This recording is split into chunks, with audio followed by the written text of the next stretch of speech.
A lot of shit to talk about today, people. We kind of have. I got to try to pack this into. I got about 4.5, maybe 5 hours with y'all. So we got to try to hit all these topics. All right. First and foremost, the leading headlines we got coming into today is pretty much the whole Diddy stepping down from Revolt. We're going to talk about what that means, what's going on with that. Obviously, 50 trolling him. 50's is just incessant. Like, he just doesn't stop. So that's one of the reasons we did the intro with the 50 Cent shit. 50 Cent, he beefs just like how he used to beef back in the hood. Now, so Diddy, we're going to be talking about a little bit more about T.I.'s son, King. He's still standing on business, or trying to at least. We're going to be talking about what else? The YSL trial that kicked off yesterday, I believe. And actually kicked off, I believe, Monday. But they're doing opening statements, and it's really interesting. This case is taking shape, and I know I haven't covered it. I'm waiting to get into the thick of things because we kind of are going to hear the same things consistently. But how they're trying to frame this case and how the trial may look to a juror, it really may vary. So we're going to try to get into what's going on with that. What else? Meek Mill and Trippie Redd kind of going at it still. Apparently Meek Mill now getting that Trippie Redd's ex or something of the sort, you know what I mean, via Instagram at least. We got some Kanye trying to buy Dirk out of his contract. We found out the star witness, longtime informant in the FBG Doug case. He's actually a YouTuber. His name is Trenches News. Nardo Wick's homies knocked out a fucking fan for asking for pictures. Blueface landed in private jets for $10K for McDonald's.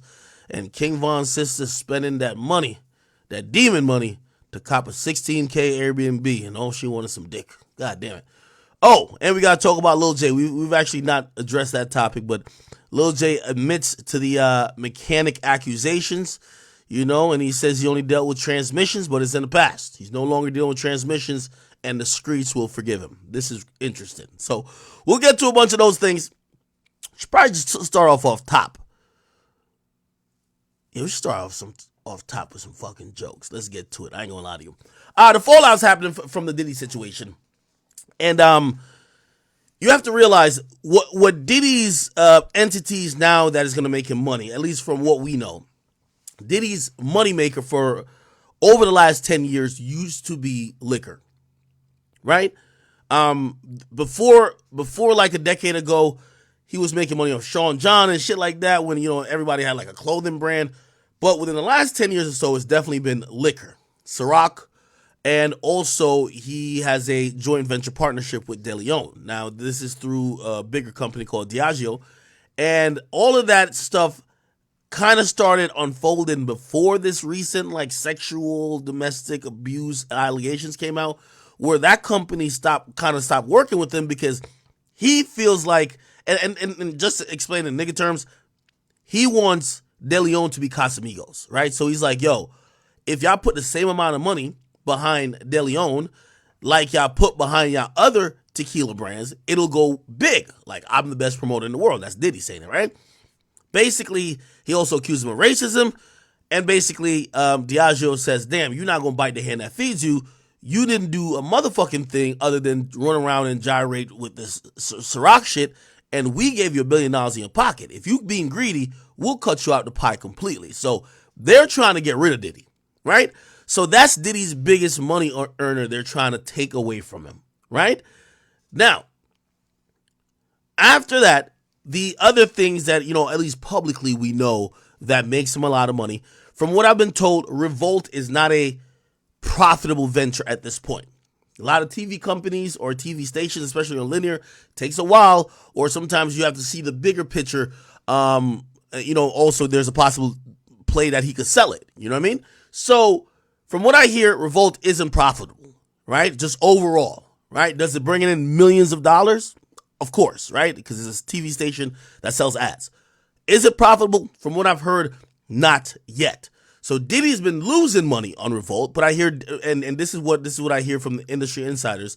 Revolt is a passion project from Diddy. Like, Diddy, which ironically, you're gonna hear me read a statement from Revolt. Actually, I'll just go to Revolt. And Revolt basically said that Diddy's stepping down as chairman, but he hasn't been involved in day-to-day business being conducted at Revolt, which I'm going to be honest with you, maybe I'm just misinformed, but as late as like last year, Diddy was making personal phone calls to have people either get shows on his channel or do content on his channel. So, yes, maybe he wasn't involved in day-to-day operation, but Diddy was using his real estate in terms of his magnitude of celebrity and also goodwill to try to convince people to fuck with Revolt. Now, he's basically kind of iced out, and obviously, it's still his company, but it's to protect the company, okay? Now, let me just read the statement that was put out by Revolt. They didn't put it on the website or anything like that. They literally just went to Instagram, and they said, Sean Combs has stepped down from his position as chairman of Revolt. While Mr. Combs has previously had no operational or day-to-day role in the business, this decision helps to ensure that Revolt remains steadfastly focused on our mission to create meaningful content for the culture and amplify the voices of all Black people throughout the country and its African diaspora. They then say our focus has always been one that reflects our commitment to the collective journey of Revolt, one that is not driven by any individual, but by the shared efforts and values of our entire team in behalf of advancing, elevating, and championing our culture, and that continues. Now, TMZ kind of got a little bit of details of it because, obviously if he's a chairman, there's a board, which, by the way, kind of made sense, right? Like, the guy who owns the company, usually the chairman usually kind of has the almost final say or could nudge the board either way, even though a board is usually supposed to rule on behalf, theoretically, if it's a public company, on behalf of, shareholders. But in this sense, the board is probably just still reporting to Diddy. So if Diddy runs the board, they report to him. He still owns the company. You know what I mean? I'm pretty sure he could still fire whoever else is the chairperson who's going to step up. But it is what it is. Anyway, here it goes. So the CEO is Detavio Samuels, and the chief brand officer is Dion Graham. Okay, Diddy has just kind of stepped aside, and he's doing it for clear reasons you could imagine. Now is the time, if they haven't locked in already, to set up what 2024 is going to look like on an advertising realm. People are locking in what their budgets are. They know what their budgets will, for example, say AT&T, Sprint, McDonald's, all these huge companies. They're knowing what they want to spend to advertise their companies. They're going to want to know, okay, we're going to use this amount to go to urban, blah, blah, blah, blah. Okay, all right, we're in urban. Where do we want to advertise at? Some might want to go to BT. Some might want to go to Revolt. These are millions of dollars, right? Now, when Diddy is the face of the brand, and now you think his fate and his future is in limbo, will you commit all that money to him, given that you don't know if this is going to turn left, and maybe people start looking at you to say, hey, you're a weirdo for your company spending ad dollars with someone who, again, if we're going by the tail of the tape, and again, these are all allegations, the tail of the tape literally says that Diddy has been utilizing and abusing his power and his money to abuse people. So people who are continually giving him money, or at least giving a company that he's the face of, right, quote unquote the face of, money, it's kind of like, they're probably going to take a second chance to think about it, right? So he's taking himself off the day-to-day or off of the board, which I'm not too sure if it's going to save Revolt from potential losses in advertising spending, but at least they could separate themselves, even though, again, it's still his company, but they could separate themselves from him saying, hey, listen, we're a, sovereign company that, yes, it's owned by him, but we're operating on good faith for the culture, and whatever he got going on, it ain't got nothing to do with us. Which, by the way, behooves Diddy. So it's kind of like convoluted, but it's a necessary move, if you ask me. He had to do, right? Now, The trolling didn't stop from 50 because 50 has been trolling non-stop. And I'm going to be honest with you, man. I don't know what the fuck Diddy did to 50 Cent, but this nigga been trolling for 2 weeks. There's not one video that's came out about Diddy that 50 hasn't posted. Actually, 50's posted more videos about Diddy than me. And nigga, I got a news page. You get what I mean? His latest post was about him taking and by the way, the leave is being called temporary. So it's almost assumed that after, all this passes, he'll return back to the helm of Revolt TV. 50 posts a screenshot of the headline. It basically said, yo, I'll buy that from you, Playboy, for the low. Because Cadillac and AT&T gonna pull out. I'm gonna give you a few dollars for it now. Sell it to me, then we can be friends. I'm serious. Call my phone. I'm telling y'all, man. This nigga 50 ain't shit. Now, I know some of y'all keep saying he dated 50 Cent's baby moms, but I thought, if we're going back to their entire beef, bro, they've been beefing longer than Diddy. It was 4 or 5 years ago, right? 3, 4, 5 years ago when I found out that he was dating 50's baby moms. 50 been hating this nigga over a decade. Literally over a decade. You get what I mean? Now, that wasn't the only post he did. He reposted this. We showed you guys this too. But this is Diddy posting a video of Cassie balled up in a blanket. By the way, we don't even know if maybe she was sick that day. Maybe she got the flu. She's just she was kind of in bed or whatever. But she's kind of balled up in the sheets. Obviously now, using the context of what's going on now, people are thinking he beat her ass. But this is what he said. What you got to say now? What you got to say now? You ain't got shit to say. When you put your girl on the snap, baby, yo, babe.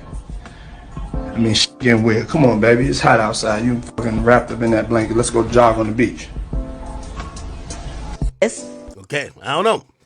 Anyway, 50 says, damn, why would he put this shit out? You know what I mean? 50 is the fucking worst. He also then posts this shit right here. Yo, 50 been hating this nigga for a long time. This is back in 2007. Chat, one thing about 50, and I always respected this about him, because I don't believe in that zodiac sign bullshit. That's bullshit. But even me, you see, y'all know me. I have a very forgiving personality, and I mean, obviously, sometimes I'll be really upset, but time does heal. After a couple of years, bro, I just can't even have the same energy unless you really did something like Ruri. I'm always hate that nigga. You know what I mean? But you see me forgive people that y'all were like, yo, why would you forgive that person? 50 holds on to every beef for life. I mean, 50 been beefing with his own flesh and blood Marquise for life. He don't give a fuck about that nigga. You know what I mean? 50 don't give a fuck. If you beef with 50, you beef for life. This was 2007. How long ago was 2007 from now? So that was 10. That's 16 years. 16 years ago, right? And by the way, even back then, he wasn't he wasn't on the best of terms with Diddy now. Let's be clear. But Screamfest 07, he posted a video. Remember they had that it was the I Get Money. I think it was the Billy remix. So he had Diddy on it. Diddy, T.I., Puffy. No, Diddy is Puffy. Diddy, 50, T.I., and Jay, right? Am I wrong? I think so. Anyway, look at 50's caption. 20 machine guns only get 10 months, which, by the way, that's a clear shot to Clifford Harris, right? And then he says, Diddy in the back, pat niggas on butts. Nah, I ain't with it. I ain't never been with it. Bars. Look at this video right here. And watch 50's demeanor, man. You want to take him back? What you gonna do? What you gonna do for him, Jay? I want to take him back a little bit. Well, shit, my nigga, you Put know your this Rockefeller shit motherfucking city, nigga. Yeah. Oh, Kanye was on stage too. Oh, shit. Take him back. Somebody said, no, this was the concert with T.I., Kanye, Diddy, and Jay-Z. What you gonna do? Look, 50 is just like, you can tell, this thing just looks like the epitome of that bully that walks around the fucking schoolyard and he's always separate from everybody else, but he just likes bullying. What you gonna do for him, Jay? I want to take him back a little bit. Well, Fuck. shit, my nigga, you Put know your this Rockefeller shit on the fucking city, nigga. I ain't gonna lie, the ass pat was a little wild. You want to take him back? Nigga, I know y'all at the Garden, but nigga, this ain't basketball night, nigga. You ain't motherfucking Latrell Sprewell and Allen Houston back in the day, or you ain't goddamn Kevin Durant or Kyrie Irving or Luka Doncic running off the court. The fuck are you slapping Hov on the ass for right now? What you gonna do? You could tell that 50 knew some such shit was gonna happen. He said, "Nah, I ain't with this shit. Nah, I ain't with this gay shit right here." What you gonna do for him, Jay? I want to take him back a little bit. Well, Fuck. shit, my nigga, you Put know your this Rockefeller shit on the fucking city, nigga. You want to take him back? It's like Jay-Z even clenched one of his butt cheek after the first time he got slapped. What you gonna do? What you gonna do for him, Jay? I want to take him back a little bit. Well, Fuck. shit, Look at my this. nigga, Look at Jay after the first slap. you know this shit on the Like he's like, "Yo, what the fuck?" fucking city, nigga. You wanna take- Anyway, he ain't stopped then. He posted this picture of Diddy without his pants saying, "Yo, what kind of body boy party is this? Bumble clot. Yo, what you think? I don't got to this?" Anyway, he said, "Why you think I don't go to this?" Okay. Yeah, he been posting about him just nonstop about the Aaron Hall shit. He said, "Well, there you have it, folk. The man said he liked to go behind the little man so he could knock the lining out the motherfucker. Must ain't get permission this time." Like, yo, come on, man.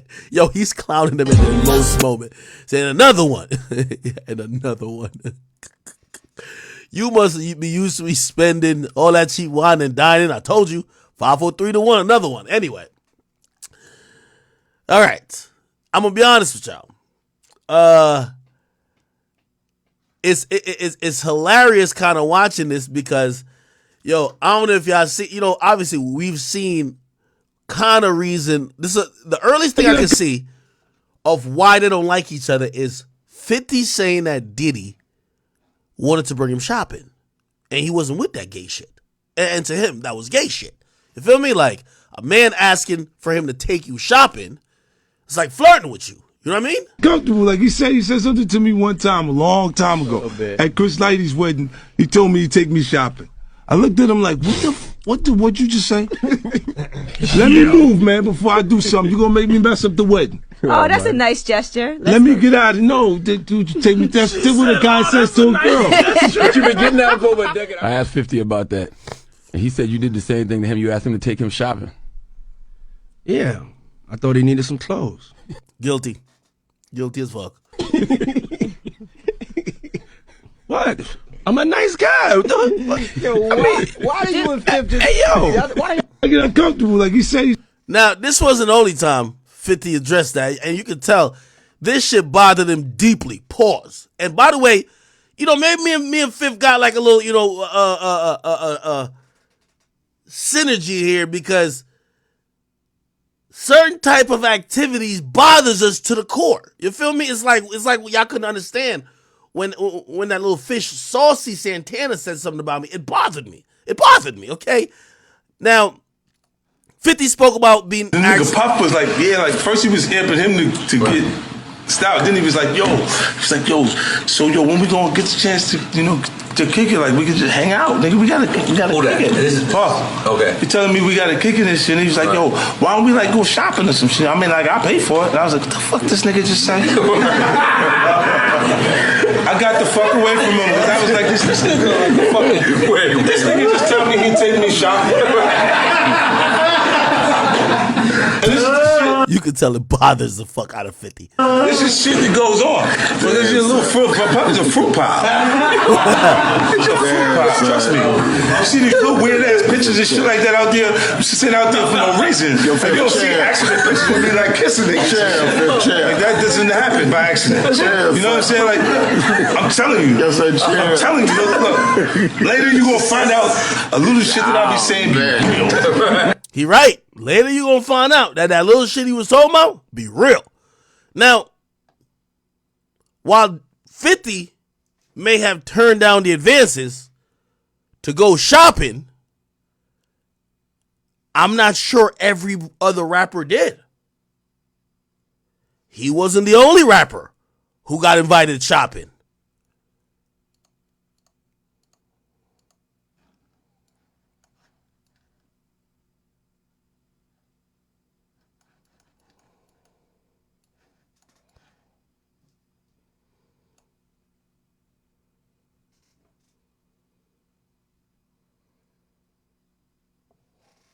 The matching shirts is crazy.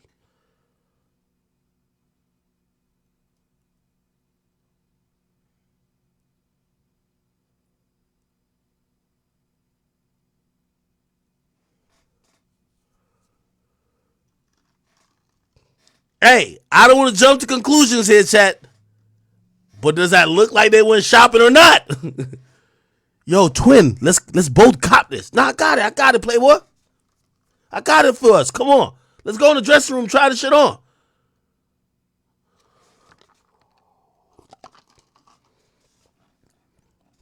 Just now realizing after seeing this picture 100 times that they're matching.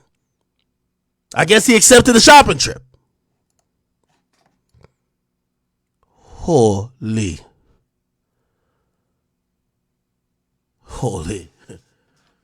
Hey, people. Now, I'm going to be honest. Diddy's a shrewd operator.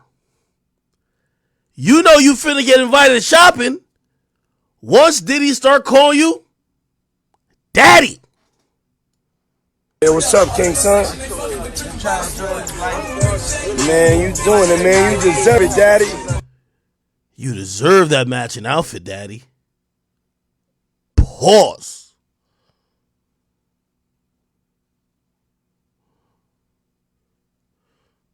This one Diddy scouting him out. You putting in that work. Putting in that work? How he putting in that work? That nigga just sitting there. The nigga look drunk. How he putting in that work? What work he putting in?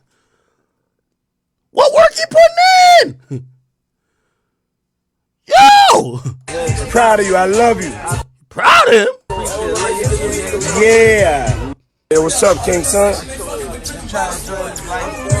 Man, you doing it, man. You deserve it. I ain't gonna lie to you, and I don't blame Meek for this. I think we gotta check. He might have slipped something to Meek drink. Meek look a little out of it. You know when you like you lit, you trying to get back to like a little equilibrium, nigga. Diddy got his phone out. We know he got one hand on the phone and another hand we don't know what he doing. But he might have thought this was the pre-freak off. You deserve it, Daddy. Daddy, you putting in that work. Proud of you. I love you. What did he deserve?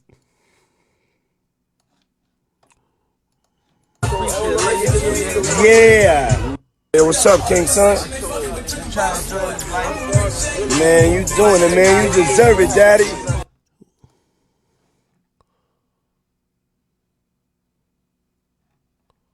Well, I'll be damned. I'll be damned. Now, I got to be honest with y'all, chat. We got to get to the real shit. Young Miami, your loud ass is not going to be exempt. Young Miami, put it like this. We ain't trying to get you to stand accountable to jump into Diddy affairs. But all we ask of you, Young Miami, could you at least come out to help your man's case? At least say that him pissing on you is consensual. That's all we want. That's all we want. We know you love the P. It's all good. But at least come on and be like, no, I'm with that shit. I like it. I'm down for it. He ain't forcing me. At least come out and say that. Because now we about to look at you like blink twice if you getting shitted on and you don't like it. That's all we need her to do. Be like, oh yeah, all that shit I was talking on, Carisha, please. Getting pissed on, golden showers. You know what I mean? Me being one of the 20 side chicks. Oh yeah, I like that shit. He ain't forcing me. I love it. I signed up willingly. We'll leave you alone. All right, good. God bless you. Cool. The freak offs? Of course. Oh, you got it. Young Miami, we just need you to send us a smoke signal that the urine you're collecting is by consent. That's it. We don't give a fuck what type of kick your shit y'all into. Just say you like the piss, and there is nobody forcing you to say it, because we don't want you come out later saying that, oh, you was like Cassie too. That's all we trying to say. All right, Playboy? She been quiet as a motherfucker. Yo, this been the first week you ain't hear Carisha talking about how she loves sucking dick, getting piped the fuck out, nut on her face, swallowing semen, golden showers, nigga. All day, all night, she talking about fucking on a rich ass, scamming ass nigga. She talking about swallowing cum, guzzling cum, gargling cum, getting cum in her pussy, cum in her asshole, just riding dick, sucking, like do all type of shit with dick. This week, she lesbian. This one Diddy needs you. Chad, I told you, man. These bitches show up when you don't need them. When you need them, they're lesbian. Mine. It'd be like the perfect time for you to be with Diddy saying, mine. Like, come on. Come on. Don't worry.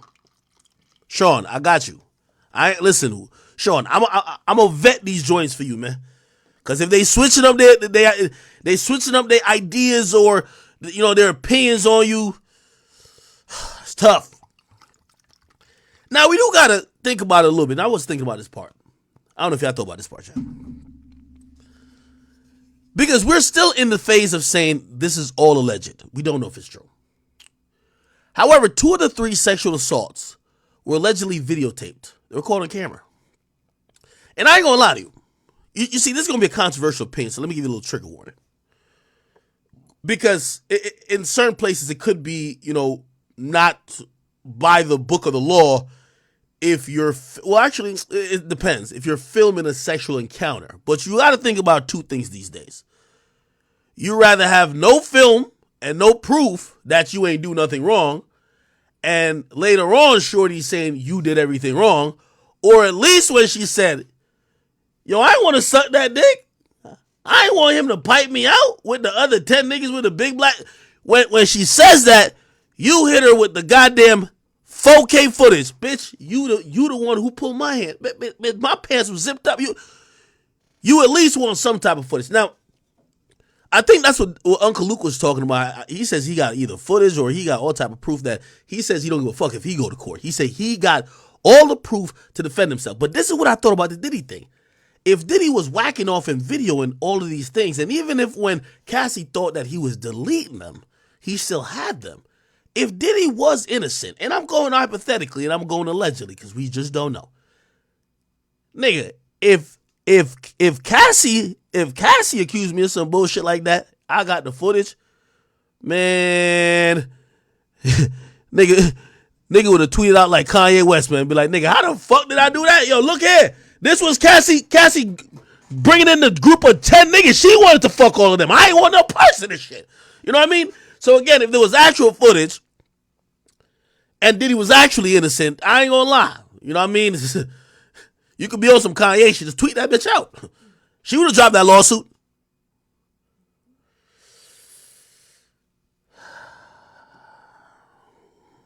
But it won't come out. Where there's smoke, it might be fire. But anyway,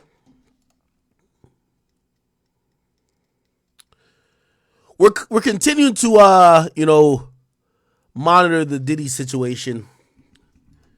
He used to have this thing called Fuck It Friday.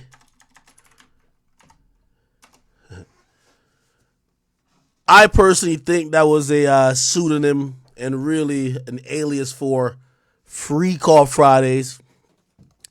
I haven't seen Diddy make a post dancing, Harlem shaking, drinking De Leon, doing anything he's done in a while. And I do want to pray for him in terms of his mental health. Here's the thing, and here's the truth about it. I'm not here to support people who, have been vile and have been misusing their power and who have been predators and also who have been coddled maybe because of their privilege or their money for decades on decades. That's not me. And y'all should already know I'm definitely one of the only people who would even speak about this whether even I'm saying he definitely did it or not, but I could speak about the acts and the allegations and be pretty clear in how these things sound, right? But if he is innocent, I feel bad for him, right? Now, I think in a lot of these situations, it's probably neither one of the two. It's probably not, or actually it might be three situations. He did way more than even those documents alleged. And, Gene Deal made a good point saying, yo, you don't put all the stuff in the document because you want him to pay you out, right? Like if you expose that he was sucking wild cock with you at the freak off, shit, he might not pay you. You know what I mean? If you conceal the fact that maybe he sucks dick on the side, if he does, I don't know if he does, maybe then you'd be like, okay, at least she ain't say that. I'm a payer. But then also sometimes the truth might be a nuanced mix. Maybe sometimes there's exaggerations, right? Maybe, yes, he did do some predatorial shit, but it's a lot of it is getting trumped up where he's some super predatorial type of nigga, right? I don't know. So I look at this and, I'm wondering beyond the brand control that he's doing now, how he's going to respond to this. How do you respond to this as Diddy? You can't go and bury your head in the sand and then wait for, even though I think that might be a strategy, wait for a bunch of other niggas to get in trouble, then you pop back up and you just dancing like a motherfucker, you know what I mean, and acting like nothing happened. I think the question is going to linger, brother, what did you do? Did you do anything wrong? And I do think there is a angle that I've seen a lot of people take, and their angle when talking about the past and past eras, they use verbiage and terms like, hey, I'm sorry that whoever had a misunderstanding of what happened during that time. I'm sorry if it was taken as blah, blah, blah, blah. But in my perspective, I didn't do nothing wrong. So I don't know how he's going to deal with that, but it's still radio silence on his behalf. And, I want to pray for Cassie and I want to pray for all the other women involved. But I also do want to pray for Diddy's mental health because we're completely judging him without him even responding, right? Like he's not even saying, all right, listen, yeah, I ain't gonna lie, I did have like a couple freak offs with this chick, but I definitely ain't do that, or I ain't do that, or let me explain the freak offs. We're just kind of going by everybody's word but his. And that is dangerous precedence to set because you never know, okay?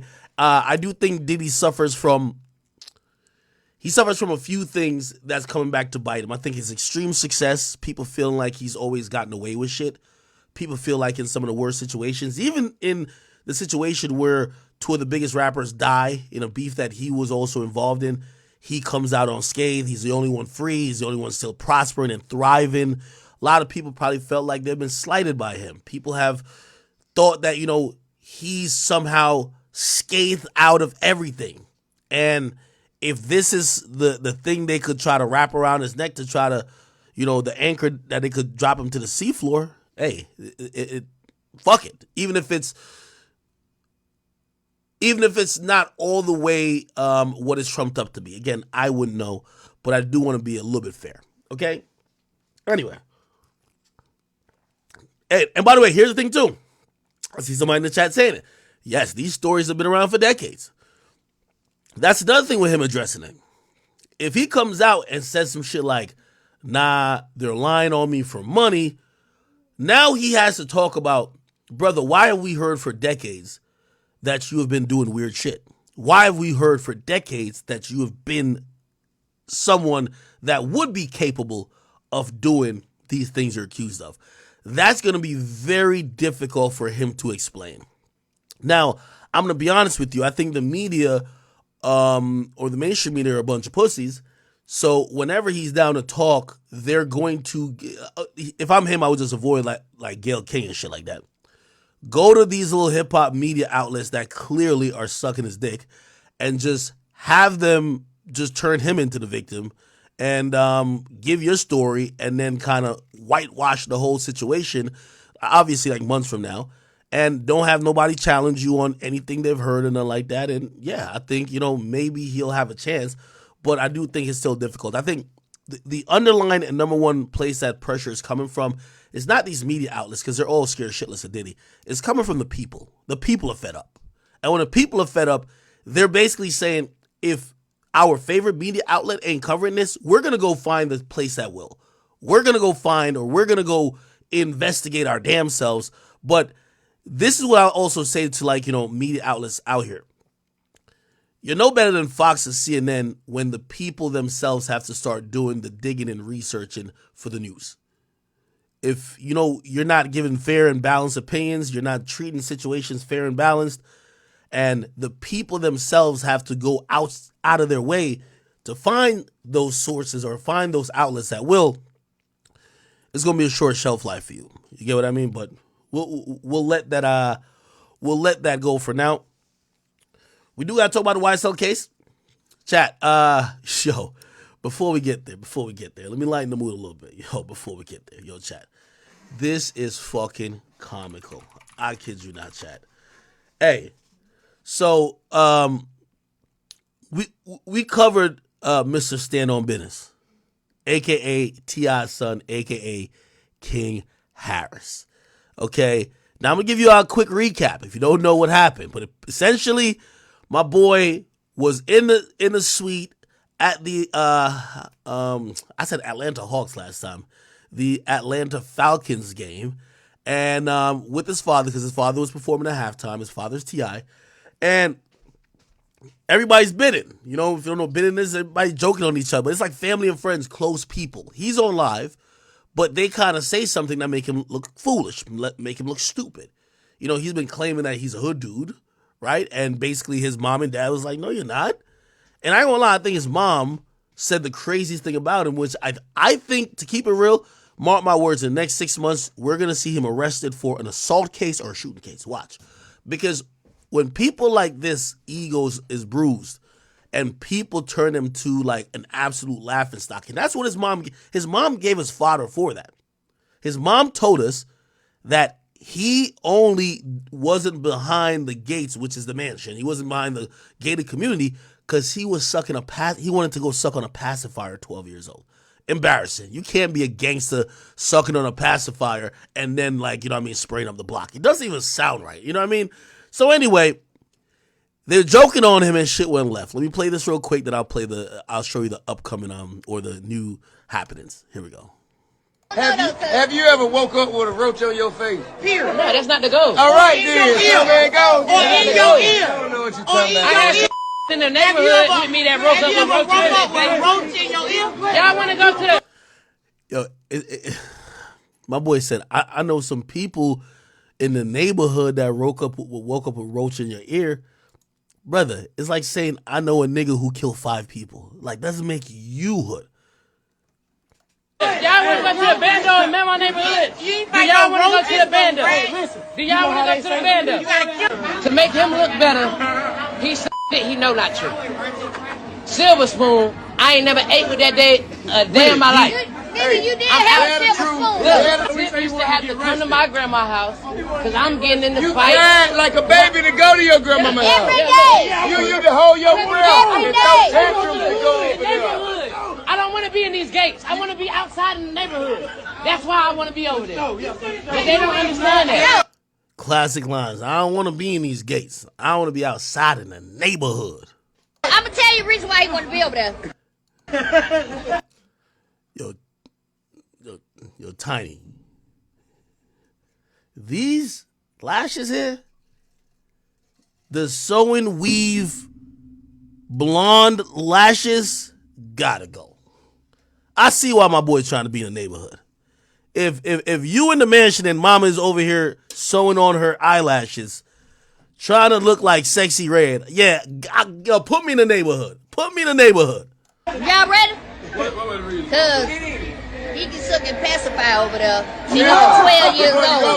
He was sucking a pacifier till he was 12 years old. He couldn't do that in the house. He was sucking a pacifier till he was 12 years old. Cried like a baby. Hold his breath. Yeah. They try to say I was over there trying to second pass it, but they ain't gonna tell you everything. Like that, they trying to hide it. Ain't nobody hiding Sugarcoat it. He capping. He capping. Hey, he know I stand on business. He know that. Can't no nigga ever pull my car ever in life. I stand on business. You drop me somewhere, I stand on business. You drop me in your hood, I stand on business. I don't feel like you stand on business. Yeah. I've been stood on business. I've been stood on business. You want to hide it for the world, I'm going to put it out there for them to see. I would have put up nowhere. You ain't had me put up nowhere. Like, you ain't had me behind the mansion. I was outside doing what I wanted to do. You was behind that till you cried. No, ain't got too much to drink. Done drunk too much. Drunk too much. Let's go. Get mad because we say the South ain't the suburbs. Then he want to talk about some other like this being sick. This being sick. No, I'm being real. You lying. You lying. You up here flagging. You're capping. You capping. You capping. You capping. You capping. You capping. You capping. I know you. You capping. I know you. Yo, somebody had a screenshot. I think it was on Grand Wizard page. I don't know if Grand Wizard page is open right now. But the motherfucking caption said, I know this nigga King make a perfect circle with every bite. It's like, I know this nigga make a perfect circle with every bite. Yo, I don't know why y'all keep messing with my boy King, though. That's my nigga, man. That's my nigga. I don't know. Maybe it wasn't on Grand's page. But I see that shit. That shit was comical. I know you. I know you. Shut up. I know you. Ain't no mystery about his I know you though. I know you though. Free Wise Mondo, man. Ain't no mystery in this history. I know you though. I know you. What's wrong with y'all? Why y'all doing that to me? Y'all know me. You know I stand on business. You know I stand on business. Why you even letting somebody play with me like that? Why you letting somebody play with me like that? Why you letting him play with me like that? Why you letting him play with me like that? No, ain't no joking. Ain't no joking. What do you mean? You are embarrassing yourself. You embarrassing yourself. You are embarrassing yourself. You are embarrassing yourself. Man, get off me. Man, what is she talking Man, get about? off me. Like, what the fuck? Man, get off me. But you can't do nothing with me. Ain't shit you can do with me. King. I do want to say, I wonder if T.I., you know, if you watch T.I.'s career, I didn't know him personally, like, when it was coming up. Obviously, I met him and interviewed him. But, like, I was growing, you know, expeditiously, T.I., the T.I. with the, you know, thesaurus vocabulary. But T.I. used to have a really bad temper. T.I. was hot-headed. T.I. at times was on crash out mode. Didn't T.I. go to Lil Flip's hood looking for him, doing shit, be mad impulsive, doing things that people said he shouldn't do? He was prone to being really angry just like his son. I'm wondering, as a father, if you've gone through these things, and, you know, obviously I think he learned, I think T.I. only learned, you know, I don't know if, you know when they give people anger management, I don't know if they learn with those things, but I think T.I. only learned through being incarcerated. He learned through seeing that his life, his livelihood, his family, and other things that he cherished were going to be taken from him, or he was going to blow it. You know, they always say, listen, experience is the best teacher in life, man. It's the only one that gives you the lesson after it gives you the test. You know, you could tell somebody, yo, listen, what you're doing right now is going to get you that result. It's like the drug dealer fallacy. Every new drug dealer usually says, oh, I seen how my OG got caught. I'm going to do everything he did, but when I'm getting to the realm where he got caught, I'm going to go left. He went right. I'm going to escape it. Never works, right? Somebody else could tell him, like, yo, I already did this, man. Don't go down this route. They're still gonna go. Again, experience, best teacher in life, man. It's always give you the test before it gives you a lesson. And I'm wondering if T.I.'s demeanor, when I heard Boosie talk about his own son, Tootie Raw, that kind of felt like what he was saying. Saying, yo, listen, I've tried to provide the best situation possible for my son, but my son got to go through shit as a man too. Like, I ain't gonna sit here and, force him to live a life I want him to live. If he want to live that life, he got to face the consequences. I'm wondering if that's what T.I.'s thinking with his son, or is T.I. possibly trying to give him some tutelage and try to like aim him in a better direction. Anyway. Have you ever woke up? Okay. Anyway, here's the thing. The fallout from this is fucking classic. By the way, we haven't heard a peep or a mum from T.I. nor Tiny. By the way, when I first saw, I didn't even know he was beefing with his parents. I thought he was beefing with actual ops. Nigga, he was talking crazy to his parents. But this what came out of it. My boy dropped a song. He dropped a song and he dedicated to his grandma. And you remember, he says he grew up with his grandma outside of the gates, outside of the gated community, not in the mansion, but his grandma lived in the trenches. Now, I'm going to be honest with you, with all due respect and not judging the book by its cover, but this woman don't even look like she lived in the trenches. I'm going to just keep it a bean. I know I'm judging the book by its cover and I could be severely wrong, but this woman, this white woman here do not look like she lived in the trenches, okay? I know your name is King, but she look like Karen. No disrespect to her, but she don't look like she live in the trenches. But fine, we'll assume she lives in the trenches. Hear my boy King's song. By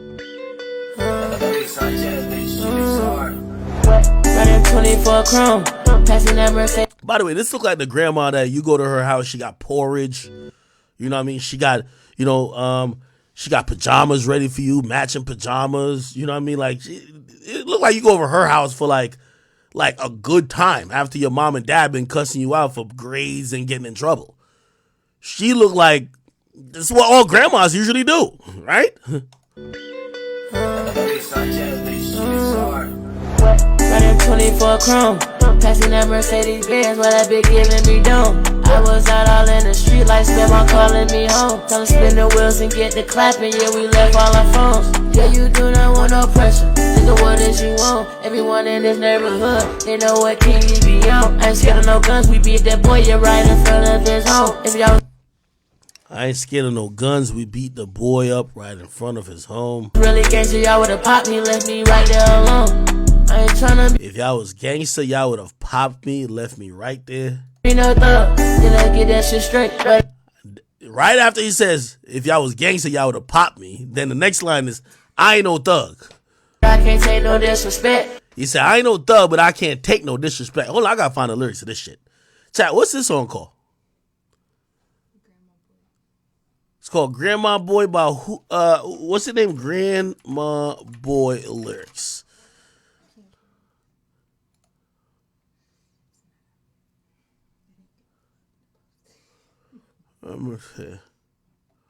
What's his rap name, Chad?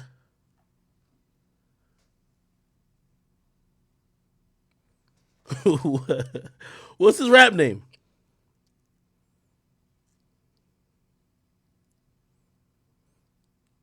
It's called Lip. This rap name ain't L.I.P. nigga.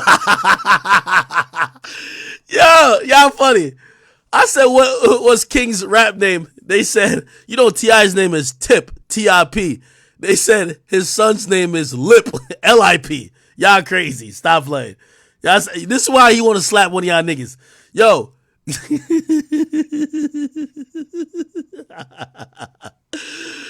Oh, man. I'm done with y'all niggas. Hold on. Nobody put this on Genius? Grandma Boy. Grandma Boy.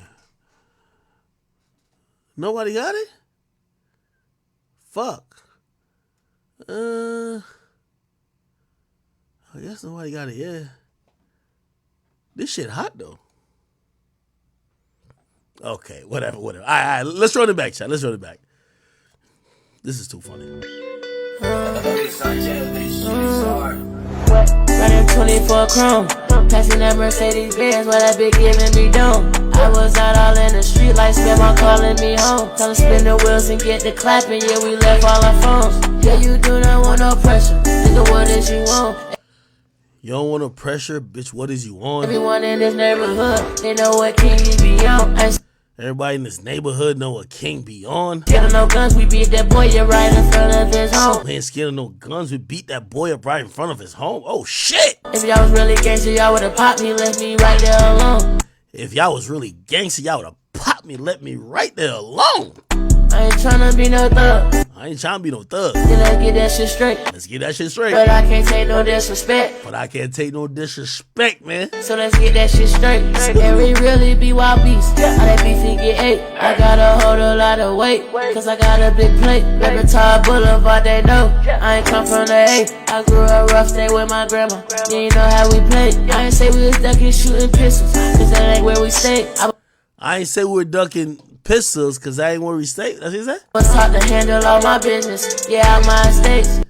I was taught to handle all my business. What I look like getting shot up at where my grandma done stay. Where I look like getting shot up at where my grandma done stay. In another neighborhood in apartments. Yeah, I bet we gon' spray. Yeah, I grew up in a... He said, but if it's another neighborhood or apartments, I bet we gonna spray. Yo, he a shooter? Motherfucking area where them niggas don't play. As a young nigga, watching my cousin high school, told them niggas don't play. You ain't know where I stay. You ain't know how I'm raised. Since legit, I love guns. Since legit, I love guns. Yo, chat, bro. Since legit, I love guns. Yeah, nigga. You like the fucking super soaker that your fucking dad was buying you to play with your siblings. What guns he was... What is it? Glocks and AKs. Glocks and AK. Yo, chat, I'm about to add this to soundboard. Yo, I need somebody to add... Tell me... Somebody get this. Somebody send this to me that I can motherfucking add it to my soundboard, bro. Please. Hold on. Where is it at? I got a son. He raps. His rap name is Tut Tarantino. If you ever listen to some of his raps, I'm like, oh my God, where does this come from, son? You grew up in a gated community your whole life. Yo, get me this. Chat, get me this. Yo, clip this bitch and I need this on my soundboard. This is what T.I. should be saying. I got a son. He raps. His rap name is Tut Tarantino. If you ever listen to some of his raps, I'm like, oh my God. Oh my God. Where does this come from, son? You grew up in a gated community your whole life, but he's rapping my life because we romanticize. He rapping my life. And fantasize about that old thug life, ghetto life, and all of that stuff. When I got a son. And I can articulate as... God damn. I got caught in that raid. I was in that gun safe. Didn't do a smoke bomb, and I had asthma, I was safe. Nigga tryna drop me in that school, I had that real gun on me. Nigga say he's trying to drop him at school, but he had that Ruger on him? Oh, shit. Try to play with me in this bitch, it's gonna go down on me. Damn, a nigga try to play with him in this bitch, it's gonna go down on him. Show, yeah. Running 24 chrome. Passing that Mercedes Benz while that bitch giving me dome. You know what's so crazy? Again, back to this clip. I got a son. He raps. His rap name is Tut Tarantino. If you ever listen to some of his raps, I'm like, oh my God, where does this come from, son? You grew up in a gated community your whole life, but he's rapping my life. Yo, exactly. He's rapping T.I.'s life. T.I., silencers. Look. T.I. rapper. He rapping about the guns that T.I. was actually caught with. These were the guns that T.I. were caught with. T.I. got caught with these guns, and now his son is rapping about how he's pulling up to school with the guns. Come on. I was out all in the street like Spam calling me home. Come spin the wheels and get the clapping, yeah, we left all our phones. Yeah, you do not want no pressure, nigga, what is you want? Everyone in this neighborhood, they know what king he be on. You know what the craziest part about this? I like when my boy be talking about stand on business and everything like that. But I'm literally trying to figure out, like, who is his op? King seems like the nigga to be beefing with the nigga who work at the gate at the gated community. He think that's his op. Like, he beefing with the nigga who lifts up the little thing that the car could drive into the gated community, or them niggas who drive around on the golf carts making sure everything is good in the community. Hold on, chat. If you're wondering, because I know some of y'all, like, y'all lack context, where does King live? T.I. gated community. T.I. got into a kerfuffle when he was driving like his Rolls Royce into his gated community, and apparently the security guard didn't really recognize him. By the way, this is where King grew up. But this the trenches. Look at this. Look at this. This is the entrance. So this is T.I. trying to get into his own gated community 5 years ago. If you don't know what this is a Rolls Royce Wraith. Price tag on that, $350,000. He pulls up. Got the security guard. This is King's op right here. King's biggest op is a nigga sitting here. This is King's op right here.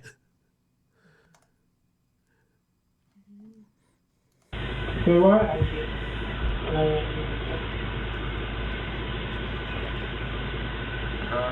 What's the address you going to? I'm Harris. Harris. Hey, bro. You said what the address. Look, hey, let's just keep it always focused. You was asleep. Okay? I'm here. So just look me up. I'm Harris. You ain't got it, you know. Oh, yeah, I can't see. What's the address? Glen Eagles. Harris.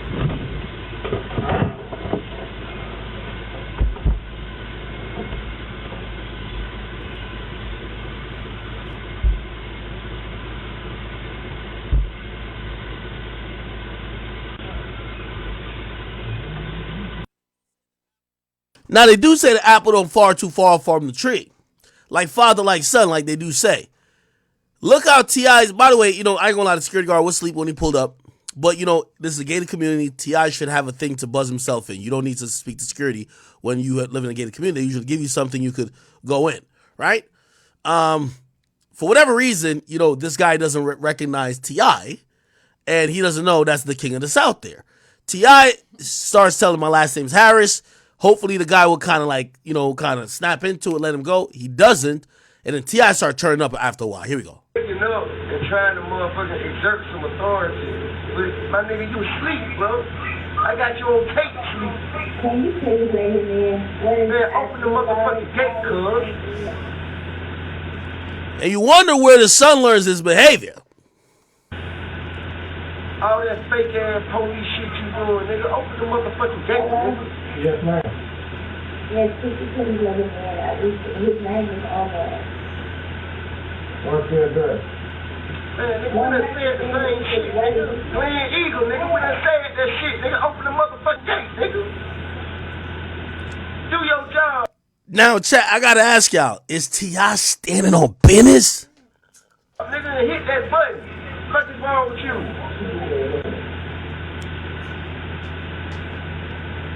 Man, hit the motherfucking button, nigga. Oh, shit! Oh, nah! Nah, T.I. stand on business! Hit the motherfucking button, nigga! Hey, chat. I know we are blaming King, but we gotta also evaluate the behavior of his father.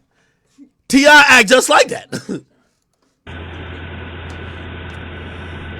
Yo, why T.I.'s face look like... I gotta zoom in on this shit. Why T.I... What? No, hold on. Why T.I. face look like that, bro? Why? Open the motherfucking gate expeditiously, nigga! Oh, this nigga sitting on business right now. Oh, nah. This what happened when the daddy stand on business. Oh shit. Chat is like father, like son. This is what I be trying to tell you about parenting. You see, my parent, like, put like this. My mom grew me to be a certain way. If I watch my mom turn up constantly at strangers, disrespect strangers, belittle people, talk crazy, feel like they're above everybody else, if I'm a kid growing up and watching that, you don't think I'm gonna feel like I'm that nigga too? You call yourself king of the South. Your son watching you disrespect everybody. You hot-headed too. It's not like you even keeled. Your son watch you violate people too.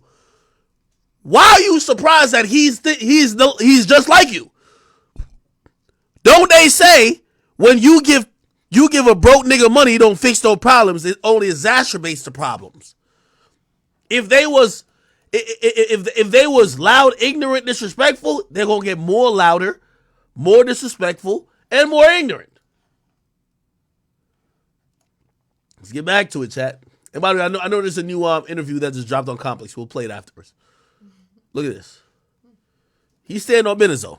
Man, hit the motherfucking button. Oh shit! Oh nah! Oh nah! Oh nah!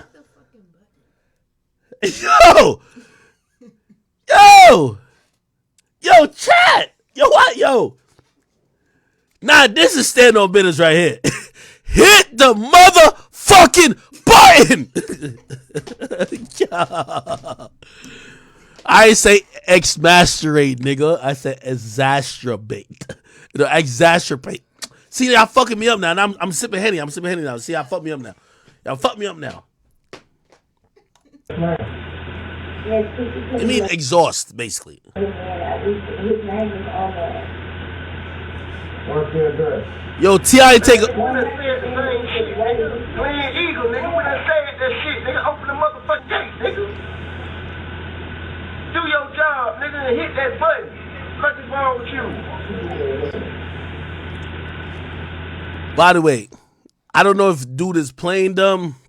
I don't know if he's just trying to be an asshole too, or he genuinely doesn't know. I will say this though. When somebody is trying to belittle you to like your life is all about hitting a button, he's in like some $400,000 car, chain around his neck. Yeah, for those 2 seconds we have to interact every day, nigga, I'm gonna make, y'all know people like that. It's like TSA. Put like this. When you go through TSA, they have the biggest egos ever. Don't come through there and think like they will inconvenience the shit out of you for those 15 seconds to prove a point to you that, hey, I don't care who you are outside of this shit. In here, I run this bitch. So maybe that's what he's doing. I don't know. Man, hit the motherfucking button, nigga.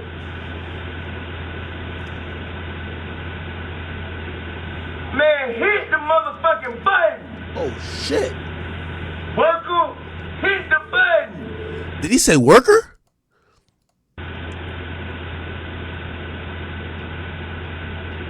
Playing Eagle, nigga. We done said that shit, nigga. Open the motherfucking gate, nigga. Do your job, nigga, and hit that button. What is wrong with you?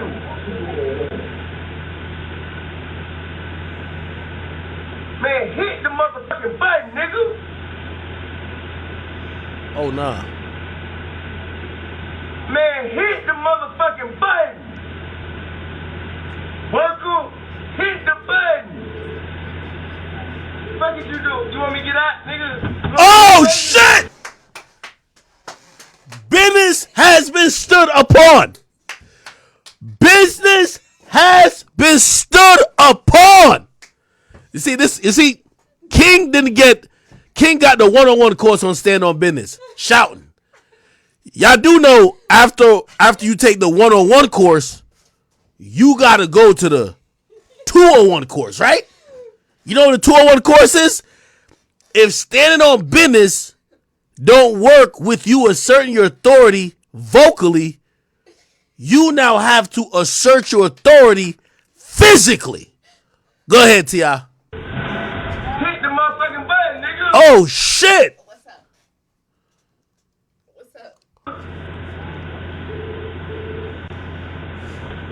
Hey, hit the button, nigga. Oh nah. Oh nah.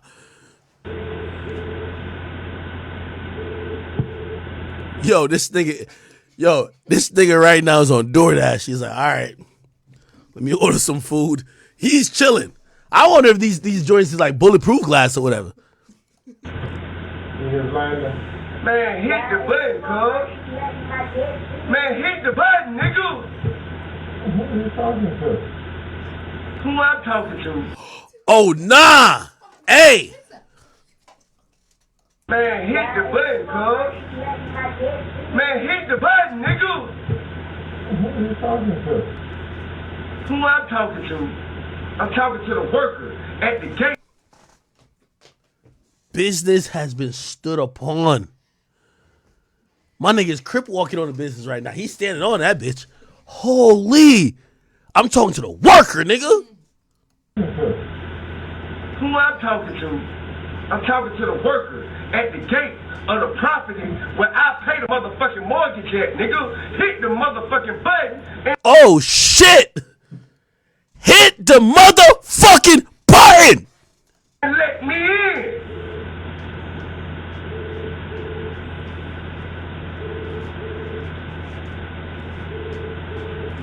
Yo, chat, I want to ask y'all a real question. If you're the security guard, let's be honest. Bro, like, obviously, no one, we also got to acknowledge the security guard was probably fucking up. Maybe he was sleeping or, like, dozing off. But now the dude is disrespecting you so crazy. If you hitting the button, you a hoe. That's the thing. If now you hit the button, you a complete hoe. If you hit the button right now, every time you see that nigga, you got to duck your head. You a hoe now. Now, here's the thing. If you the security guard, do you hit T.I. with the reverse Uno? You stand on business. Nigga, ain't no button getting hit, nigga.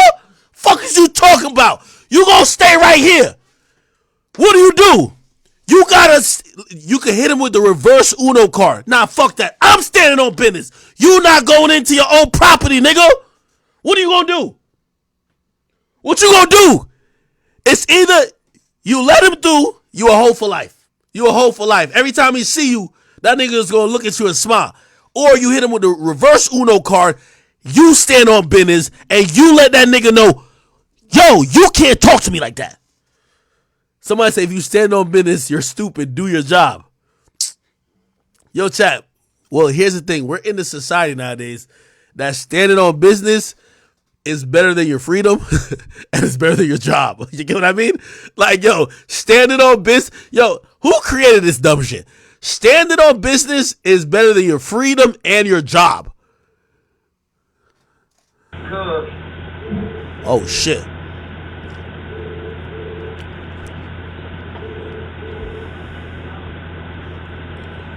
Hey, look, hoe ass nigga. What's your motherfucking name, hoe ass? Oh, shit. Look here, hoe ass nigga.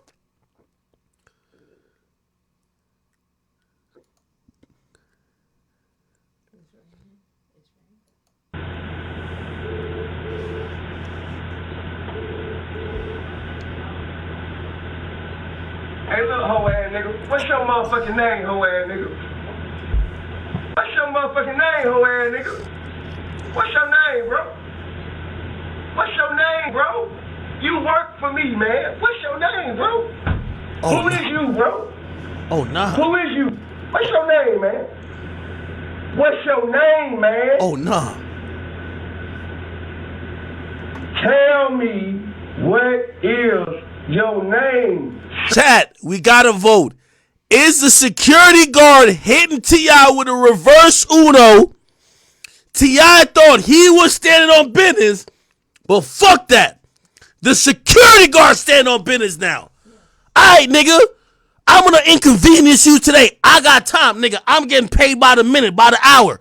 You gonna sit out here with me, nigga, and entertain me. I'm standing on business too. Fuck that. It's reverse That's Uno, nigga. Sir. Are you refusing to tell me who you are, sir?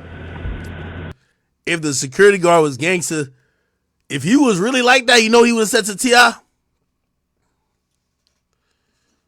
ain't you in that Crime Stoppers commercial, nigga? Like, if you said that, it's done. It's done. It's done. T.I. gotta pull out a gun. It's over. It's over. If I'm the security guard, I'd be like, oh shit, I do remember you.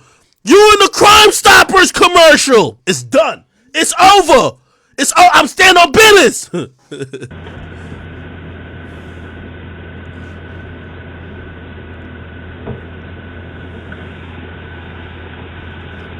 Oh, nah. Bro, look at me. Look at me. Look at me, sir. Hey, I'm talking to you. You're talking to me. Yes, I'm talking to you. What's your name? My boy drinking his essential water. He chilling. Yeah, he chilling. I don't know how y'all roll in Atlanta, but he is not fazed by T.I. Damn. Now to keep it a bean, T.I. is about like 5'7", 5'8". It's not like T.I. looks intimidating. He might be loud, but this security guard, he looked like one of them like fresh off the boat Africans, man. Yo, you ever run into one of these niggas at a gas station? They deal with niggas like this all the time, man. They don't give two fucks, nigga. Okay, all right, nigga. Shut the fuck up. You ain't about to do a motherfucking thing, nigga. Name, sir. Oh, he's just drinking his water. Yo, Essential's best water. He's just drinking it, cooling. You gonna feel this, big dog. You made a bad mistake. You made a bad mistake. And one day, you gonna come back in front of me, and you gonna ask me to forgive you. And I'm probably gonna do it. But just know, you made a bad mistake, big dog. I'ma be back. I'ma be back. I'ma be back. Wait, did he press the button?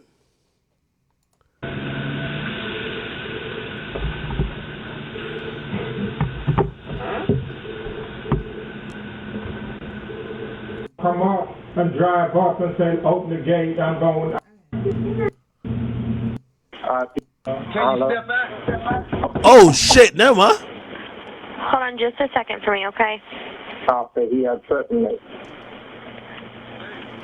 Sir, are you far away from the phone? Because I'm having a really hard time hearing you. Nah, this nigga's standing on business right now. Okay, am I on speakerphone? Can you step back? I'm here. Am I on speakerphone? Can you step out? Oh, nah, that's standing. I'm here. Am I on speakerphone? No, knocking on the door. Hey, bro. Hey, bro. Hey, bro. What's your last name? James. What's your phone number? Ma'am? What is his race? Would you please report yourself to me, sir? Identify who you are so I can handle this with your superiors. Who are you, sir? What is your name? Okay. What is your name, sir? So what happened? Like, is there? You know what's the funniest part? This nigga in the do-rag right here, he might be the real criminal. He just snuck up in this bitch because T.I.'s making a scene. T.I. and this security guard is having a standoff. This is the real criminal right here. He's just going to get in scotch-free. Is there a reason why he's threatening you? Are you trying to help me or what? They're on the way, but I have to find out where are you inside? All what you doing is making it worse. We could have just said my bad and we could have been home by that night. He said. Okay. Hold on just a second. Eagle Wait. What's the problem? Oh, it's a police. What's the problem? This gentleman right here has been very disrespectful and unprofessional in dealing with me as a You live here?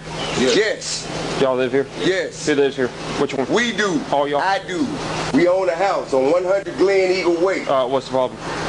We go through here. I caught him sleeping right here. When he finally woke up, I guess because he was startled, he kind of dealt with me and asked me where I was going, told him where I was going. He asked me what my name was, told him what my name was. My wife was on FaceTime. She called him and told him who I was.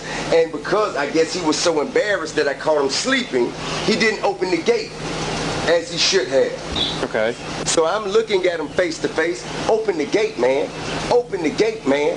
What are you doing? Open the gate. And he's still like, I don't know where you're going. I don't know. And I've told him where I'm going, told him who I was. I'm on the list. I own property here. Okay.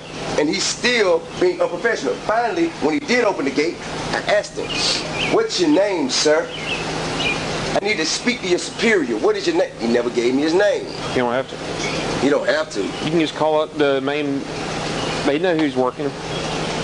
Call his boss. They don't know who he's working. You know. That's fine. I came back up here because I wanted to get his name. All right. Well, if he don't want to give you his name, he don't have to. So he eventually let you in, correct? Yes. All right. Y'all got your license? Yes. All right. Let me go talk to him. Just give him to him. I ain't gonna lie. Anytime the cops talk to you like this, you're going to jail. T.I. was trying to. T.I., you should have hit that nigga with a couple more vocabulary words, man. Please. Recognize who he is. So By the way, did we go on a whole ass tangent? We were talking about King. We talking about T.I. This is from 2018. I just got here. He gonna show me something and what. Okay, here's part 3. Here we go.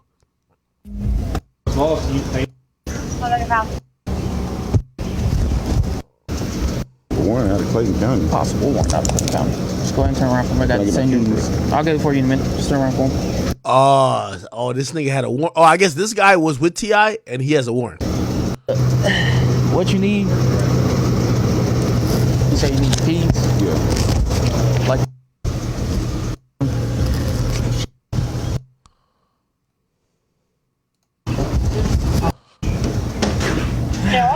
I'm gonna go grab my 130.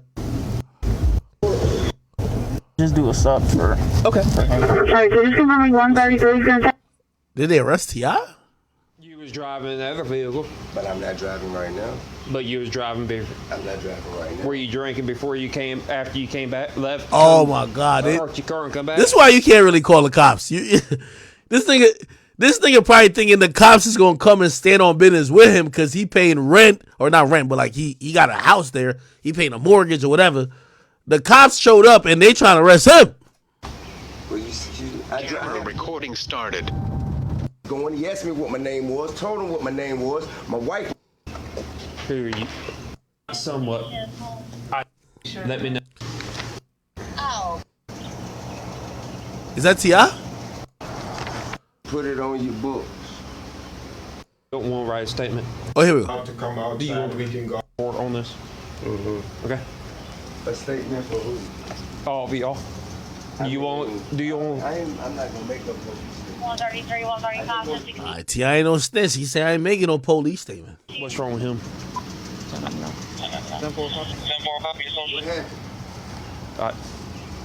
Huh? What happened? With him? He's got a warrant for his arrest. 334770. Look at T.I.'s face. Alright. Where's your Yo, the police standing on business. This is crazy. The police is standing on business. Everybody's standing on business. address? 100 million. Okay. He's got your ID. You don't want to write a statement? Alright. They saying that you drove, my understanding, what he told me, you drove up here in your vehicle, and what you told me, you got kind of aggravated that he should have known who you were and all that, correct? No, not really that he should have known what it was. After he let you came back. After I told him who I was. Why did you ask him to come out? Keep telling him to keep coming out. I just asked him to come out so he could explain to me who he was. You want you had. Well, what's going on? He has a possible warrant out of Clayton County. A possible? Yeah. Yeah. If they don't want him, he may need his cash. Keep your cash so you can put it on your books. Count it. Tell Clayton 59. Count it, keep it, and then put it on your books. Now, have you been drinking or anything tonight? No. Got smell it on you. Well, I'm not driving that car. You was driving the other vehicle. But I'm not driving right now. But you was driving before. I'm not driving right now. Were you drinking before you came, after you came back, parked your car and come back? Well, I had a drink on the way walking up here. I had a long walk. Yo, T.I. smart. They're trying to, cops is so funny. They're trying to basically say, were you drunk when you were in the car? Which, by the way, there's like, I don't know why I know some of these laws, but like there's weird laws that even if you're not driving a car, if they have proof you operated a motor vehicle and you were intoxicated when you operated, they could arrest you. So T.I. flipped it on him to say, I started drinking after I parked the car. I just had a long ass walk back to the fucking gate and shit, I was drinking. That's why I was asking. Yes. You were drinking? Yeah, I was drinking on the walk. Okay. I was drinking on the walk. All right, T.I., I see you. Come on, man. Stand on business, T.I. Stand on business. Okay. That's why I was asking. All right. You gonna make a statement or not? No. Because they won't. No. All right.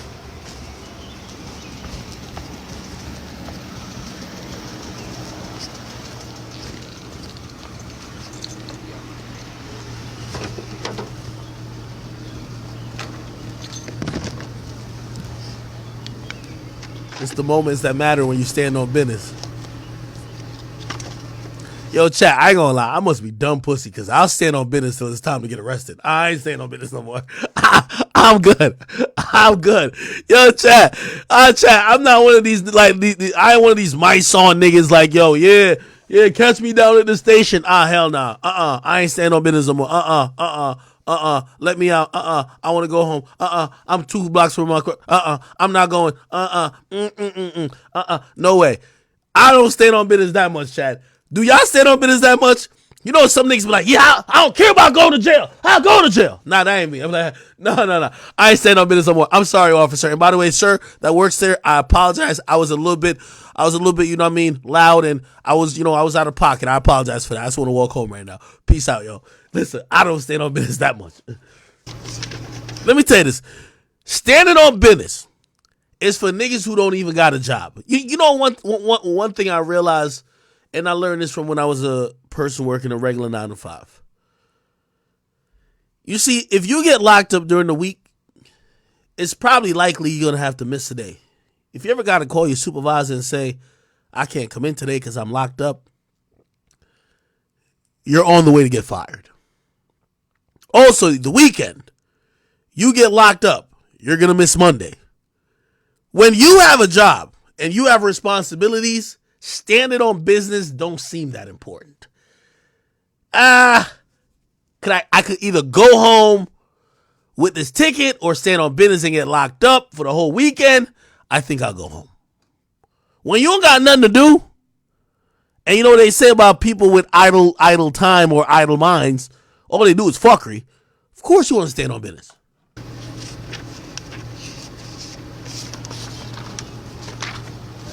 What's going on now? You know who your dumbass is. Okay, I didn't know who he is. Yeah? Yeah, I didn't. He's about to be 91. Drunk in public. Huh? Public drunk. Oh, wow. They just literally decided like that. They're going to, oh, this is foul. I'm pretty sure he beat this case. That's foul. I ain't gonna lie. Like, again, sometimes I don't think that was drunk T.I. Yo, that's crazy. They're taking him to jail for public drunkenness? That's crazy. I ain't gonna lie, the cops, they stand on their business, but this is foul. He drove here. He was driving. He's drunk as shit. He drove up here. Raised hell with them because he should have known who he was. Okay. Well, I'm taking... Threatening him. So... See, blatant 59. Can we use the same... Case number. Yeah. Just a second. They want to do a report, the security does. You understand me? Yes, I do. And that's not appropriate. Put your hands behind your back.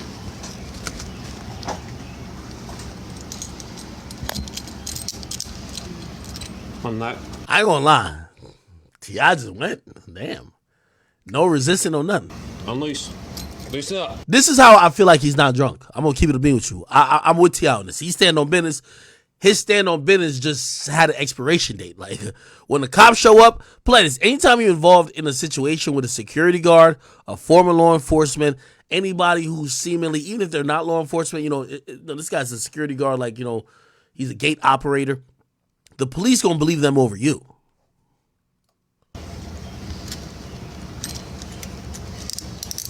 Why won't you look at me now? Don't get in her face anymore. Getting her mad. You're going for public drunk for sure. Okay. I'm tired of you. Okay. I'm sure. What? You're too. Nah, this foul. This foul.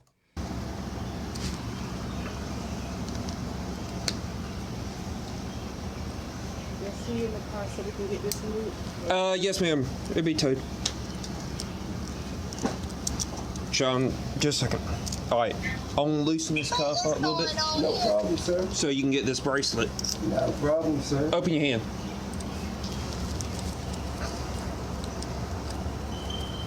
I know good and well he ain't locking me up for what? Absolutely, they locking me up. For what? I don't know.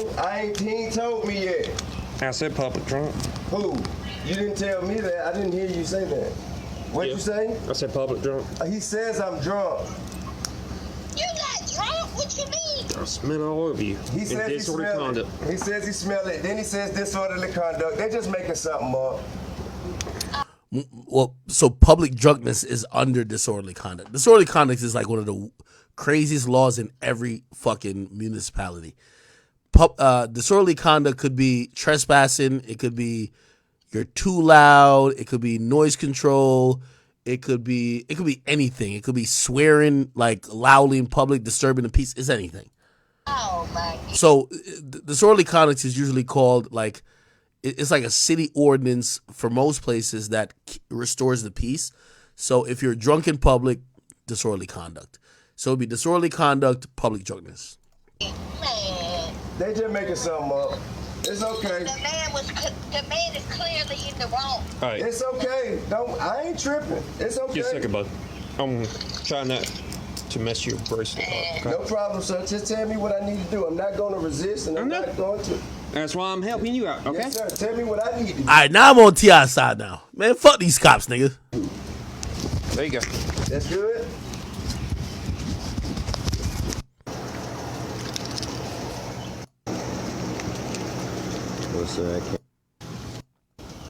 That's fucked up. Just in case, that's what I'm saying. All right. Anyway, yeah, that's fucked up. God damn. All right, stand on business went wrong. Okay, chat. Hey, y'all should know I'm a huge fan of T.I. I think T.I.'s circumstances and the things he went through were genuine. I don't think it was him trying to be cool or trying to get into these situations. This was a guy who came from a certain environment that lived a certain way for a certain while until he realized that shit was no longer viable and he had to switch. And he realized he had to switch for his family and other reasons, and I'm glad he did. And yeah, this is why I don't excuse his son a lot. So here's the thing. So his son dropped the song. Song's completely bogus if you ask me. But here's the kicker, chat. This is crazy. This is crazy, chat. Watch this. And I don't know if I should, maybe I should play this song again a little bit, not the whole thing. But his son, after arguing with his mom and dad, keep in mind his dad got locked up so many times. Had to hit his head on the ceiling so many times. Had to be told, yo, you're fucking up so many times. And he's privileged and he thinks he's having the same struggle. So he drops the song.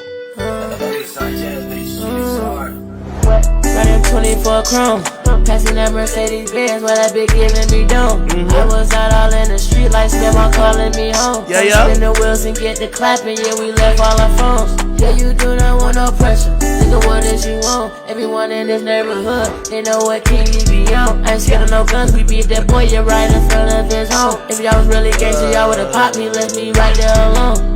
I ain't tryna be no thug, let's get that shit straight. But I can't take no disrespect. so let's get that shit straight. And we really be wild beasts. All that beef he get ate. I gotta hold a lot of weight, cause I got a big plate. Baby Todd Boulevard, they know I ain't come from the A. I grew up rough, stay with my grandma. You ain't know how we play. I ain't say we was that. Now, I know some of y'all gonna be like, I know some of y'all gonna be like, yo, listen. Well, yo, why don't you have that type of sympathy for King of the Center? The reason why I'm not lacking empathy or sympathy for King is because he's privileged, my dude. Like, for example, this is what he posted afterwards, the day after. He says, yo, niggas better mind their business and stay out the mix 100. Yo, King, we got to talk to you, my brother. The reason why we talking about this is because you went live during a family situation. You didn't have to be live. If y'all had this conversation, argument, squabble, even if it was like a little Jonesing session, nobody had to see it until you were trying to exploit the situation by being live. So when you say niggas better mind their business and stay out the mix, brother, you brought us in the mix. You went live while you and your family was talking about family shit. This is one of the reasons why, like, bro, trust me, I love T.I. T.I. is one of the, like, I'm gonna say like my top 5 or top 10 favorite rappers of all time. The reason why I do feel okay speaking about this issue is not because I'm prying into their family life. It's because his son has chose to make this public consumption. So when his son later says, nigga better mind their business and stay out the mix, yo, King, you're doing this yourself, brother.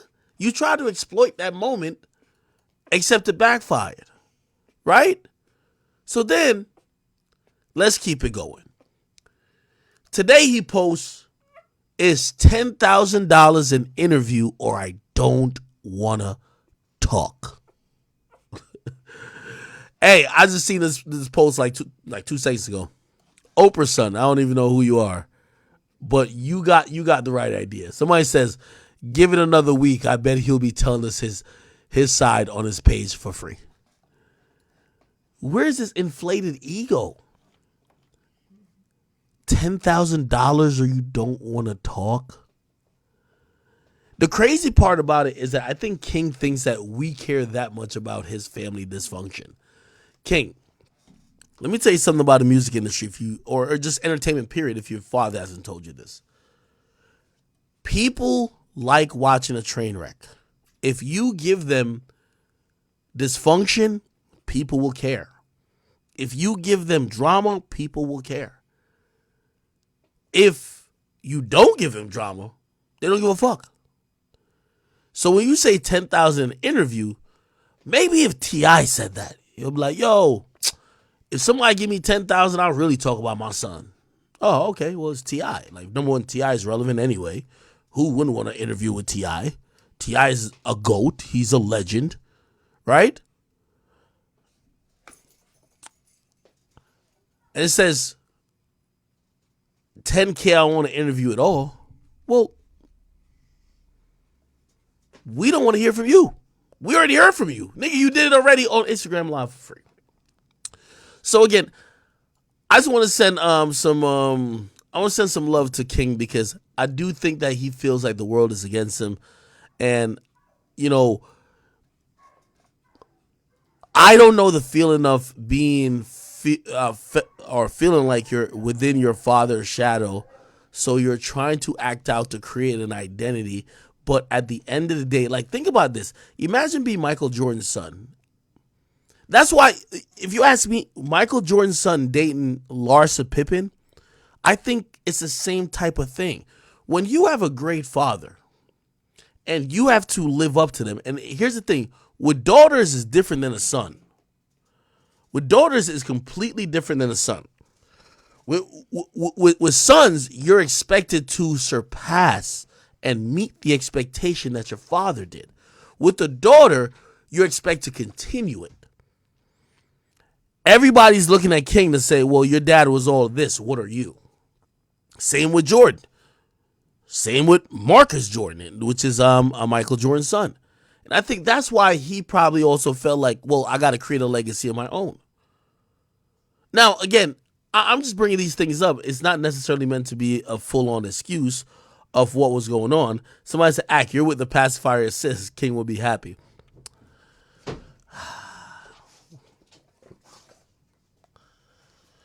Somebody said, Ak, how do you know when you don't have any damn kids? You're talking about yourself. You're talking about that man.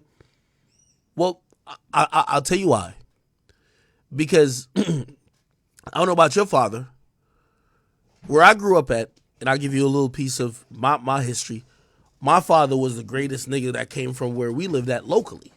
My father was the principal of he was a principal and almost community leader of an entire, it was a really small community in hindsight, but he was the guy there.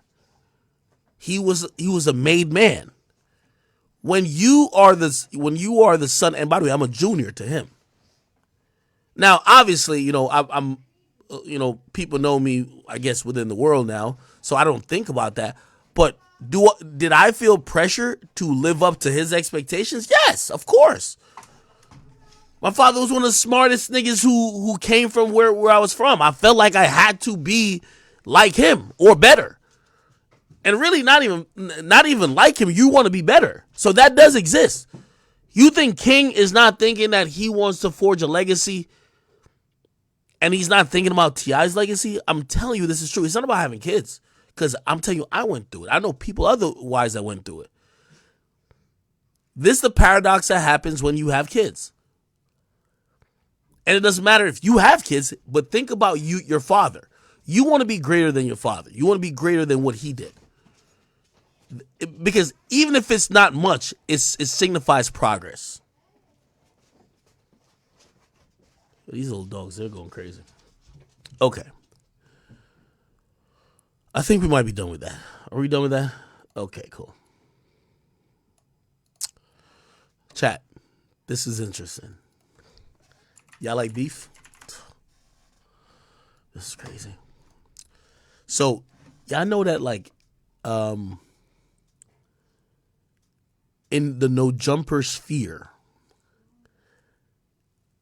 No Jumper is beefing with the people who left No Jumper, and their names is, Figmunity World. So it's AD, T-Rel, Duno, Smack, and a bunch of other people who are in that world. Recently, Adam 22 been talking mad shit. He basically said he ran. Hold on. Let me see. Hold on. He said he ran off. Let me see. I gotta pull this. Actually, let me go to their Reddit. Their Reddit be having the tea. Yo, Adam 22 said he ran the Crips off Melrose. Okay, and I'm sorry I'm calling them Crips, but I ain't gonna lie. I was just sitting back and I'm like, this is why I was like, this whole thing with his Figmunity shit. I'm like, how is Adam, the skateboarder, bullying the Crips in LA? I was like, this is crazy. So anyway, at least content-wise, Adam was bullying all the Crips in LA. Well, not all the Crips, the Crips that used to work for him. I'm just keeping it being. That's what it seemed like. Now, granted, yeah, y'all go, man. Now to keep it real. To keep it honest, I talked to AD and I talked to T-Rel. They were always saying, yo, listen, we're not trying to get this physical, or we're not trying to get this in the streets, because, bro, that's some shit that's going to be set up to hurt us. We're trying to really go up. And I completely get that. Except, hold on, let me see if I gotta show y'all this shit. Where is it? Where is this shit?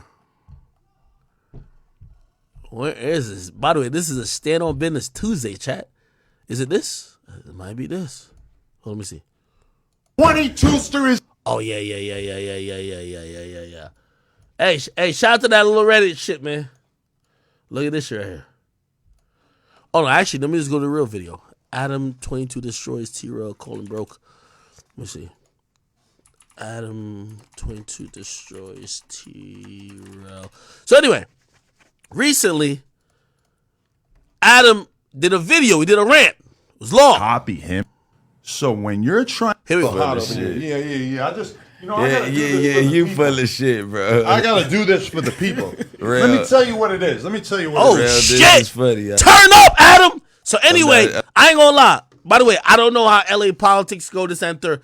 I was just like, we got the skateboarder Adam. He's wilding on the Crip niggas. Like, yo, like I ain't gonna lie. That's why when Fig Munity came to my shit, I'm like, damn, ain't y'all gangsters? How he wilding on y'all? Like, how that work? I'm not agreeing, but he's funny as hell. Let me tell you what it is. Damn, watch this. You want to compare live viewers? Watch this. Live viewers, we just have a lot of good stuff going. Viewers, we don't even. So what am I waiting for? Do I just have to wait forever? That ain't even a space where some can pop off. Even AD is getting sick of hearing my 600-pound life brag about how tough he is. So on Sunday, I put it on my story bright and early in the morning. I'm gonna be at the store all fucking day. I was staying. Adam stand on business. Adam is telling y'all niggas. By the way, you know why I've been watching this amaze? Adam is pulling the whole card of real life gang members in LA. I even told Wack, I said, Wack, I ain't gonna lie. Adam is telling me it's sweet. LA sweet now. This ain't the Tupac days when niggas get shot. This is sweet. This shit is goddamn Kool-Aid. I'm like, oh shit. Look how I'm like, what? Hanging out on Melrose, one of the most public streets in Los Angeles. Out on the block for 3 fucking hours, standing there smoking cigarettes, chilling, waiting for something to pop off. Nothing popped off. Shit sweet out there. My boy let y'all know shit sweet. So what am I waiting for? Do I just have to wait forever? That ain't even a Oh shit. frog Ho! space where some can pop. Look, they could cop a shirt. Yeah, I mean that's being shown. I don't know if they picked up on it. pyramid. Question, and he just starts talking about some other shit and to go at other podcasters. Last couple months, they got the school with their own personal shit. Nah, hold on. I gotta play this part. Broke bitch living off his girl, and it slowly becomes a. You're really comparing apples to orange, which we had maybe 4,500 watching Crip Man. The red, my boy. You living off your bitch, my boy. So this him talking about T-Rail. By the way, T-Rail, I think a Crip. Like, I think they all Crip. Like, bro, I be trying to tell people, yo, I interviewed, what's that nigga name? And this is my guy, I love him. I interviewed, Shorty. I thought Shorty was a Crip. They throwing some other shit that I don't understand. Hoover. Y'all be really thinking like, nigga, I'm not that obsessed with gang culture, my nigga. I'm sorry. Like, I covered the Chicago shit. Other than that, my nigga, I cover music. I do not give 2 fucks about gang culture. Sorry to tell y'all. I know some of y'all really think, oh no, he did Warren. I do not give 2 fucks. Adam knows more about gang culture than me. I don't give 2 fucks, okay? So, me, all I know is Bloods and Crips. I don't know nothing else. So that's why if you watch me in that interview with motherfucking Shorty, I was like, nigga, ain't you a Crip? Why you beefing with another Crip? I don't know that these niggas be beefing. They're mentioning Hoover, this, Hoover. I don't know what's what. Now, no disrespect to these tough gangs and shit, but here we go. You ain't got a nickel to you. Ran your scary ass off. Here we go. Big T-shirt gets sold. Here we go. Sorella, that shit gone. No more tube tops are getting sold. Talk that shit, Adam. Stand on business. On the block. So the you back on 22ster wants in. Oh, shit. So basically, my boy Adam saying he's taxing all of them Crip niggas who used to be on the show. If they want to sell T-shirts on whatever street, which I didn't even know this shit was like that. If they want to sell T-shirt, I get Melrose is like, I don't even know where Melrose is. Yo, I don't know nothing about LA. Wherever Melrose is at, he's saying he wants percentage. This nigga sound like Frank Lucas. Holy. If a tube top gets sold on the block, I want my fucking cut. Damn! I ain't gonna lie. When I was watching it, I'm like, yo. You know what's so funny? When I was watching this nigga say this shit, I was like, yo, y'all hit my people's out here. Book my flight to LA. I thought LA was scary. This shit is lit out there. This shit is sweet. This shit sweet. You're a crazy ass. If a back on Fig T-shirt gets sold on Melrose, the 22ster is here with Desto Dub by my side and Brick Baby right there with the Smith & Wesson. Wait, hold on. gets sold on the block. So Adam is saying if his former employees who happen to, which by the way, I rock with him. Like, AD's my nigga. I just gotta let y'all know this. I think AD's a really smart nigga, bruh. Don't play with it. Anyway. I want my fucking cut. You a crazy ass. If a back on fig t-shirt gets sold on Melrose, the 22ster is here with Desto Dub by my side and Brick Baby right there with the Smith & Wesson. So Adam got like a store back on he's back on Melrose with a No Jumper store, and I think he partnered. I don't know who Desto Dub is. I kind of know him a little bit from Lil Pump, but I guess Adam partnered with Desto Dub, and he's saying, "Yo, he's taxing any other nigga who's coming on there to sell tube tops, underwear, any type of clothing." He says he's with two niggas. He's with Desto Dub, I guess his partner for the store, and then this is what they keep telling me. They say the West Coast boogeyman is this dude right here. They say he's like 5'4", but he always got the Smith & Wesson on him. That's what I heard. Word to everything. Word to mommy. That's what they said. They said my boy right here, Brick Baby. I didn't even know. I thought it was like Lebebe. But they said he's Brick Baby. They said he always got the 4-5 on him. He's the under, like, I don't know who be telling me this bullshit. They say he's the underboss of Big U. He's like a rolling 60. So like that's like the most dangerous gang. So like the biggest gang, he's the number 2. I'm like, oh shit. First of all, the whole time I'm talking shit to Brick Baby, I ain't know he was like that.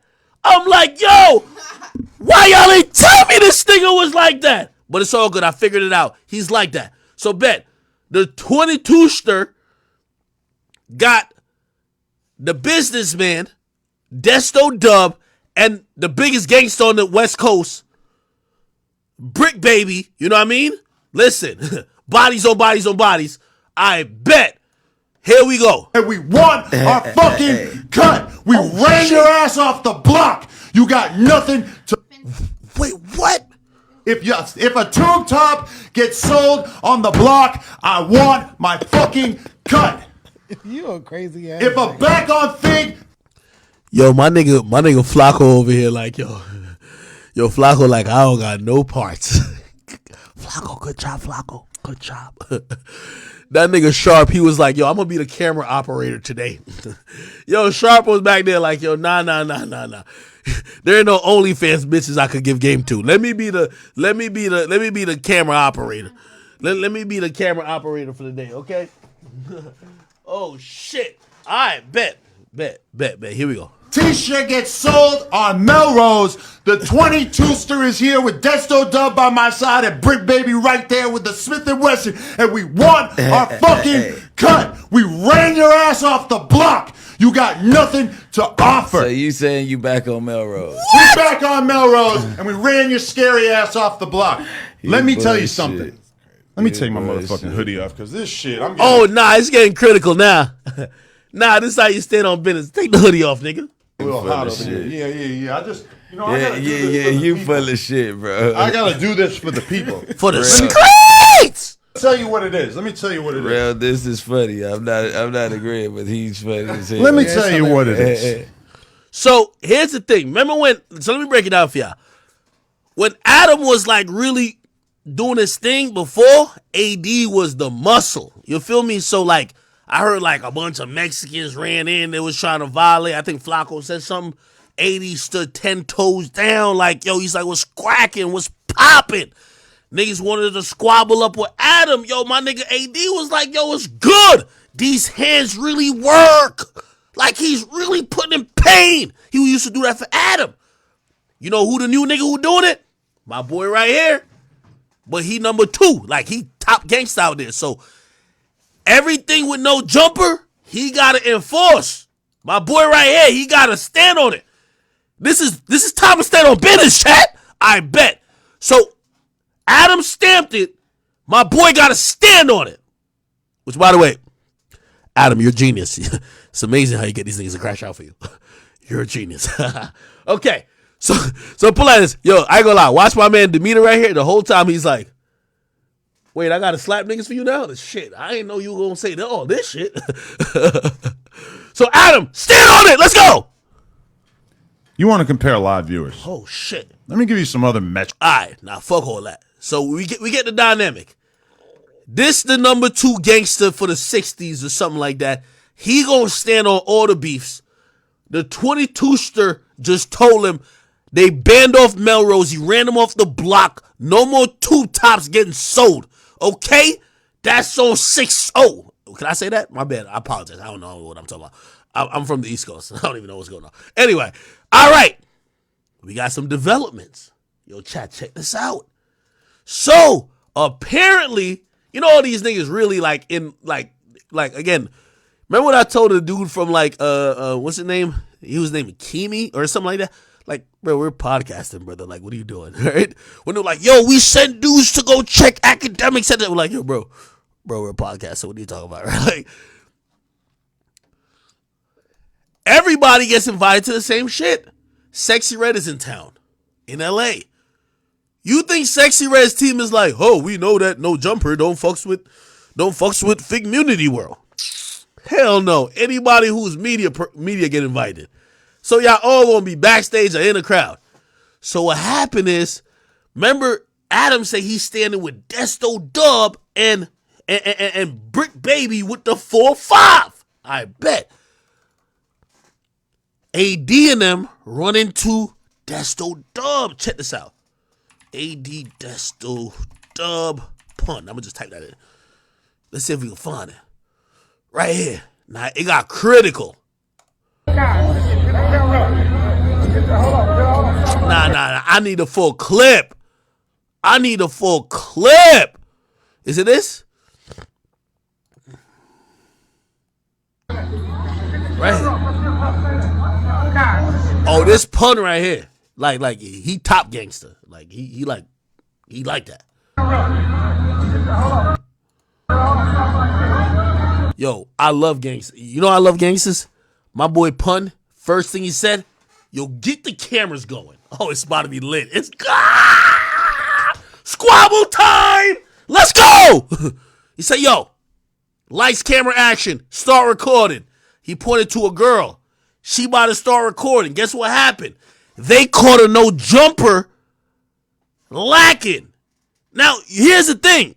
No jumper been covering the 60-30ins versus the old blockians. Fuck that beef. That beef old. That beef is in federal court. The new beef is no jumper versus, what should I call it? The Figmunitors. I fucked that up. But whatever. So now, this dude right here, this guy right here, I know it's a little blurry. He's Desto Dub. Remember what Adam said? He rolling with 2 niggas. His 2 lieutenants. Desto, gangster. Stand on business. Champion. He's like T.I.'s son. King. Holy. Never back down. Hold up. Then Brick Baby. Killer. Gravedigger. Body layer. Business stand owner. Yeah, that's him. Now, Brick wasn't there.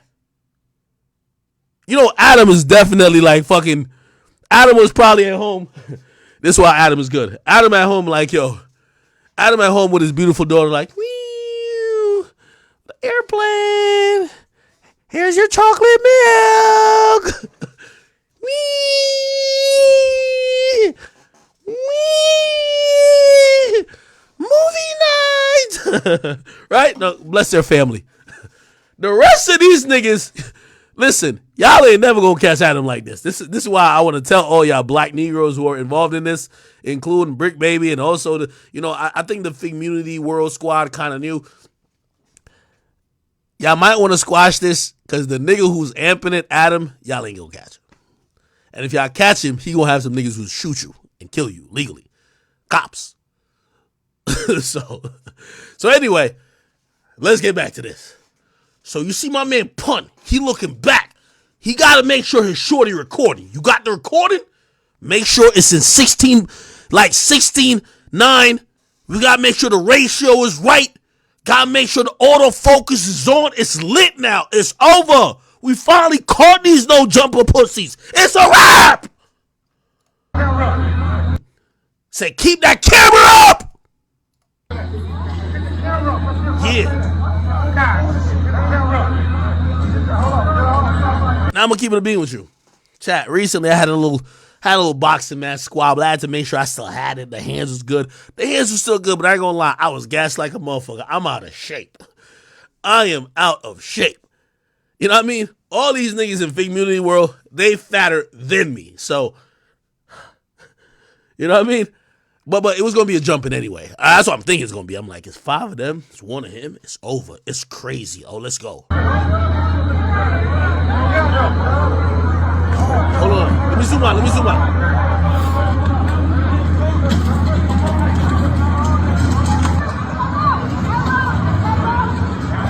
Okay. I bet. Just check this out, chat. So she gonna be the paparazzi. She TMZ. Get the camera up. Okay. Now punt tall. I ain't gonna hold you.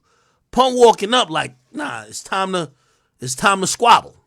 And I ain't gonna lie, Punt, he got that look in his face.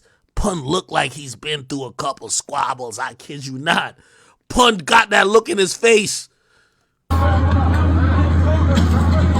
the worst type of nigga. I ain't gonna lie to you. I'm gonna tell you why. He look like the nigga who talk shit but also fights. You feel me? You know you be seeing niggas that look like they talk shit but don't fight. Okay, so here's the dude right here. Here's homie right here. They're all circling around him, and he's Desto Dub. Remember Adam say he would Desto and the other dude. They all like circling him. Now, he backpedaling. You know you throw the car back in reverse, like, you know, reverse don't go as fast as when you put it in drive. So, like, he backpedaling, but he not running, but, you know what I mean? It's more like a moonwalk. It's like a little moonwalk. Ain't nothing wrong with a moonwalk. Ain't nothing wrong with that. Okay, now I don't know if you heard that, but I heard it. Shit just got critical. Hey, Desto, you my guy. Actually, I never met you before. But still, Desto, when you get back to no jumper, Brick Baby gonna have to give you the DP. And I'm not talking about double penetration. The DP. You know what I mean, right? Now you disobeying the set. I don't know if y'all heard what he just said. He said, I'm my own man. Nigga, no you not. You banging no jumper. Fuck is you talking about? Wait, nuh-uh. You banging no jumper. What you talking about, you your own man right now? What? Look, they backing him down.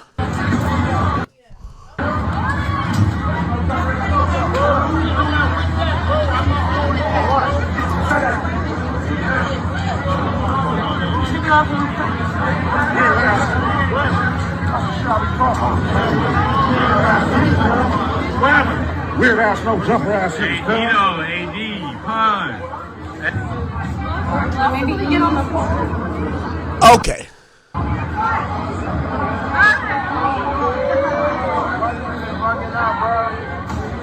This is my boy AD. Mr. Stand on Business. Now, to be fair, I think AD has been caught in a really weird position. AD is a businessman and a future GOAT at how he's gonna maneuver in this media space. He a gangster, but he don't want to. He not trying to Suge Knight this podcast space. He not trying to beat niggas up, have niggas scared of him. He want to be a nigga who's cool as fuck and be the guy who has the outlook of the streets, but he not trying to be the like some boisterous shit. Feel me? Stand on business. Everybody keeps saying it. Stand on business. Stand on business. Okay, so anyway, everybody leaves. Nothing happens. I will say this. I am happy that nothing happened. For everybody involved, shit will get very different and very weird once people put hands on themselves. And I think this is, with all the jokes aside, I'm gonna give my jokes out, but let me have a little serious moment. For this whole situation with No Jumper and Community World, but I'm gonna specifically say with Adam and them. Adam, bro, I know you, you know me. They ain't catching you, nigga. Feel me? Put like this.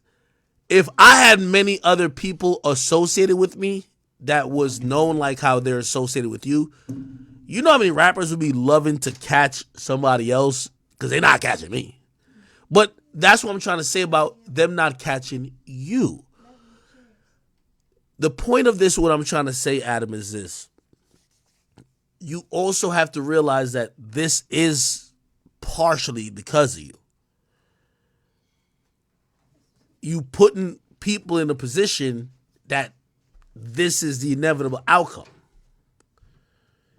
Now, here's the thing.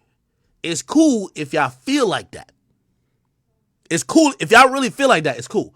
For example, hey, I don't like them Rory and Millie Moore. I really felt they came to my crib on some shit which I really take on a very personal level. To me, I value it like that. I don't think that there's No Jumper Community World shit is like that. And I think that people, including Adam, should look to de-escalate. I'm glad nothing happened here. I'm glad nothing happened here. I'm not even gonna, because I don't want nobody think I'm instigating. Like, obviously, I got my jokes off. It's cool. But I ain't gonna say, listen, of course, I could be like, oh, shit, 5 of y'all should have stomped him out. Or, oh, shit, nigga, you a backpedal. Nah, we ain't gonna do that.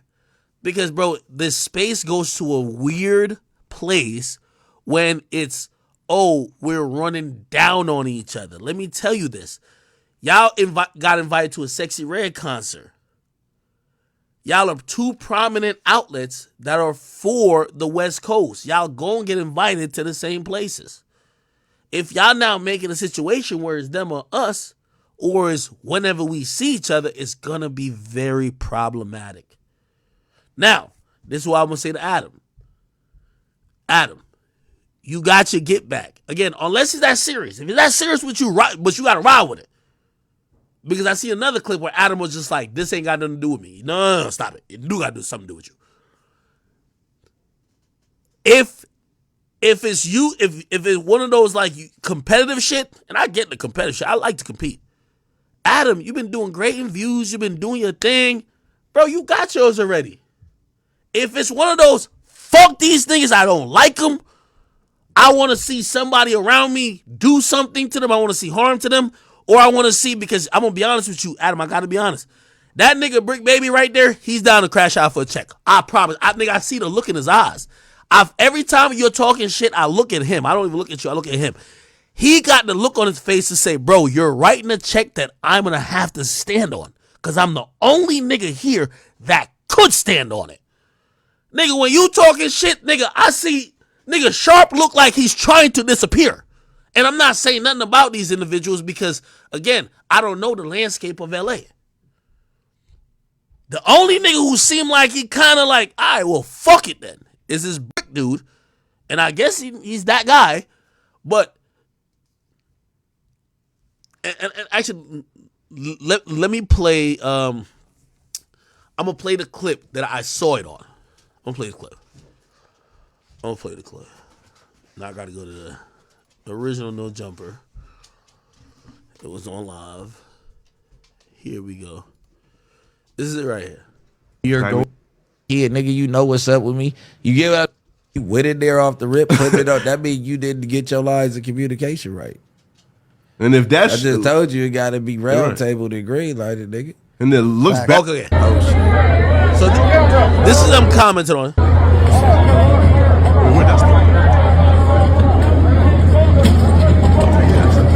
By the way, Sharp, as much as I talk shit about you, and I wasn't trying to call you no punk or nothing like that. Bro, you working a job, my nigga. No Jumping ain't your brand, nigga. When the way how you talk, the way how when other people's names come up, how you're acting and how, you know, Flacco's acting, that's how y'all should be acting. Y'all not supposed to be banging on no shit. Right to do that while he's by himself and still did no politics. Shake it off him.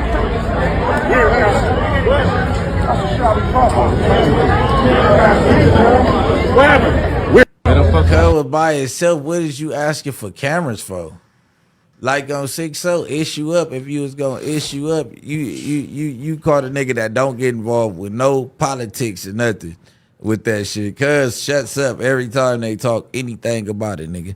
Yeah, I mean, you caught a nigga like that up there that don't got nothing to do with your no jumper beef and all that, bro.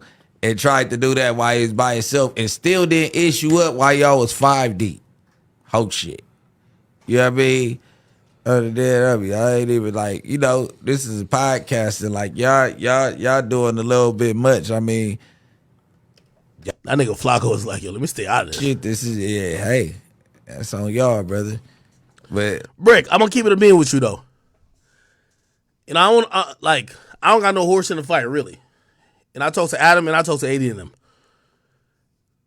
Y'all been sitting back and letting Adam talk crazy about these guys. They already said, we don't know how to go back and forth with you verbally. That shit already told you, nigga, the only way we know how to really get at y'all niggas is in real life.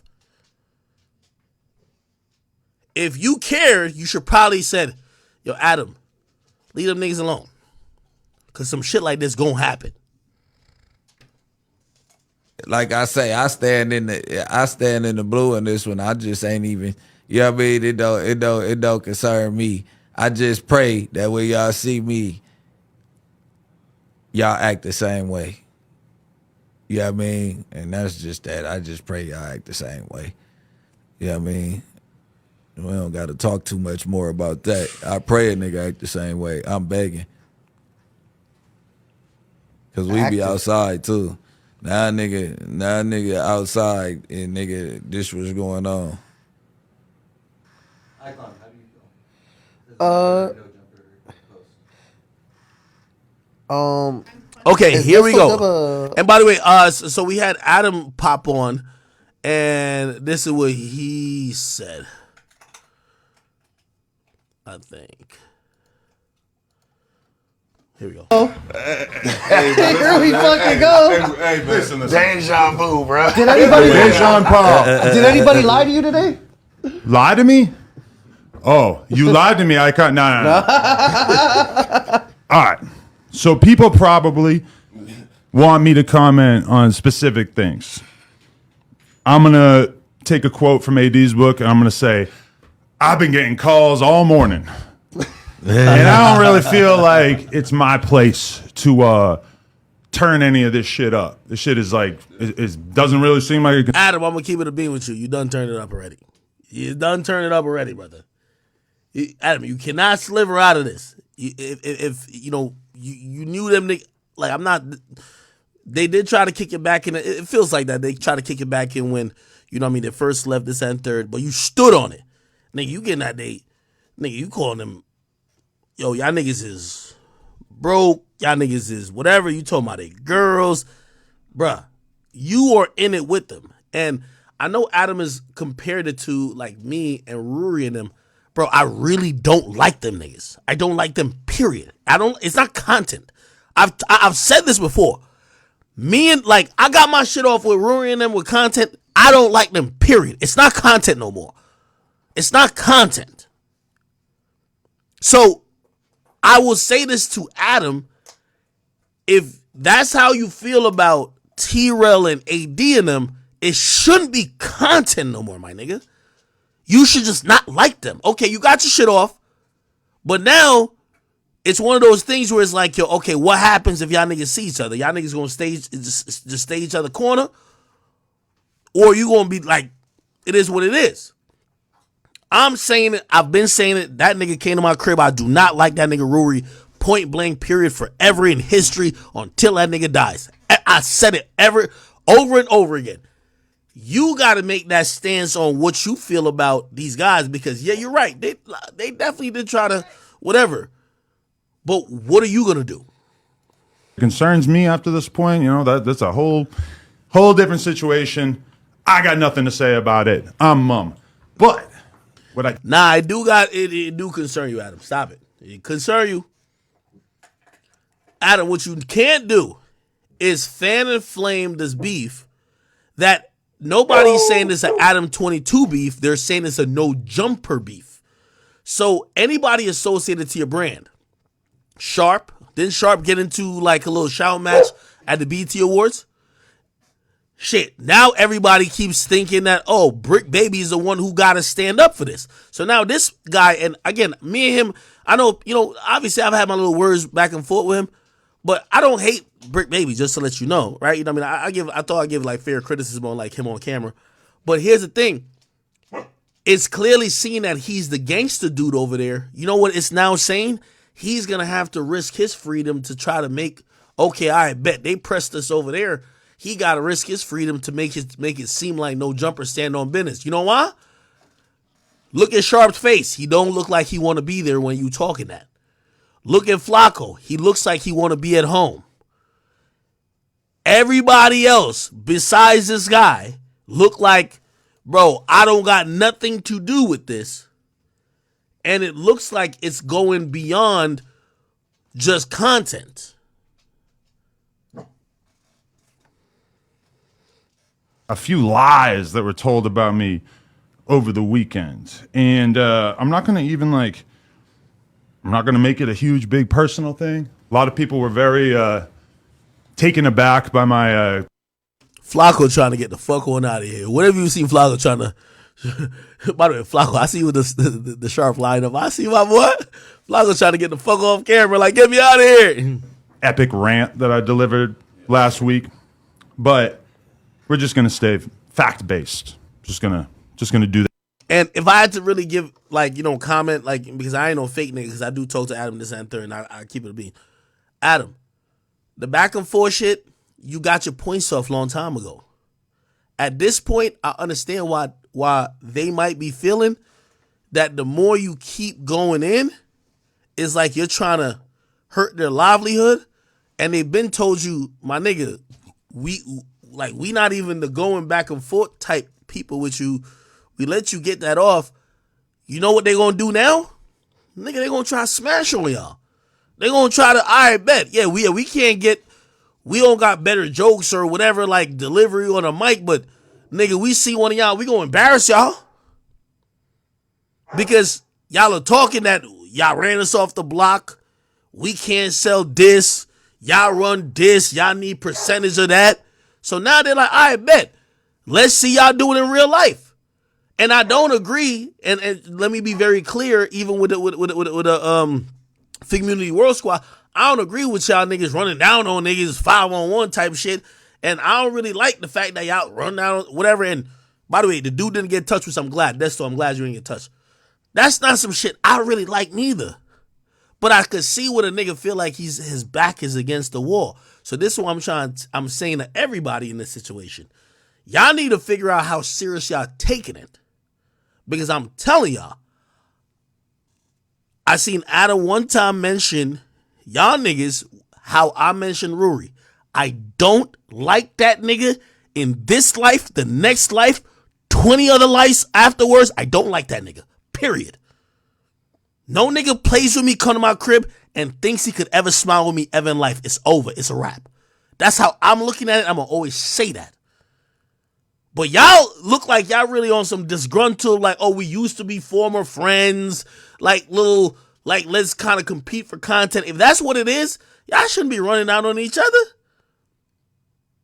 And especially, like, I felt like Community World was just like, bro, like, you got it. Like, yo, we ain't about to, like, go back and forth with this and third. You got it, whatever. We just going to do us. If that's the case, Adam, you should chill. Unless you're on that with them. And if you're on that with them, you can't say you're not involved when niggas is getting ran down on. Because you are involved. They're telling you that's the only way they know how to respond. The only way they know how to respond, nigga, is niggas getting ran down on. So either you take your dub from you talking shit. Nigga, they basically gave you the dub. All right, whatever, nigga. We working.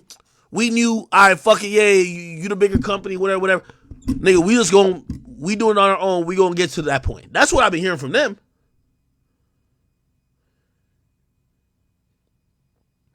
So I'm gonna just give advice to both of them, man. Y'all niggas need to figure it out. If y'all really on some other shit, y'all go get into some other shit. And Adam, you're into some other shit. Don't know. You ain't gonna squiggle out of this. Because every nigga here, they don't talk about AD and T-Rel and them. Sharp look like he don't want to be here. Sharp is mad outspoken when you got him with an OnlyFans thought. I don't know this person right here, so I can't really give an opinion on it. You know, my man Flacco, he got a lot of opinions. He got hot takes out the wazoo. Wanted some shit he care about. And this dude usually is your echo chamber. He fucks with you heavy. But even him, I could tell, he's not leading talking shit. He's backing you up. So, anyway. Man, I ain't covering no Krishana and Case. Who the fuck is K-Swave? Somebody gonna clip that. That nigga gonna be mad. All right, anyway. I got other topics. Okay, cool. Done with that. Oh, shit! Oh, my God. Yo, chat. No, fuck that. I got mine off. Oh, my God, chat. Oh, my God. How'd y'all let me not cover this? Yo, who should I blame for this? Who should I blame for this? Hold on. Where is it? Is that right here? Chat, who should I blame for this? Yo, my boy, the Chirac Wolverine. The Chirac Wolverine got on camera and said this. Make it make sense. I'm still Chirac Wolverine. Still King Lil J. Bro. Still well respected in the streets. I ain't got niggas that but they like, man, that video was you. We don't get no bro. If the transmission video was you, we don't get no fucks. We know what you do. You a real nigga. So what? The past, the past. The past is the past. Niggas bringing up shit. That video, when we say that video was recorded in the county? Like around what year? I'm not even sure. It might have the date on the video though, but I didn't look at it. Probably like 6 years ago. Like, dude. Yeah, 6 years ago I was fucking with a little tranny. But now, come on, bro. Like, that past is the past. I'm straight now. Fuck is you talking about? I think Cam Capone got this. Cam Capone? News? Let me see. What's going on out here? What? It was telling me my boy King Lil J was fucking with a transformer. I take it on live, whatever. With anybody for the right amount of bread. Other than that, next money real quick. Hold on. I know what you're talking about though. Hold on. It looks like you got in a fight with somebody, man. It's a T, and you're kind of choking her out, and then you guys kind of get separated and everything. Hold on, let me set this blood money real quick. Hold on. I know what you're talking about though. Hold on. Now that video is 100% me. You can tell it's me. You see the interview afterwards when it's me. This thing about me, I don't give a what a motherfucker is. You could be a midget, anything. If you show any sign of disrespect or any of that, you go get dealt with accordingly. However I feel is the proper way to deal with you, you go get dealt with. I don't give a about none of that shit. Bro, everybody know it. I've been kicking ass forever. Fruits. For a long time, Cam. You hear me? For a long time. In the hood, in jail, everywhere. Bro.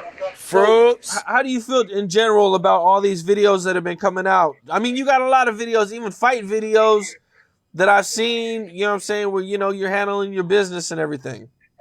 I love them. I love them because this is the thing, Cam. When I got locked up, some shit happened to me when something almost happened when I broke my leg. That ain't really make a lot of noise. And then I posted a video saying the jail I was just said about the up conditions and all type of shit. That didn't make no noise. But for some negativity come out and really push me where I need to be, shit, I'm grateful for them. Thank you. Whoever did it, put out the narrative, whatever, I'm thankful for it. And I got offered so much more money by my record label. It was a blessing. It's a blessing in disguise. It's up that it had to come to that, but it's a blessing, shit. I ain't gonna lie. It's really a blessing. Okay, now, through all this that's been going on, man, the rumors there were past rumors about you, man. There was a couple women, a couple T's, who did some interviews claiming that they used to be with you. Well, anybody can get 5 minutes of fame right now, man. Listen to me, yeah. You know this like I know this. Ain't nothing gonna ring harder than saying Lil J name, man. So a lot of bloggers, a lot of people do interviews and all that. They'll let anybody, it could be 50 people lined up right now that got something bad to say about Lil J, and they gonna let them say it. Like, these people saying they know me, I don't know these people, man. So you never met, heard of, or anything with those two chicks? Them people are irrelevant. They ass trying to get some clout. They not getting no clout off me, man. They can't tell you nothing about me except some, this happened. Them people don't know me. Okay. I know for a fact that them people know, brother. I know they know him. I know for a fact they do. I know for a fact because I got verification. The real verification. Not a more come over there. Because if you saw the interviews with they did with DJU, they was getting caught in a lot of lies. Like everything they said wasn't really for the right amount of bread. I'll do it for sure. For sure. People that's really somebody be up there, man. Do the like street shit, like the niggas I'm in tour with. So a lot of that shit, niggas be telling on themselves. Oh, here we go. Oh. I don't care, Capone, bro. I come on right now and do a song with Lil Nas X. I never care. What's somebody gonna do to me? Make it make sense. I don't get no. I still got a million hoes. I still got a lot of money. I'm still on top, Cam. I ain't gonna lie. I hear you, man. When you got out, it was definitely an event. It definitely went crazy. It's gonna be another event. The Face, my album drop as soon as I come out, probably like a month. The Face. We gonna see how we make it make sense. We gonna start there. Man, the rumors, there were past rumors about you, man. There was a couple women, a couple T's, who did some interviews claiming that they used to be with you. Well, anybody can get 5 minutes of the police custody. Something happened. Telling on themselves. Okay. Yep. I was trying to get that affidavit he's supposed to write for me. So boom, after that, I go to court. Hey man, dude said you got people trying to force him to sign paper. She told me. I told her to wait. She said, man, I'm scared. Dude, tell her. All right, chat. Enough of that, man. I think I'm ready to call a spade, man. Yo, this is why, again, first of all, I'm too pussy for jail and real gangster shit, so just call me pussy, it's fine. But I think this whole little Chicago, Cook County shit is proven to me. If you get consistently incarcerated and you love the inside of a jail cell, you learn to adapt, which means you learn to deal with transgenders when you're on the inside, and you might fuck women when you're outside. It just is what it is. Like, I think Lil J, based on his own admission, we hear it here. Hold on. Niggas is still holding on to the past. I worry about the future, man. I'm broke. Man, make it make sense. I'm still Chirac Wolverine. Still King Lil J. I'm broke. Still well respected in the streets. I ain't got niggas that but they like, man, that video was you. We don't get no. I'm broke. Again, you heard what he said. He got niggas who he fuck with. If that video with the transsexual was you, we don't get no fucks. You know what this told me? Stay away from jail. Because, what people don't really acknowledge about, being incarcerated is that it puts you in almost an animal survival mentality. Like, who knows if Lil J was always attracted to or may have, liked men or men that look like women, but when incarcerated for a elongated period where you might not know when you might be getting out, he might have made a choice to say, oh, fuck it, like that's my best option. Again, I still think it's homosexual. I'm not gonna lie, I do think it's gay. But I can't really be the person judging this because I haven't been incarcerated. And not saying that if I was incarcerated, I'd make the same choices he is. But if we're catching him saying this, how many other people who have been incarcerated that we don't have on videotape who have done the same things? So when I see this, I'm like, oh, this is more of a jail culture more than a Lil J shit. To be honest with you, y'all might not want to hear that because you want to just pin it on Lil J. I really feel like this is a jail culture shit. If you know a nigga who like going to jail or who don't mind being in jail for an infinite amount of time, he probably fuck with the things. The little saucy Santanas. That's what it is. So again, not that something that we advocate or nothing like that, but we got to realize when people who are in a situation and they can't change that circumstances, they used to adapt. And it looks like that's what he's doing, adapting. I ain't gonna lie to you. Wow. Okay. By the way, here's the funny thing. I think Lil J come back out. I don't think nobody gonna even. Yo, it's so fucked up these. I think he comes out, nobody's gonna care. Nobody's even gonna care. Speaking of trannies and people who are like a little bit mentally deranged. Last week. Hey, let me state something unequivocally. Remember when this saucy Santana individual was trying to get at me, and he was very, flamboyant and meet me in the streets and all that shit. And at first he said, "Yo, Ak, I'm gonna knock you out, then I wanna fuck you," and all that type of stuff. And a lot of black women laughed. This is what I realized in the last month about black women. Yo, black women, I want to call all y'all to the carpet. I love y'all. My mom is a black woman. But a lot of y'all black women that are born in and used to this American ghetto culture, y'all are lost. The majority of black African American women, their identity is the gay black male. I'm being honest with y'all. The flamboyancy is the gay black male. If you look who do their makeup, their hair is the gay black male. It's only right why the gay black male believes, well, if you look to me for style, fashion, and looks, motherfucker, you want to be me. We now have, and it's only in black culture, where black women are seen to be copying gay black men. I want to be very honest about this. The majority of the black women look up to gay black men, get their style from gay black men.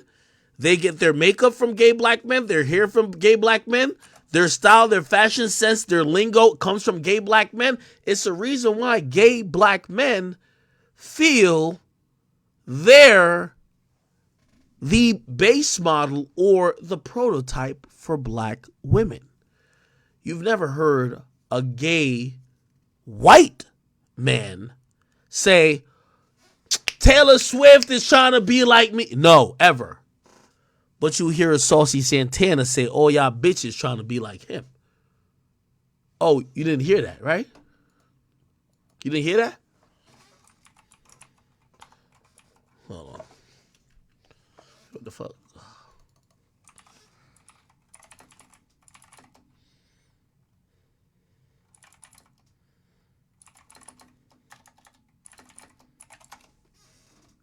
See if I can find the clip. Maybe I can find the clip. Here we go.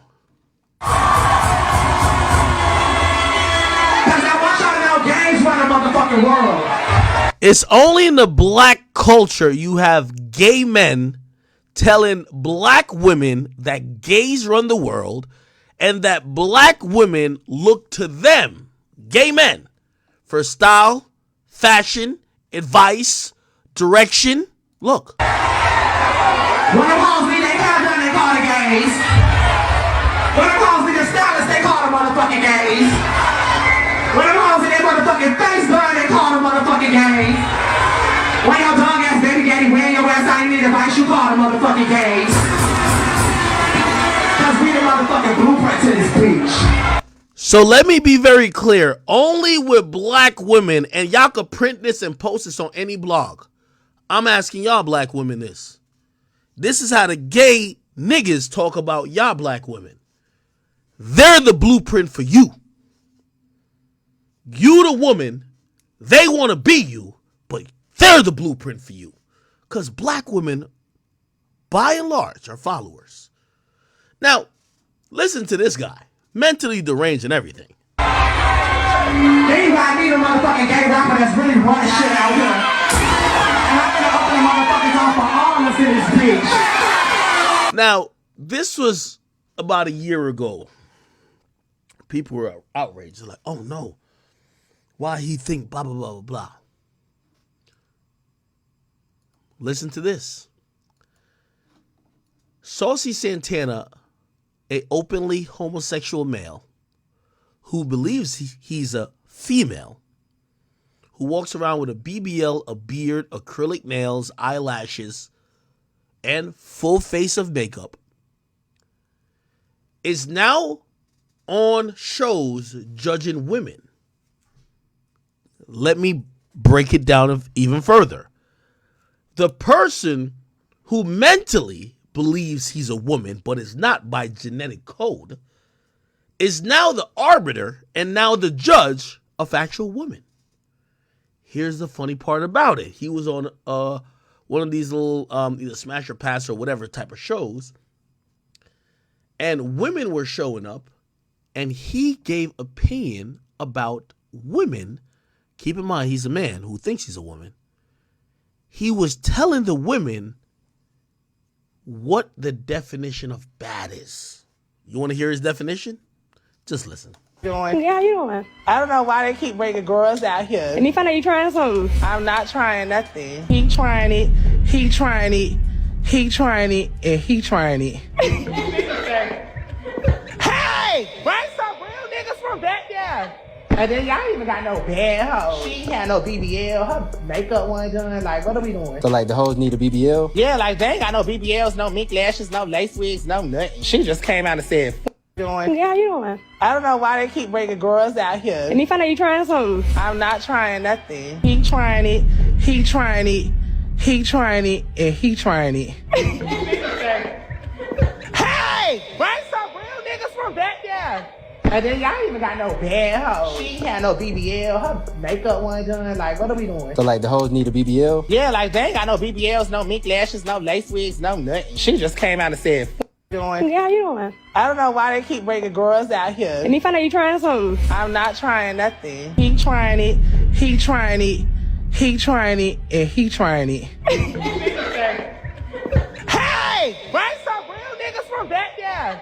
And then y'all even got no bad hoes. She ain't had no BBL. Her makeup wasn't done. Like, what are we doing? So, like, the hoes need a BBL? Yeah, like, they ain't got no BBLs, no mink lashes, no lace wigs, no nothing. She just came out and said, doing? Yeah, you doing? I don't know why they keep bringing girls out here. And he found out you trying something. I'm not trying nothing. He trying it. He trying it. He trying it. And he trying it. Hey! Bring some real niggas from back there. And then y'all even got no bad hoes. She ain't had no BBL. Her makeup wasn't done. Like, what are we doing? So, like, the hoes need a BBL? Yeah, like, they ain't got no BBLs, no mink lashes, no lace wigs, no nothing. She just...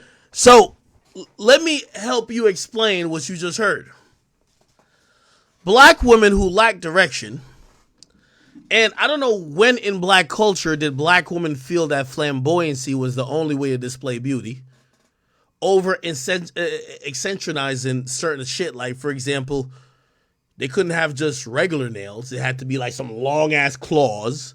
It couldn't be just regular hair. It had to be hair down to your asshole. Had to be lace fronts, had to be colored. It couldn't be just like, you know, okay, a modest, like, whatever, touch up on maybe like a tummy tuck, a fucking lipo, BBL. It had to be some bodacious shit. What ended up happening is that black women started mirroring gay men.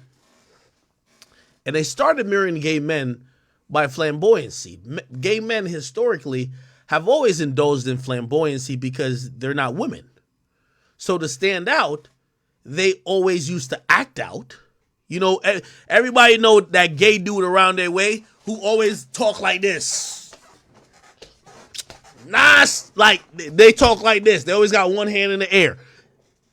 Flamboyancy, you're gay, nigga. We get it. Black women have lost their they've lost their identity. They're now following the people who want to be them. But that's a paradox in itself. The person who wants to be you is now leading you to fill a void or fill a expectation of what you are.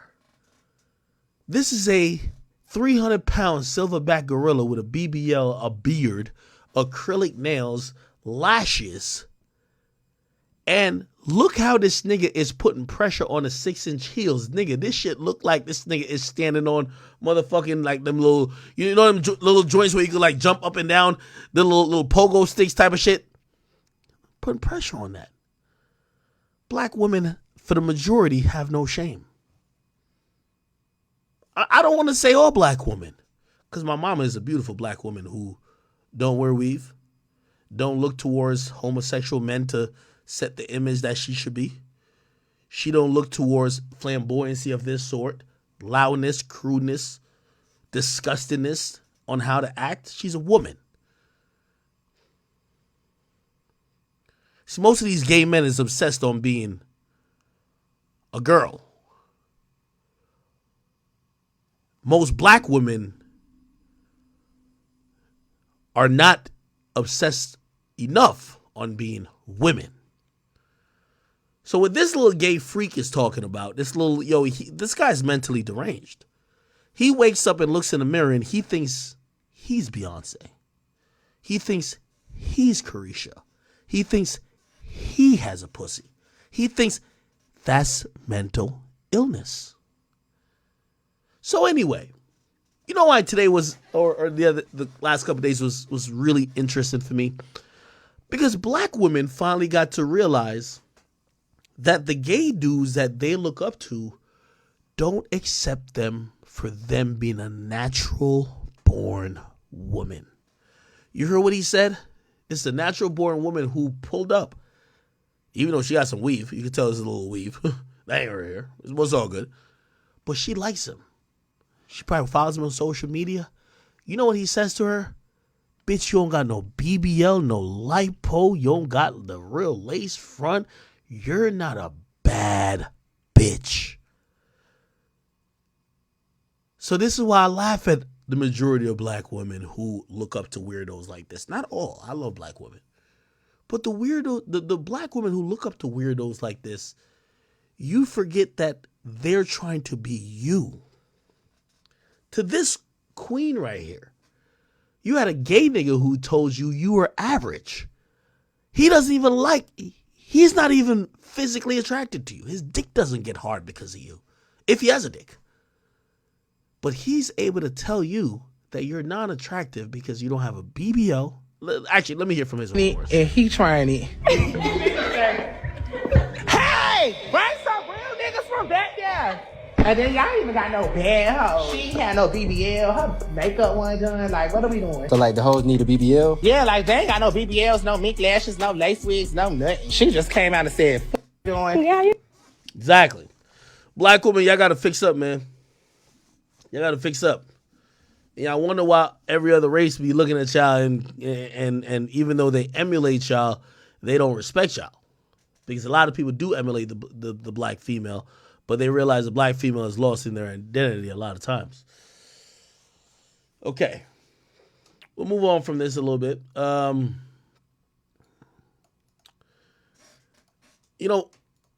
I'll play this, and since I'm on the topic of this, and I'm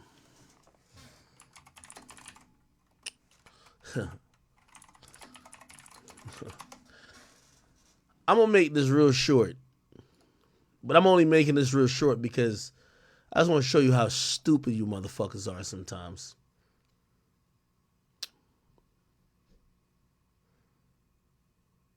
God damn, they post a lot of fucking clips on this channel. Ooh, this is clips.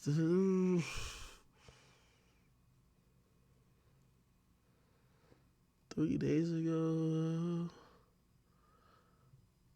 I forgot what clip I'm trying to like react to.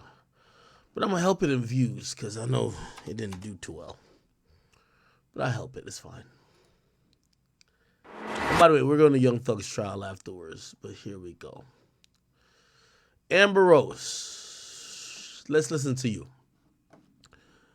By the way, let me just let you hear the ridiculousness out of him. So that's what Saucy He said he did not say he was he's gonna. gonna fuck him. Here we go. I don't know if you know him, but that's his opinion. But then Saucy Santana jumps in the mix. I don't know if you know him, but he jumps in. That's your boy? Love him. Okay, great. Yeah. He jumps in and is basically like, Academics, why are you talking about female? You have to fight me now, and also after I beat you, I'm gonna rape you. So that's what Saucy He said he did not say he was gonna. He's gonna fuck him. Okay. Presumably, it would be not consensual. Yeah, I'm gonna beat your ass and I'm gonna fuck you. Right. He didn't say rape though. He didn't say rape. You but don't it's know kinda, if Academics would give consent at the time. Amber Rose, you dumb fucking slut. Let me just bring this up real quick. You see, because of women like you is the reason why we don't feel no empathy for you. You see, the dumb fucking slut you are, and by the way, just to be known, I was ever cool with you because my man 21 Savage, when I first met him, he said, that's my bitch. And by the way, he smutted you out and you ran onto a bunch of other niggas. I give no fucks about you. I only really ever piece it up with you for 21, and he don't fuck with you no more. He laugh at you, I laugh at you. You getting fucked by everybody. Cool. But let me put this into perspective. Amber Rose, I believe you say you were sexually assaulted at 16. Now, I'm going to be very careful here. But you recalled a moment when you were sexually assaulted in middle school and you said the principal blamed you. Now, I'm going to be very careful because I do know how this is so traumatizing. But if you claim you were sexually assaulted in middle school and the principal blamed you, yet you're on a podcast talking about, I don't know if Academics would think it's rape if a nigga would knock him out and fuck him. It's a reason why you're there doing OnlyFans. It's the reason why you're there with a shit ton of trauma, and it's a reason why you're there sexually exploited, fucked by every nigga in the industry, and you're in turmoil. You see why? When niggas try to appease or like, oh my God, oh, well, you went through some shit. You hear how you talk about others?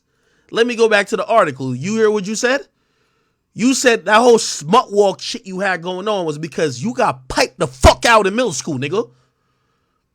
And you claimed it wasn't by choice, but imagine if I was supposed to be on some dumb shit like, oh, I don't know if she was right. Imagine if I was on some dumb shit like that, Amber Rose. This is why you're a fucking hypocrite with a bunch of fucking feminists like y'all. If you gonna stand on some shit that y'all against sexual assault, stand on it. You're a fucking whore and you fucking know it. I ain't talking about your sexual assault because I believe you. But the mere fact you could sit here and trivialize anybody threatening rape makes people feel, why the fuck did we ever care about you getting sexually assaulted? Because put it like this. Let me tell you this, Amber Rose and Saucy. Before a nigga do that, nigga, I got 50 guns in this house, nigga. Gun right there and 2 right here, nigga. I'll commit murder before that shit happen. I'm a man before everything, and I was born in Jamaica. That will never happen. Let that be known.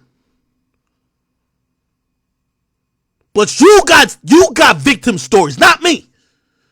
That nigga Saucy could see me. Matter of fact, I can't wait to go to Miami, nigga. I'm gonna drop locations everywhere. I bet that pussy don't do shit. Won't pop out. But you ain't gonna ever hear me talking about no rape stories. Cause ain't no nigga could rape me. Ain't nobody could rape me, period. You a female. You should be sensitive towards that shit. You should be sensitive towards that shit, nigga. Because it's not only people like you, and I don't know the way you dealt with this shit. I don't know if you lying now. I don't know if you lying. But I know there's a lot of women who ain't. Who, when they hear sexual assault and rape, they don't really be playing like that. They don't be saying, they don't deal with rape like this. Say rape, You don't know if Academics would give consent at the time. Bitch, I don't fuck. Come on, stop playing. Okay, so Amber Rose, if a nigga was, You don't use to strip in Philly strip clubs. Right? I know a couple niggas who nutted on your face. Facts. If them niggas got you drunk, fucking had their whole team nutted on your face, who knows if you gave consent? Imagine me saying some dumb shit like that. I wouldn't even say it. That's not even true. That's weird. By the way, I don't know no niggas who fucked her, by the way. You get what I'm saying, my nigga? You talking about a fictional shit that ain't gonna happen with me. But you got raped, my nigga. I ain't get raped. You got raped. So you start looking yourself in the mirror. Cause when I look myself in the mirror, nigga, I look at myself with 50 guns, nigga. I kill a nigga and I kill myself before that shit happen. It ain't never gonna happen to me. Fuck is you talking about? That boy Saucy Santana think we finna squabble. Ain't no squabble happening. You see me in Miami, you step to me, nigga, you done threaten rape. Let's talk about it. Whatever you want, I'm on. What's up? Ain't happening. You gonna see me in Miami. Like, nigga acting like, oh, you don't never. All that come to the headquarters shit, you think I'm about to squabble with this nigga, man? So you the one who got dick punched up in you, nigga, not me, nigga. I don't got no victim stories to tell about nobody, nigga. Fuck is you on? So when you was in middle school, nigga, but I'm gonna keep it calm.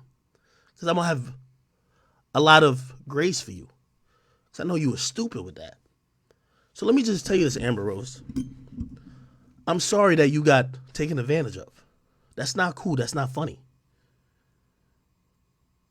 But while you sitting up there with that dumbass hairstyle, and while you sitting up there knowing that Kanye West did you wrong, nigga, and you fucking all type of random, nigga, don't even play with a nigga like me. Nigga, I was doing a whole interview. Nigga, I got the whole,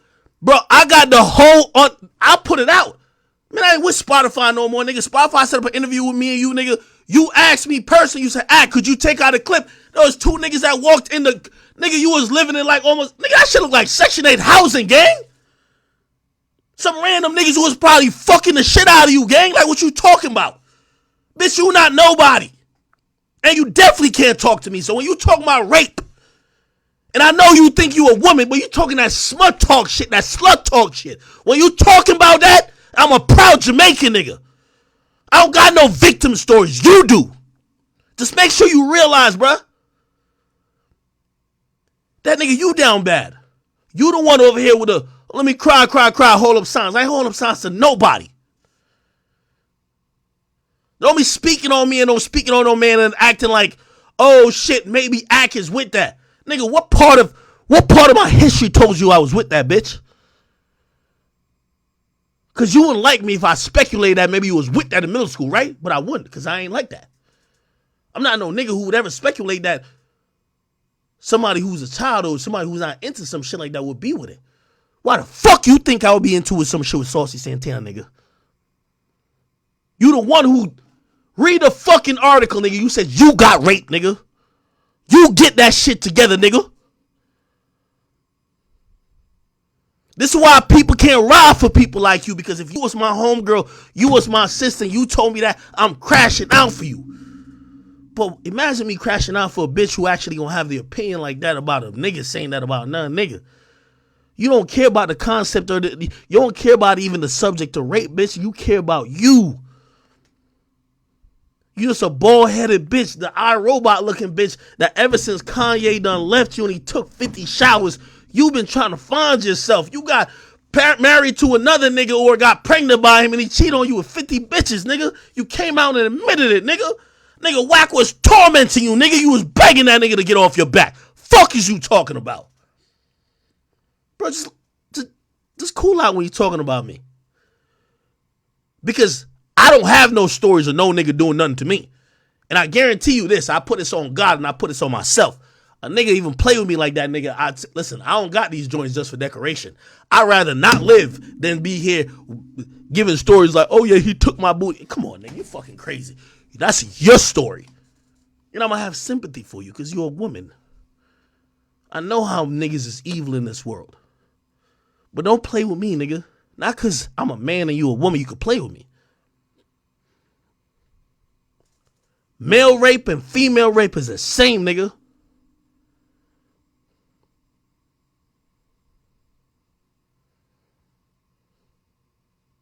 that Saucy Santana shit, me and that nigga was never going to squabble. That nigga's mentioned rape. Nigga, I stay with that nigga. See me in Miami, walk up to me. I guarantee you it will not end profitably. I'm telling you. Matter of fact, I'm making it my mission. I got to go to Miami and I'm going to drop locations everywhere, nigga. Because he will not do nothing to me. We not squabbling. You gonna meet me outside, nigga. You pull up on me after you threaten to rape, nigga. Yo, Amber Rose, think about this, you dumbass bitch. If a nigga threatened that he was gonna rape you and you saw him and you had a blick, nigga, what you finna do? Stop playing, dummy. Don't play with me like that. You a strip club hoe, nigga. You son sucked off mad niggas in Philly strip clubs, nigga. Don't play with me like that, nigga. Me and no boxing man, I ain't got nothing to play with, bruh. So you talking about, oh, I don't know if Akademiks would have gave consent. Boy, you talking dumb shit, man. It's like me hearing a nigga saying it's like me hearing a man say he gonna knock you out and take your pussy. And I'm like, well, I don't know if Amber Rose would consent after you knocked her out for you to fuck her. Are you stupid, Amber? What type of horror shit is you on, nigga?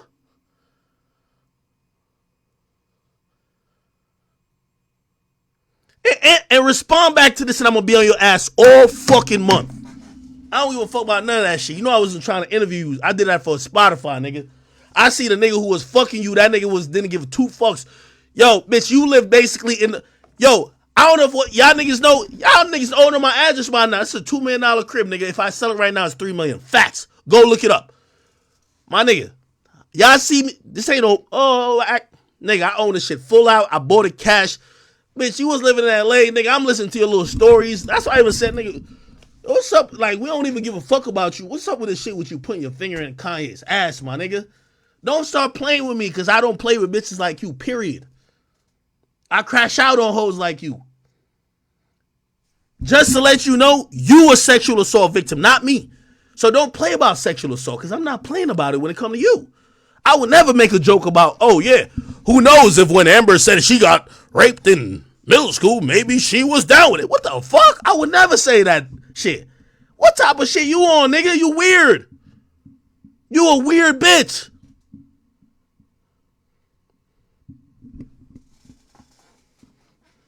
We'll crash out real quick, man. Y'all send that to that bitch too. Bitch, you was just begging for whack to get up off of you. Fuck is you thinking talking about me and Saucy saying, man, if y'all all like this gay nigga, man, y'all gonna like that gay nigga, man. But all y'all straight, especially if y'all claim y'all black women who are co-signing male rape, y'all would not want no male to co-sign you females getting raped. You wouldn't. Bro, you could hate me all you want, but when you say some shit like that, it just make me numb to when y'all have y'all issues. Like, what? You say you got raped in middle school? Well, bitch, didn't you just say maybe that nigga was going to knock me out and I was going to be with him and fucking me? Come on, stop doing the dumb shit. Amber, nobody's trying to hear that music, nigga. Start selling pussy, nigga. You ain't see what your counterpart's doing? Start fucking and sucking. OnlyFans exists. You get your bread up. Or tell Wish to pay up, nigga. Fuck is you on?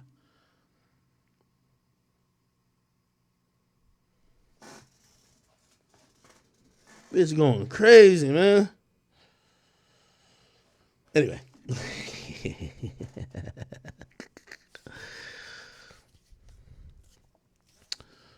Okay. Oh, yeah, we got to get to YSL, man. Yeah, I had me heated just now. Bro, I was just like, bro, I'm going to be honest with you. I had no smoke with her. But the woman, bro, I listened to her. Yo, just to give a little bit more context, and if y'all going to put this on the blogs, put this part too. Bro, after I squashed whatever, because of my man 21 Savage, this is 2017. Bro, I listened to a woman who talked about why she did the slut walk. She did the slut walk.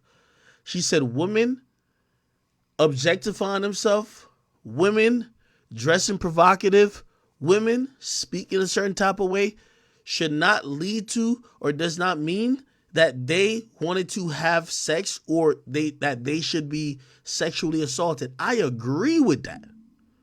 Now, I ain't gonna lie, the actual like slut walk, I felt like, you know what I mean, it's kind of like you probably could do a better job of spreading the message, but I understand the message, right? Like, that's true. But these are the same females who will claim that they've been sexually assaulted. When they hear about a man being sexually assaulted, they laugh. Nigga, if you finna laugh, nigga, you know we don't got no mercy for you, nigga. You heard what? Come on, man. Let me move on from this topic. Anyway, let's get on to YSL. Amber, you respond to this, I'm on your ass, nigga, because you a fucking hypocrite. We gonna talk about that 8th grade shit for the rest of this time, nigga. We ain't give 2 fucks about what you got going on. Don't be no hypocrite when you talk about me. You claim you care about sexual assault. You should be sitting here. Don't speak about me, bitch. You should be speaking about Diddy and Cassie, nigga. Fuck is you talking about? Y'all industry bitches don't talk about that shit. Talk about Diddy and Cassie, nigga. You ain't talking about that. What you talking about me and Saucy for? That nigga will never see me in life and do nothing to me. I'm telling y'all this. I'm putting it on everything. Something is not gonna go good. So stop putting that in y'all mindset, like try to play it out. Talk about Diddy and Cassie, pussy. And I'm talking to you. If you ain't talking about Diddy and Cassie, you fake nigga. Y'all scared of that nigga. What you think, cause I ain't Diddy? Y'all could just say anything about me? Emma, you a fucking hoe, nigga. Everybody done fucked you. I know mad niggas that done fucked you, nigga. Nigga, 21 left your stupid ass. Your shit been over with. Rap. Nigga, you dated Tiger's homeboy. Nigga, and he cheat on you with 20 niggas, bro. Or 20 bitches, whatever it is. You a dub. You like 30-something bitches. Niggas thought you was going to be the next Kardashian. You just washed up. Facts. Don't play with me with shit like that. You a washed up bitch, nigga. Bro, nigga, look right here. Nigga, you know I ain't no cap or nothing like that. A cheats on Amber. It was 13. With 13 people. 12, my bad. Amber Rose's boyfriend admits she cheated with 12 people, nigga. Look, you wrote this pathetic ass paragraph. Shut the fuck up. I'm tired of getting cheated on. Shut up, nigga. You don't hear me complaining about shit, nigga. I'm standing on my shit. I know mad bitches and people don't like me, nigga. I stand on it, nigga. Whatever it is, it is. You over here crying on Twitter and Instagram. Oh, 12 of y'all bums. Bitch, you a bum too. Nigga, I interviewed you. There's niggas walking in the background. Yo, can we edit that out? All right, I got you, man. Got random niggas with like Timberland boots and like these like big ass 90s jackets. I'm like, yo, who the fuck is, bruh, you went from 21 Savage, the most lit nigga out. Wiz Khalifa, one of the most lit niggas out that time, nigga, it's random bum niggas fucking you now. That's facts. I'm putting it on. That's facts. Nigga, I seen it. I dropped the full footage. Yo, could you edit that nigga walking across the background? Yo, what the fuck? Matter of fact, how am I interviewing you? I can see the door. That's another thing. I'm interviewing you. I can see the door. Nigga, I got 8,000 square footage in here. You can't see the door. A nigga come in here right now, you're going to take 20 minutes to even find me. Facts. I'm interviewing you. I see the door behind you. The nigga open the door with some groceries. He probably ate your grocery before. Stop playing. Yo, I don't give it up like Whack. Whack know about all y'all little freak offs and who fucks who and who do this. I just give it up on roasting. Bitch, I interviewed you. You sat there. Factuals. I put it up on Spotify now. We saw the door to your spot. You live in a 1-bedroom in LA. Bitch, go back to the suburbs or go back to wherever you from that you can have a couple of bedrooms. Bitch, I got 4 acres over here. I'm getting a 3-bedroom Miami condo. I like space. I'm from Jamaica. And I'm getting a crib in Jamaica. Hey, stop playing with a nigga like me. I gotta embarrass you now. I gotta embarrass you. When my name come up, just keep it mum. I don't know about this nigga. I'll leave him alone. I'm interviewing you. You got the niggas who dicking you down. Nigga walking in, he grabbing his balls. Like, come on, nigga. Hey, could you edit that out? I got the messages, gang. What we talking about? You, bro, with you, my man Jimmy Smacks. He'll fuck the shit out of you, get your bands up. How you Kanye's concubine for years? You broke. I slander all these celebrities, nigga. I'm lit. Fuck that. Nigga, I'm talking shit about Diddy now, nigga. I'm still good, nigga. Fuck out of here. I don't get on bending knee for no nigga. Your whole story, nigga, then you gonna hit Spotify. This is a fact too. I got an email change to prove it. Hey, why act gonna title it about something about Kanye? Bitch, you not relevant, nigga. I gotta put Kanye in the title for people to go listen to you, nigga. We ain't think you had a voice at first, nigga. Fuck is you talking about?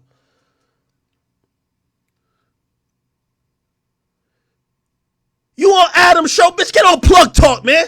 Get piped out and get your money up. How the fuck you was with the billionaire Kanye West and you broke? How that work? How does that work?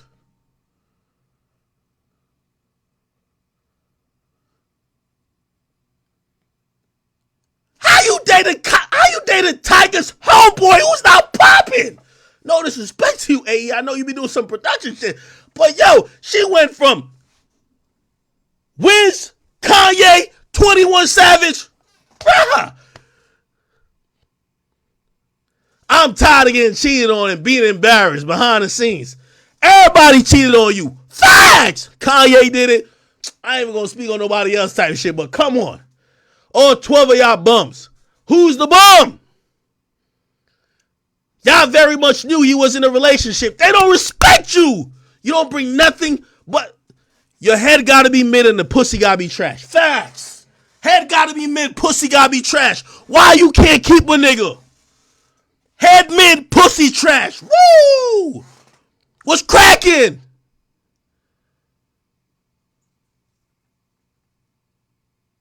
Oh, y'all knew you was in a relationship. Man, they knew you was a placeholder. Facts.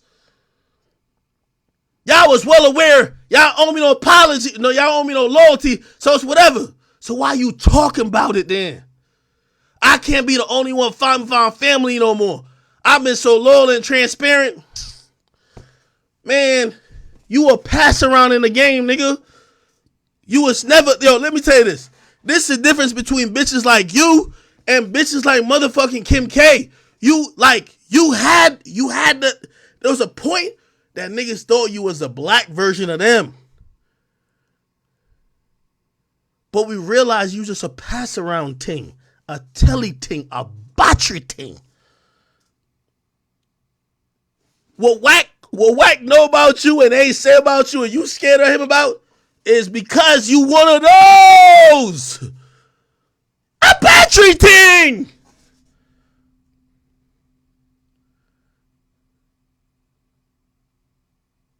Kanye busted it open and sent it on to the whole industry. You get it. You get it. You get it. It's like Oprah. We all get it. You forgot. You remember why Savage my man. You remember why I even pieced it up with you because I really fuck with him. You remember I told you y'all bitches had that 300,000 miles and running pussy, right? Man, the whole industry was getting this. Stop playing with me. Now I guarantee you gonna come with a book. Look how they abused me. You know I didn't want to fuck all these niggas. Yeah, right.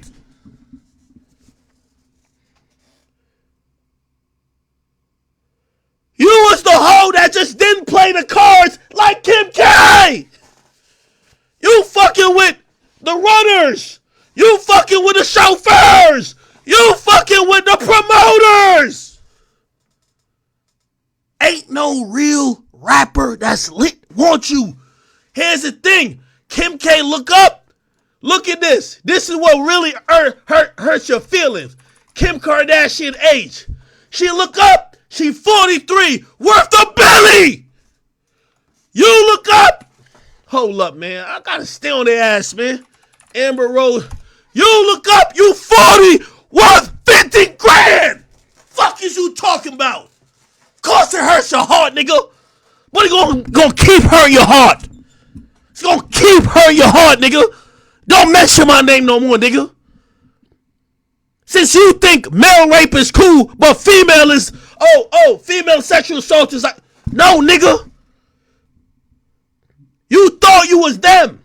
You a ratchet bitch from Philly who only fucking talent is sucking cock. You can't talk. You got no charisma, no business sense. You couldn't build nothing. You don't got a Kris Jenner, and any other rapper passed you along.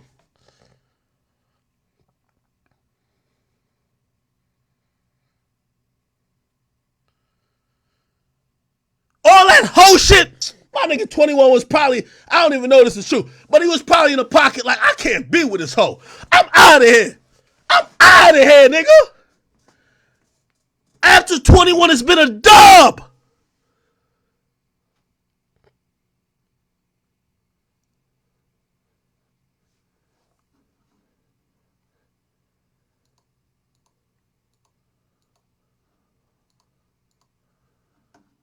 Hold up. Yeah, but that's like saying, okay, It's the reason why you talking about this shit with 7,000 views. You dressing up, you 40. It's over. The new bitches got it. It's over for you. Where you had a spark, we got a Ruby Rose now. We got a new bitches now. You the washed up grandma. Go to child support court like the rest of y'all scallywags and go fight it out. Nobody want to hear about your story. Kanye violated your story already. He took 50 showers after you, nigga. He ain't said about no other bitch. He already told us. Scally. That's Scally. 50 showers. 50. 50! We don't want to hear when you come back like, oh my God, the whole industry done took advantage of me. I'm 55 and I'm not happy. I can't believe they did this to me. Oh my God, I'm a victim. Shut up!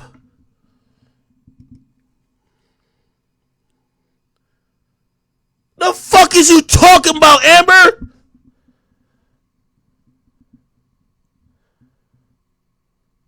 You was such a hoe, niggas thought you fucked Joe in the bathroom at Complex, nigga. That's how much of a hoe you was. And Joe just went to smoke a cigarette.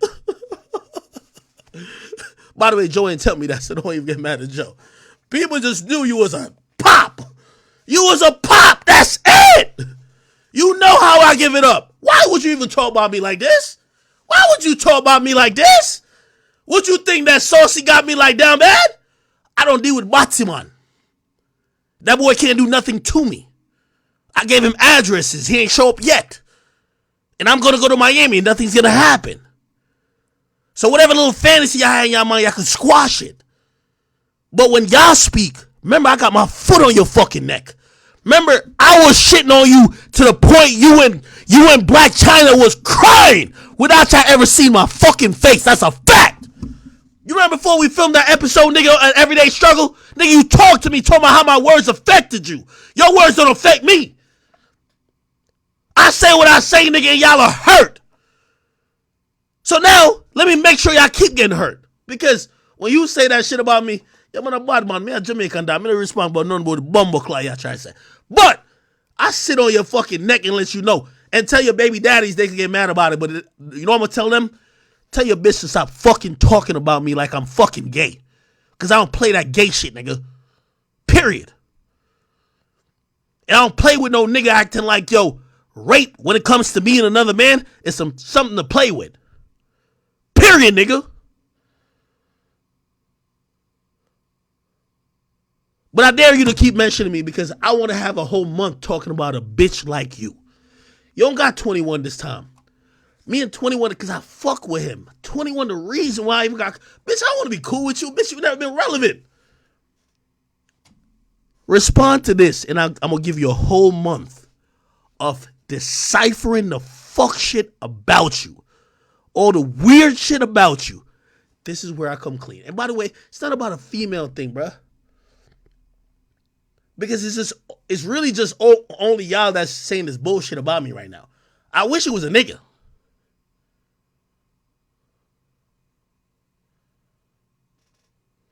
Okay. Anyway, Why so? All right, I'm done. Yo, Amber, I ain't gonna lie. I just dropped 50 on you. That was bad.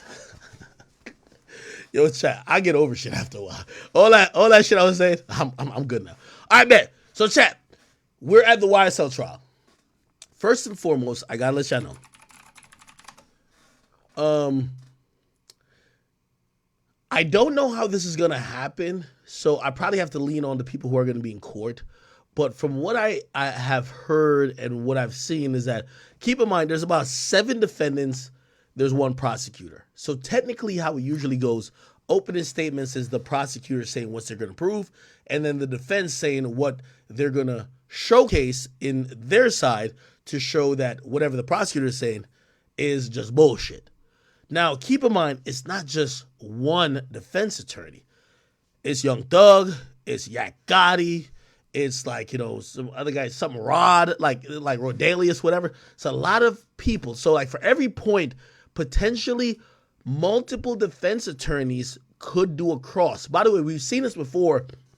You guys probably just didn't see the confusion as much, but we saw this with X's murder trial. With X's murder trial, there was 3 defendants who had counsel that essentially could object at any single point or cross-reference any single witness, okay? Now, let's go to a few things that's kind of interesting. Here's some key moments from the opening statements from the prosecutor.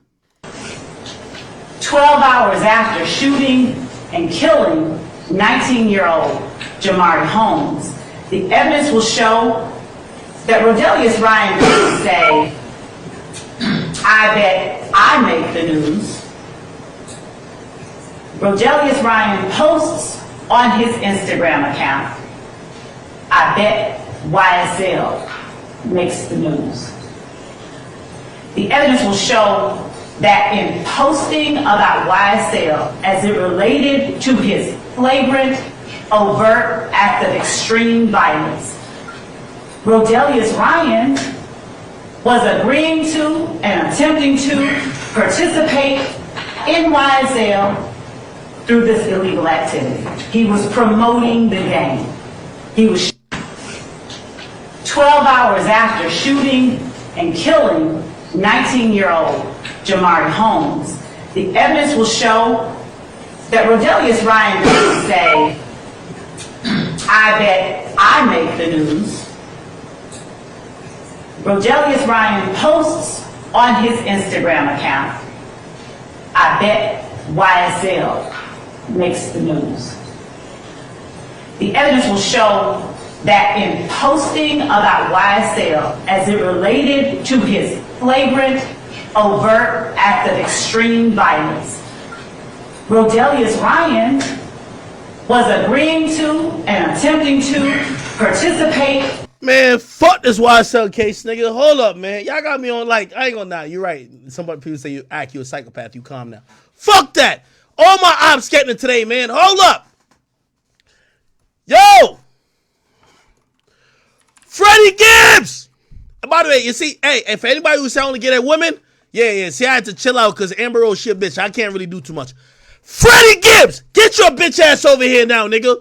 Freddie, you bitch ass Gibbs. Here we go. Benny the Butcher.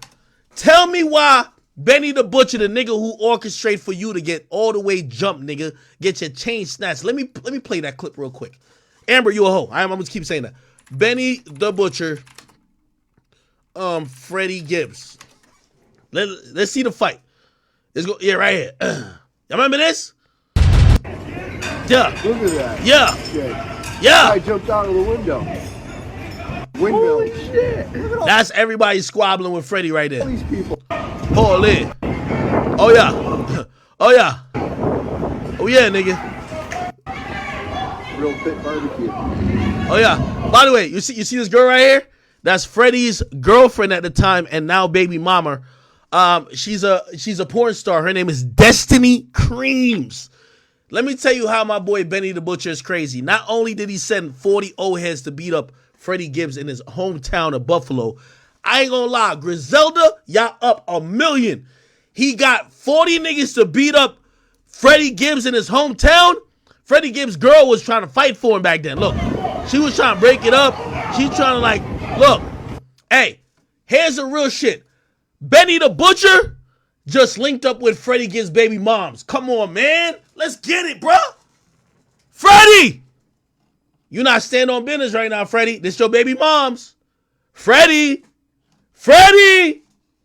Your baby moms with your ops! Frederick! Your baby moms just had your baby and she's with your op.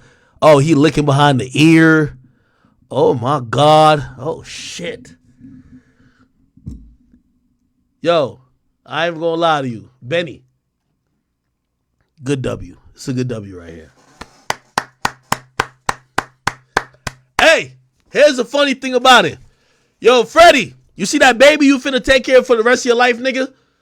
I'm finna name the kid for $10,000. Yeah, I'm gonna pay $10,000, make sure she good and everything. I'm gonna name him. You feel me? I might name him something Demix. You know what I mean? Just keep the tradition going on.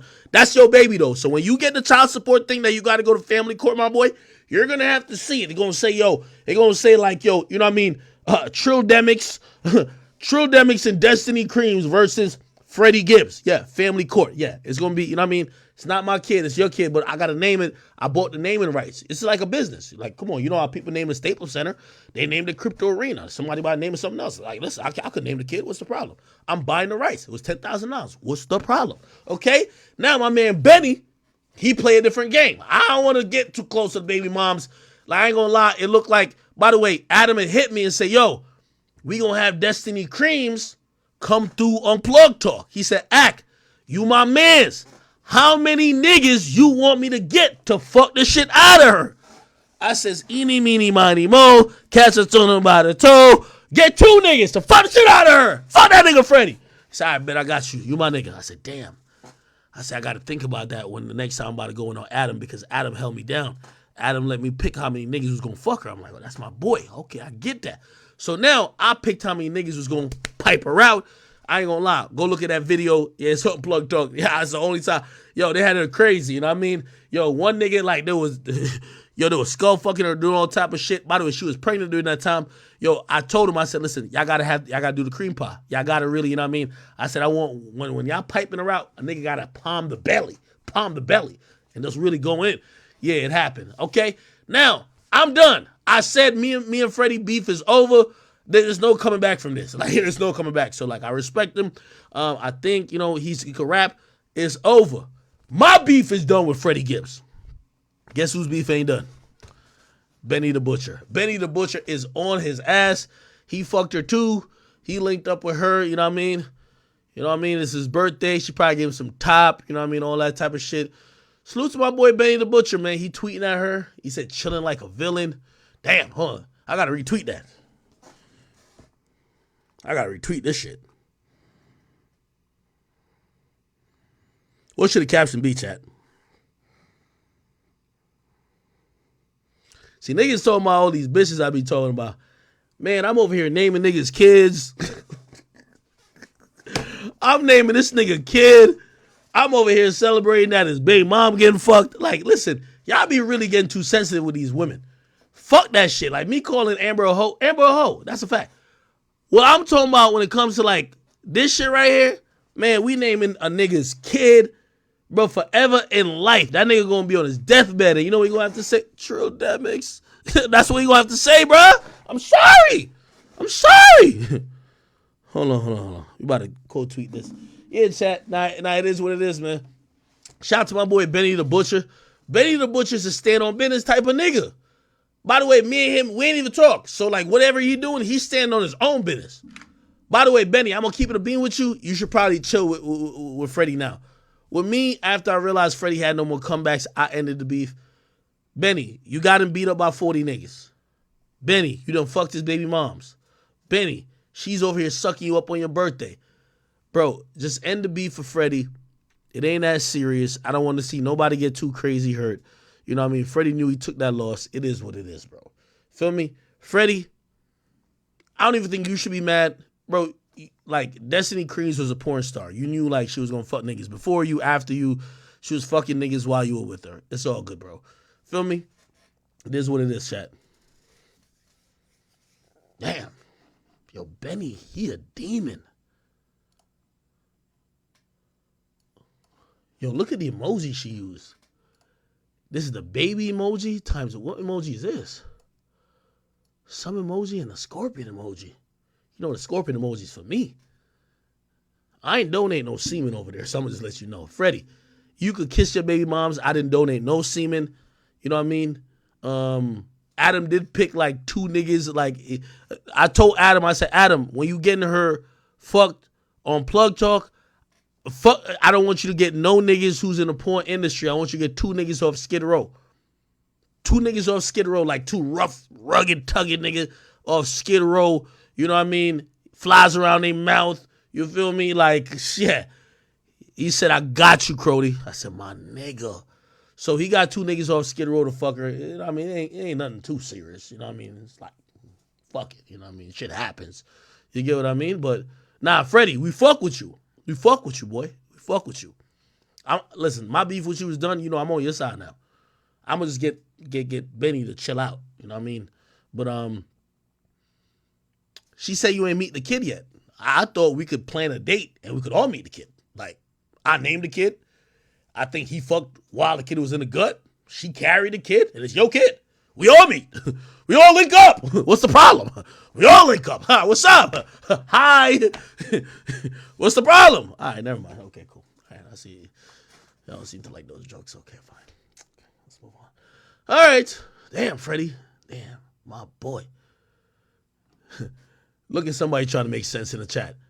This man physically tried to harm you and your child's father. Where's the loyalty? You hate Freddie that much you're going to hang with somebody that's physically trying to hurt you? Shout, yo, this is why I like her. Ain't Destiny Creams white? I love a white chick, man. No loyalty. She says, where's the loyalty to his son? Let's talk about it. Perfect. Yeah.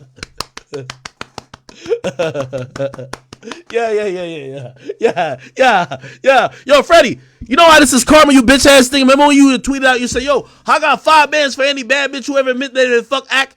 Bro, now we got your baby moms, you pussy. We got your baby moms that we could fuck for a band, 2,500. Like, yo, might get the squad over here for like, yo, a little deal, like a Black Friday sale or Cyber Monday type shit. Yo, 9,000, all 10 of them hit. Let's get it. Remember when you said that, nigga? Remember when you said that? Oh, I bet Act never fucked no bitch in his life. No bad bitch in his life. I'll give 5,000. Fuck your 5,000, nigga. I got 10,000. I'm gonna let 10 of the homies go, you know what I mean, squabble up. You heard me? What's the problem? She black? No, she ain't black, nigga. Fuck out of here, man. I claim everybody black. Hell out of here, nigga. Nigga, I ain't gonna lie. She ain't black based on the morals, nigga. I pull like this.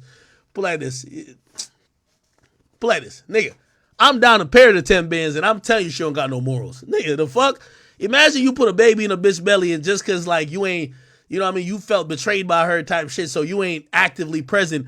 She down to sell your naming rights to another nigga, your op, and she down to go fuck your other op who beat you up. My nigga, you think that's not black women don't act like that. That's some white girl weird shit behavior, nigga. Fuck out of here. She not black, nigga. I don't care what y'all niggas say. That's a fact. You know what I mean? Freddie, you just picked the right one, you stupid ass bitch. I'm telling you, man, it's palm to belly. Okay, all right, let's get on to some really good stuff, chat. We got to stop. This is like too much negativity. We got 13,000 people on. Yo, YSL? This shit is going down, people. Okay? Drill, we're reintroducing the topic. Here we go. Yo, YSL, this shit's going down. The opening statements from the prosecutor was actually really interesting. There's a whole long, stretch of it. We're going to try to skip through it a bit, but let's get to the meat and potatoes. This is what, and by the way, if you don't remember the male prosecutor, this is a guy who I thought would have really, if this guy stayed on this shit, I think Thug would have went to jail. Facts. Listen to how he talked about Thug. This is in pre-trial and bond hearings. That you see the shadow in the back of the room. He's the one directing traffic. He is the one they're all afraid of. He's the one that's king slime. He's pulling the shots. He is the most dangerous of the 28, Judge.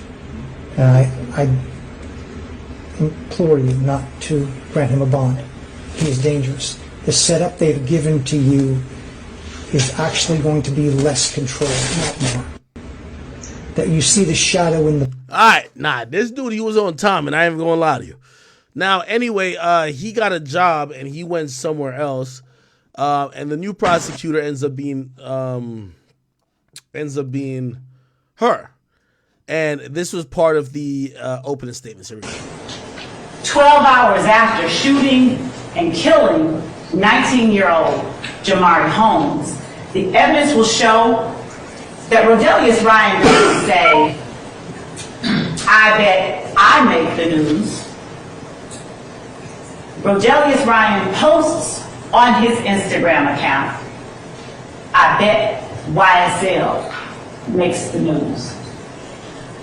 The evidence will show that in posting about YSL as it related to his flagrant, overt act of extreme violence, Rodelius Ryan was agreeing to and attempting to participate in YSL through this illegal activity. He was promoting the game.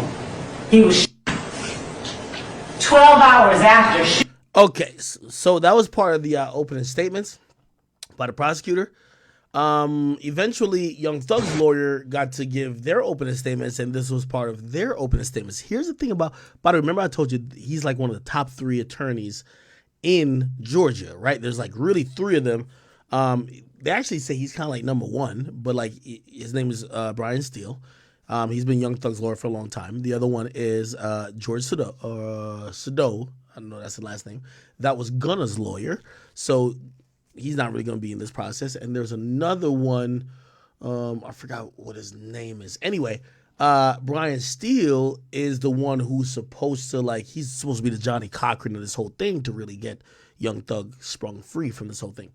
This was his opening statement, and in his opening statement, he's trying to put a picture to the jury of who Young Thug is. And obviously, you got to remember the pseudonym of Jeffrey Williams, right, is Young Thug. They're trying to give, okay, this is what his nickname means. They're saying Young Thug is a nickname or a rap name, and he came up with a acronym for what thug means. You know, usually when you hear thug, you think of a delinquent motherfucker. Listen to how he explains it. But to Jeffrey, thug had a different meaning. Now, some of you read books about Tupac and what it meant to be thug life. Thug life, the hate you give little infants, F's, everyone. Meaning discrimination and racism hurts all of us. We teach that to our kids.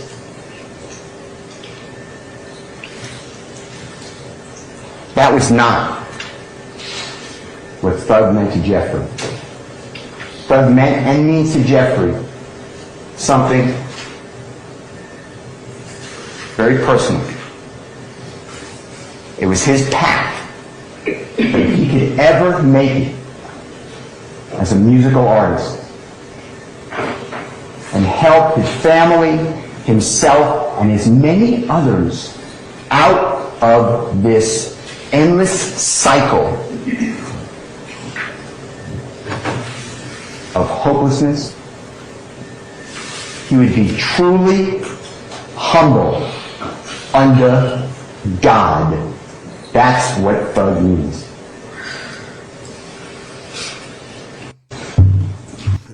So they're saying thug means truly humbled under God. T-H-U-G.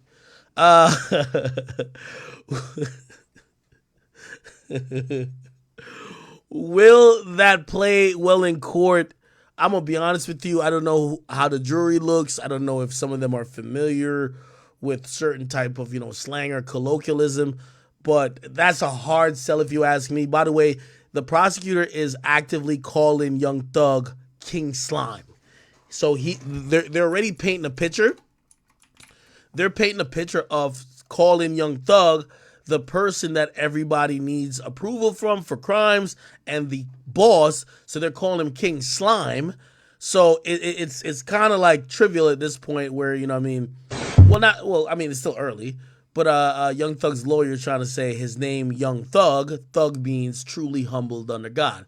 So Young Thug actually meant young, truly humbled under God.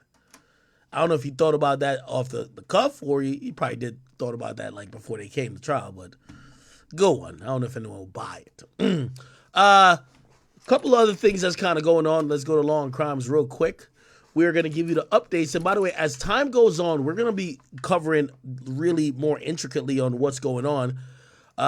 Today was just a day we got to cover a bunch of other stuff. So here we go. Okay, that's it. The Thug trial is going on. Let's see if we could. We're going to go into a little piece of it yesterday. Because it's intentional misconduct.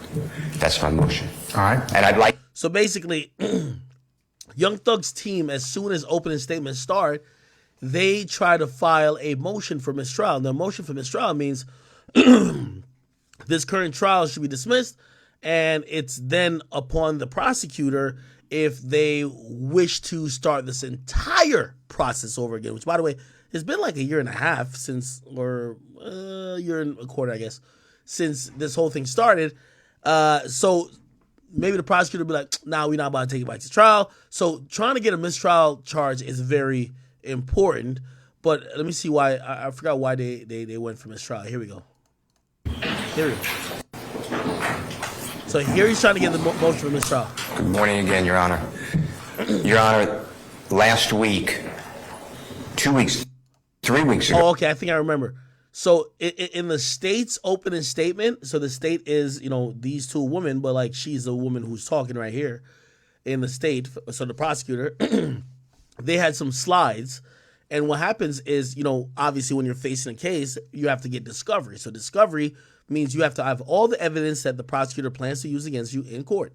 Apparently, some of the slides that she planned to use in court, she did not turn over to the defense, and they're saying that because they weren't armed with some of those slides, this should be a mistrial.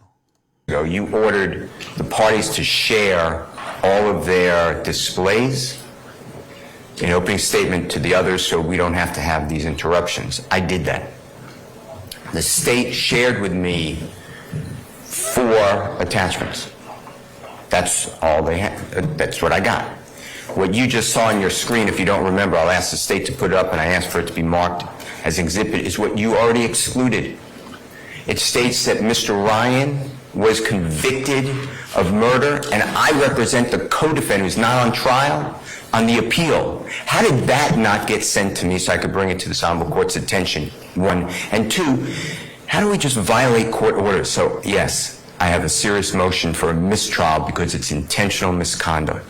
That's my motion. All right. And I'd like the screenshot to be captured for Mr. Weaver to put in the record. I'll admit it is next. So it was 2 things why they're doing that, right?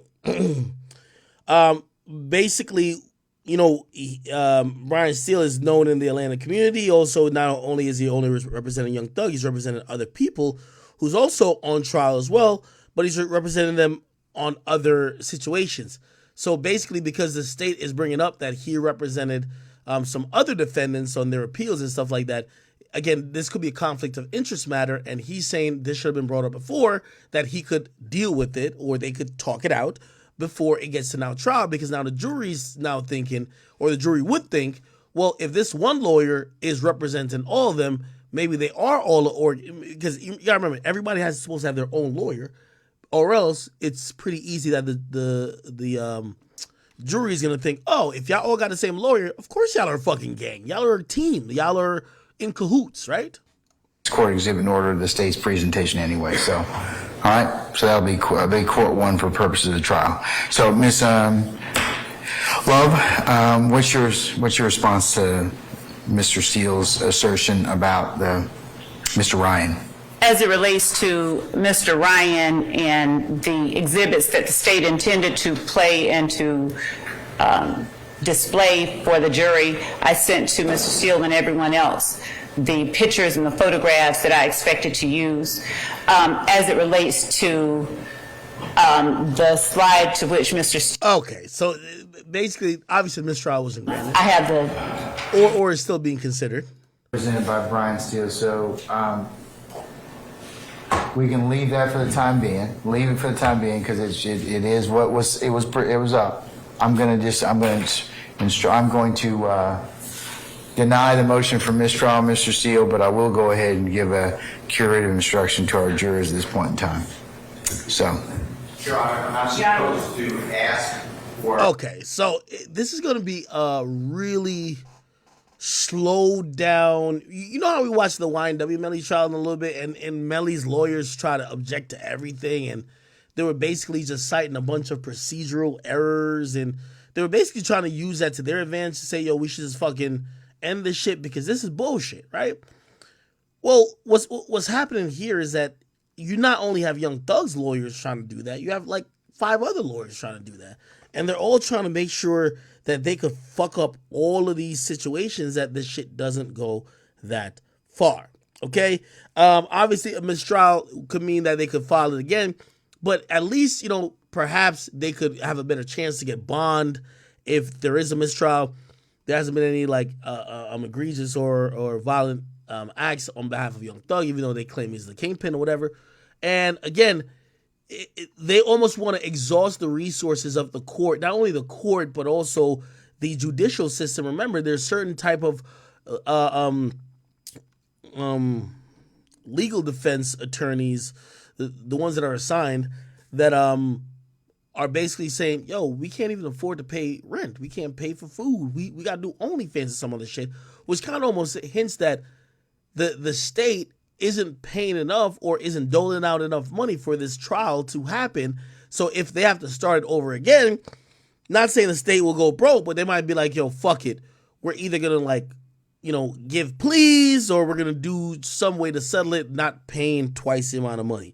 Yes, even the judicial system and even the DA office have to consider budgets and things like that when they're thinking about trying cases or how hard they're going to go on any particular case, right? Obviously, most cases are solved by, solved by plea bargains and shit like that. But obviously, with Young Thug right now, he's not in the place to get plea bargain because they want him, right? So if they could get this to a mistrial, it would probably help his chance, right? Cool. Let me see. Now, real quick, and I know I'm jumping back and forth. We just got some breaking news via the Shade Room. They're saying that the Capital Preparatory Charter Schools have announced the end of their partnership with Diddy. They're saying, following a comprehensive evaluation, a decision has been made to end the partnership between Capital Preparatory Schools and Sean Combs. While the decision was made lightly, we firmly believe this is in the best interest of our organization's health and future.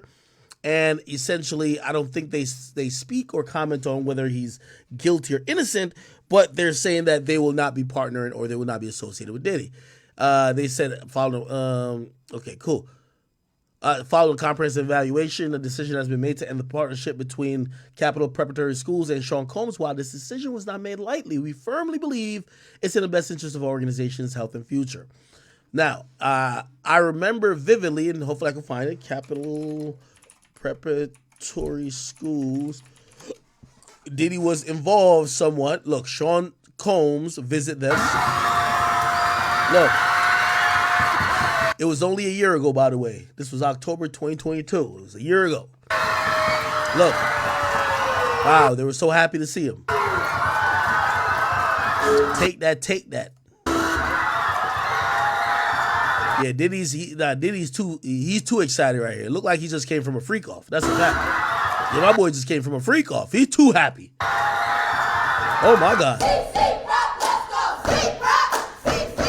Now, by the way, I will also be very fair and in all honesty, like, this was something that I think we all looked at and we were proud about, just as, like, people of color and also people who, encourage schooling within, communities that should be funded, even if it's, whatever. Diddy was funding or helping to fund this preparatory school in the Bronx, and he was very present. He was bringing celebrity and attention to this particular school. They were excited.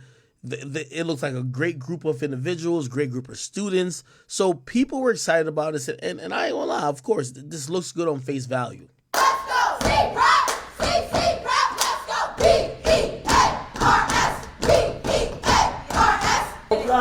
Yeah. Now you want to say it one time? Yeah. Now you want to say it one time? Yeah.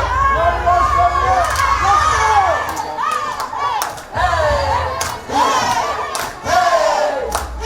time? It was so. It was a dream of mine from Minnesink and then running the marathon to come back to my neighborhood and open up a school in Harlem.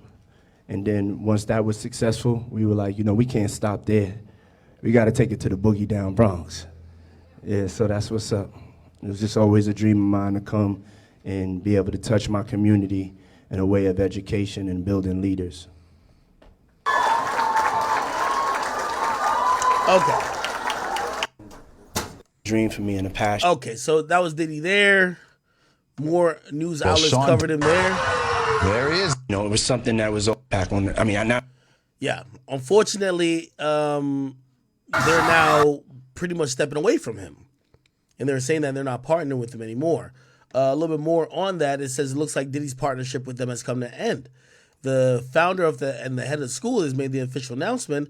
It says, following a comprehensive evaluation, a decision is made to end the partnership between them and Sean Combs. While it wasn't made lightly, we firmly believe it's the best interest of organization, health, and future. This is really important and big, if you ask me, because I believe that every organization and every place that's associated with it, keep in mind, as we talk about academia and we talk about, I know academia, but we talk about schooling, what also happened in the last year, Diddy, Howard University, he gave them $1 million. He gave them $1 million in terms of a grant. And a lot of people was wondering why he was being so benevolent. Obviously, I always say don't look a gift horse in his mouth. By the way, who knows if he knew this was coming down the pipelines or maybe he just wanted to be generous. Diddy has hit billionaire status in the last couple of years, and yeah, it is what it is. So check this out. Eventually, people are going to start looking at Howard to say, what happens with these universities when you donate $1 million, they'll build a statue and put your name on it or put your face on it, or they'll name a couple buildings on campus for you, right? Be like, hey, this is the Diddy Student Hall. This is the Sean Combs, health building or whatever the case is. And what happens is now once you've gotten like a bad name or a bad face, they might want to hey, listen, we got to take this guy's name off our shit, right? Which, again, I would probably say they wouldn't return the donation, but they might be like, hey, listen, they'll denounce you or kind of do it in a nice way to say, hey, listen, they probably give them an honorary degree. They'll be like, hey, listen, we're rescinding that and blah, blah, blah. But this is important because when you see that Capital Preparatory School kind of step away from Diddy, now you got to wonder who else is going to follow in line. Because here's what happens with most of these organizations. Nobody wants to be the oddball out. Everybody wants to be seen as, oh, we're acting accordingly with what the status quo is. If everybody starts dipping, you won't see one school say, nah, we don't give a fuck, we're sticking with Diddy. It's going to be weird. So, again, that Capital Preparatory School pulling out is really a big deal. And I got to imagine that Diddy's gotten calls over the last, probably weekend, maybe even 4 to 5 days, and he's really analyzing the damage and the risk, and that's one of the reasons he stepped down from Revolt. But also, these are going to be ongoing conversations that him and his team has to have. Is it going to be, does he have to really just duck out and chill out for a bit, or figure out a way how he could come back and kind of explain this all, or should he explain it? This is one of those things where even if I don't want to trivialize her and be like, yo, hey, he's innocent of some, but not all, because it's still bad. But how could you explain this unless you're completely innocent, right? How could you explain this unless you're completely innocent? And I think that's the situation I think Diddy currently is in, right? Boy. By the way, according to AP News, he was involved in the launch of the charter school in 2016. And he made $1 million donation that went towards the school's location. The news of the school's decision to part ways came shortly after it was announced he was stepping down as chairman of Revolt. That step down of Revolt is going to signal to everybody that any organization that Diddy has been a face of should probably step aside, even if it's temporary. Maybe they come back later, but they should step aside and let all this play out and let him go through this. He's going to go through whatever he got to go through, right? And if he comes back up triumphant, obviously you could partner with him again, but right now you cannot be seen partner with him because it'll almost make it look like you're insensitive and other things that might even look worse, right? Wow. Damn. Diddy is coming under fire. Okay, back to the Young Thug situation. The YSL case. Young Thug's attorney, Brian Steele, says his client did not invent slime. They're saying it came from Wayne. Ain't it snitching? What the fuck? Let's hear this. Okay, so this is Jewel Wicker. Shout out to you. Beautiful black woman that's covering this case. She says Steele spent a good amount of time focusing on social media posts and text messages obtained by the prosecutor. In one post, Thug says, YFN ain't like what you do for your mother kids. Is a YFN, if I ain't like what you do for your mother and kids, I would have been killed you. It was aimed at YFN Lucy. But Steele says years before that post was sent, Lucy claimed to be sleeping with Thug's fiance, which is true. And Thug's fiance, if you guys don't know, Jerica Carley. So YFN Lucy claimed that he slept with Jerica, and Young Thug loved this woman so much. And man, she did look good, right? Oh my God, look at her. Jesus Christ. Man, beautiful black man lady queen. Anyway, he claimed he slept with her. Young Thug was mad. Young Thug kind of got into it with him. He said, but still says, okay, claim he slept with her. If Thug was King Slime, Lucci would have gotten away with making this claim for years. Steele asked. Oh, he says, if Young Thug was King Slime, would have he... Oh, that's a dumb argument. Wow. Yo, hey, chat. I'm going to, obviously after today's stream, it's my job to make sure I don't want to bore you with 10 hours of testimony and shit like that. I'm here to give y'all entertainment, right? And the right info. So I'm going to watch all this shit. But on face value, that sounds stupid. If Young Thug's lawyer is saying... It's like saying, yo, if he was really El Chapo, wouldn't he just kill the people? Like, I mean, I guess, but that doesn't mean he's not, right? He's saying if Young Thug was King Slime, would Lucci have gotten away with making this claim for years? Well, if Lucci's also rich, has security, stays out the way, doesn't go around, where Young Thug could kind of get him easily like some other street thugs, yeah, he could get away with make that claim for years, even if Young Thug is King Slime. In another text, it says, Young Thug says, YSL rule the world, kid. 24M on a nigga head. Y'all just start bringing me the money. And Steele says these are spliced together from several days and convos. He alluded the 24M reference wasn't a hit on someone, but a nod to Lil Uzi's face diamond. Okay. By the way, I do think the prosecutors are going to come into a little bit of problem with some of the things that they're alluding and trying to accuse Thug of. If those things could be attributed to just, random rap postings, right? Like, yo, I was talking about this nigga's diamond that was in his forehead. I wasn't threatening a nigga, right? Okay. By the way, salute to my man Bryson Boom Paul. He says, yo, Young Thug's attorney, Brian Steele, tells jury that YFN Lucci beefs with Young Thug because he's broke. And he's trying to attach himself to a bigger artist like Thug did to Tunchi. And he says, yo, we're back in court and Steele is continuing to go through social media posts. In one photo, the prosecutor alleged Thug is holding up a blood gang sign. Okay, so the prosecutor said he's throwing blood. And Brian Steele says, nah, it's actually a P. And it's a nod to Gunna's song, Pushin' P. It says, in reference to the word slime in another post, Steele says Jeffrey did not invent slime. Slime comes from Jeffrey's idol, Lil Wayne.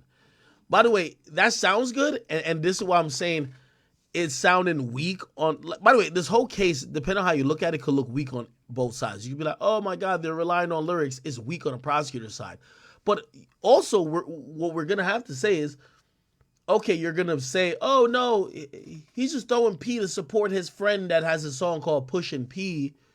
Well, you do know there's gonna be a gang expert. Remember that police officer also that was like really breaking shit down? You know they're gonna take the stand. You know they're gonna be like, yo, what is the term slime associated with? And it's gonna be not rap shit, right? Like, again, it sounds good to just say, oh no, this came from Wayne. There's gonna be gang experts and police officers and detectives up there who are going to say slime is actually something that's associated with a gang. We'll see though. Okay.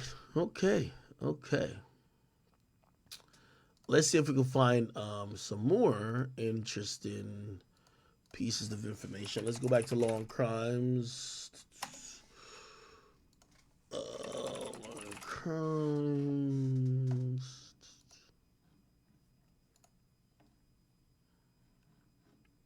Here we go. That's 3 days ago.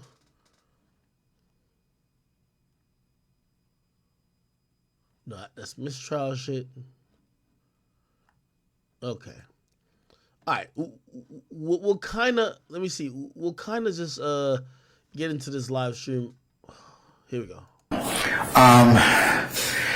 Ms. Love, are you prepared to, and Ms. Hilton, to make, I should say, start the presentation of evidence tomorrow morning? Okay, so they're about to recess, okay? So cool.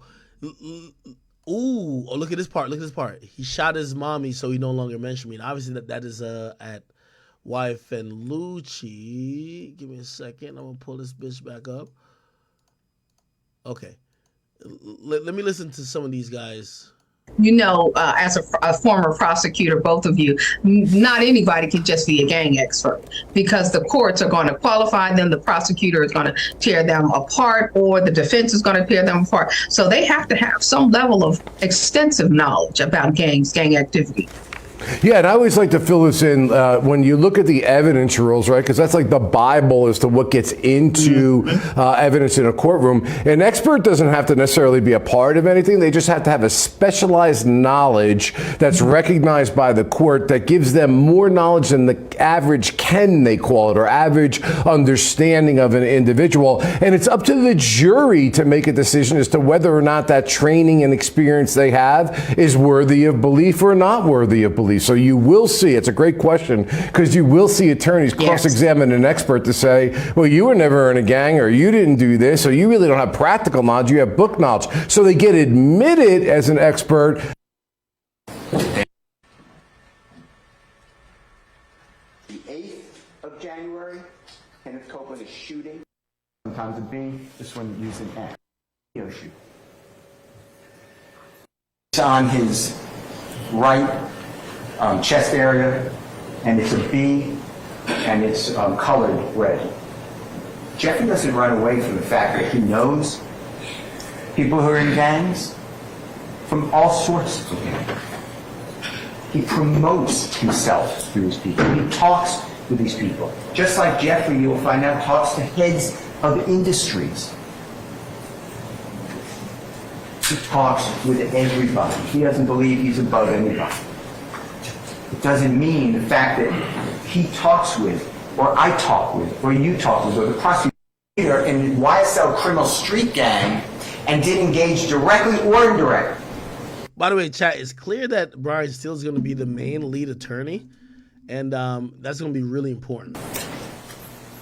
Murder World is one of Jeffrey's artists that he signed, he developed, he encouraged, and who made it.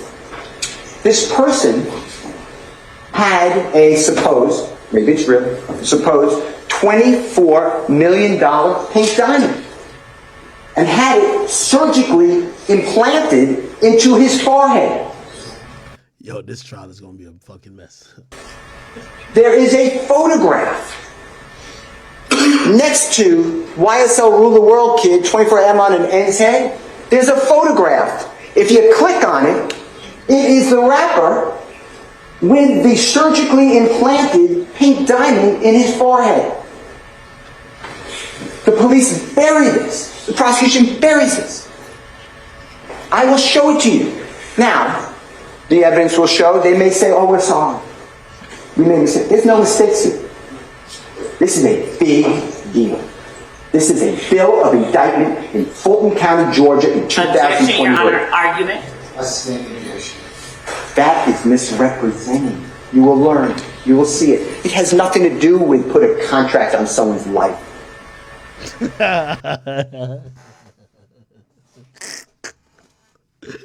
Yo, I ain't gonna lie, man. Yo, I love this nigga, man. This nigga, like he be like dedicated, like, yeah, he got nothing to do with that.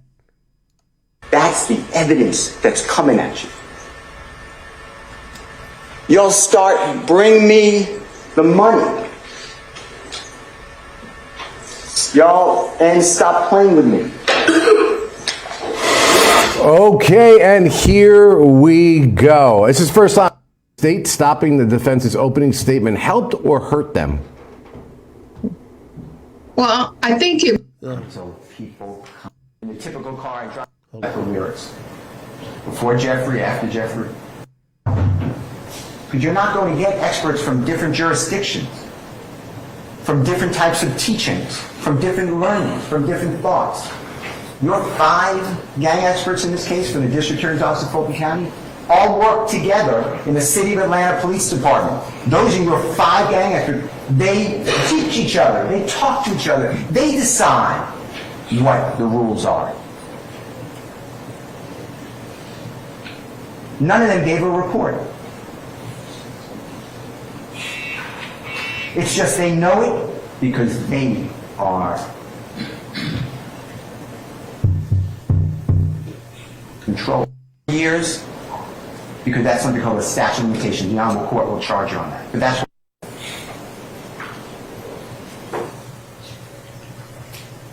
the next count is count 62. Mr. Arnold, Mr. Kendrick, and Jeffrey were in possession of a machine gun, Glock 45 firearm with a converter switch, extended magazine. During the commission or attempted commission of participation in criminal street gang activity, possession of marijuana with intent to distribute, possession of cocaine with intent to distribute, possession of cocaine, as alleged in count 57, 58, 59, and 60. You will hear zero evidence that Jeffrey ever touched a gun with a converter. You will hear zero evidence. This is a knowledge. You have to know. We don't trick people. You have to know that the gun is transferred into an illegal machine gun. You'll hear zero evidence that Jeffrey had anything to do with that gun. The purchase of it, the possession of it, even knew it was in the house. Knew that it was a machine gun. That's the count.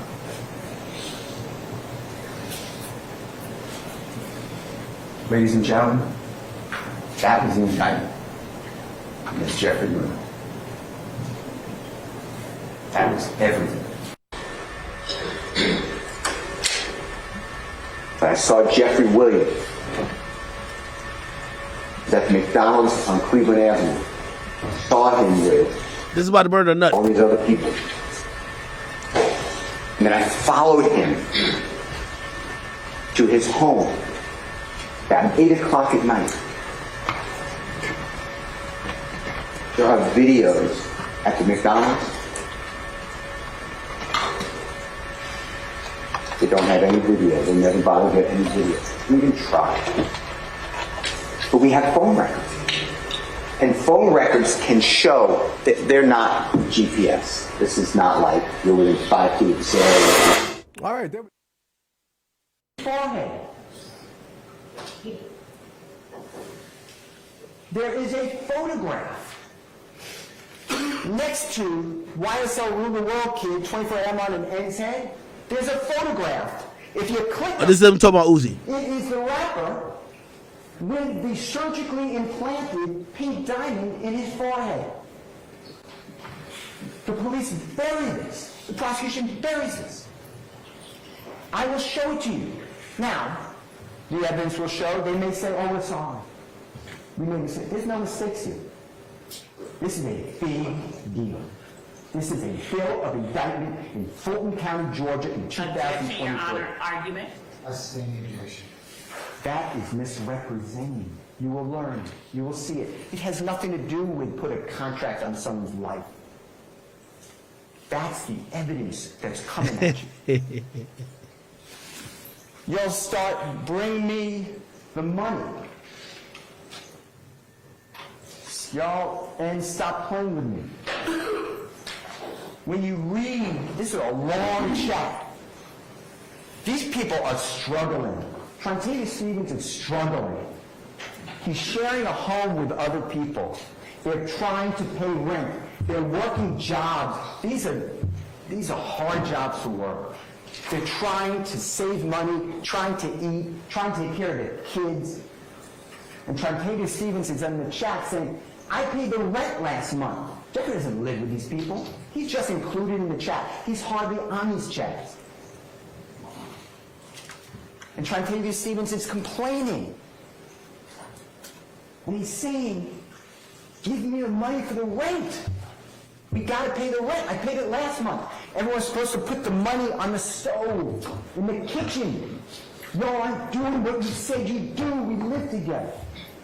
And Jeffrey said, y'all start just bringing me your money. I'll pay the rent.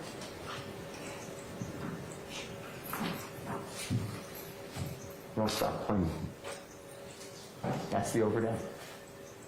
That's furthering this conspiracy. That's what they did to that man.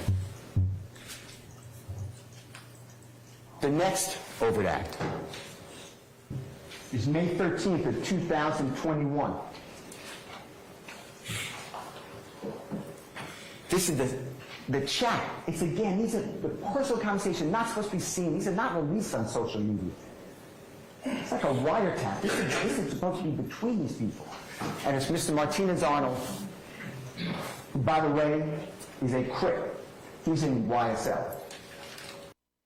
Yo, chat, this is so funny because Young Thug's lawyer is saying Young Thug is just a regular law-abiding citizen. As a matter of fact, Thug stands for truly humbled under God. He does no gang activity. He's not like Slime. He don't even know what that is. Slime was made up by Lil Wayne. But another nigga, Martinez Arnold, oh, he's a Crip.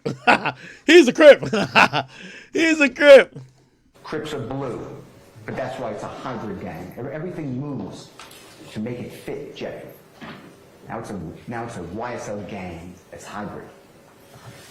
Martinez Arnold, Miles Farley, Quantavious Greer, that's Jeffrey's brother. Wani Lee, you just learned about him, he's an up-and-coming rapper, signed to another label. Jeffrey's promoting his career. It's not even signed to Jeffrey's label. Jeffrey's promoting him. Trontavious Stevens, you learned about him, grew up with Jeffrey.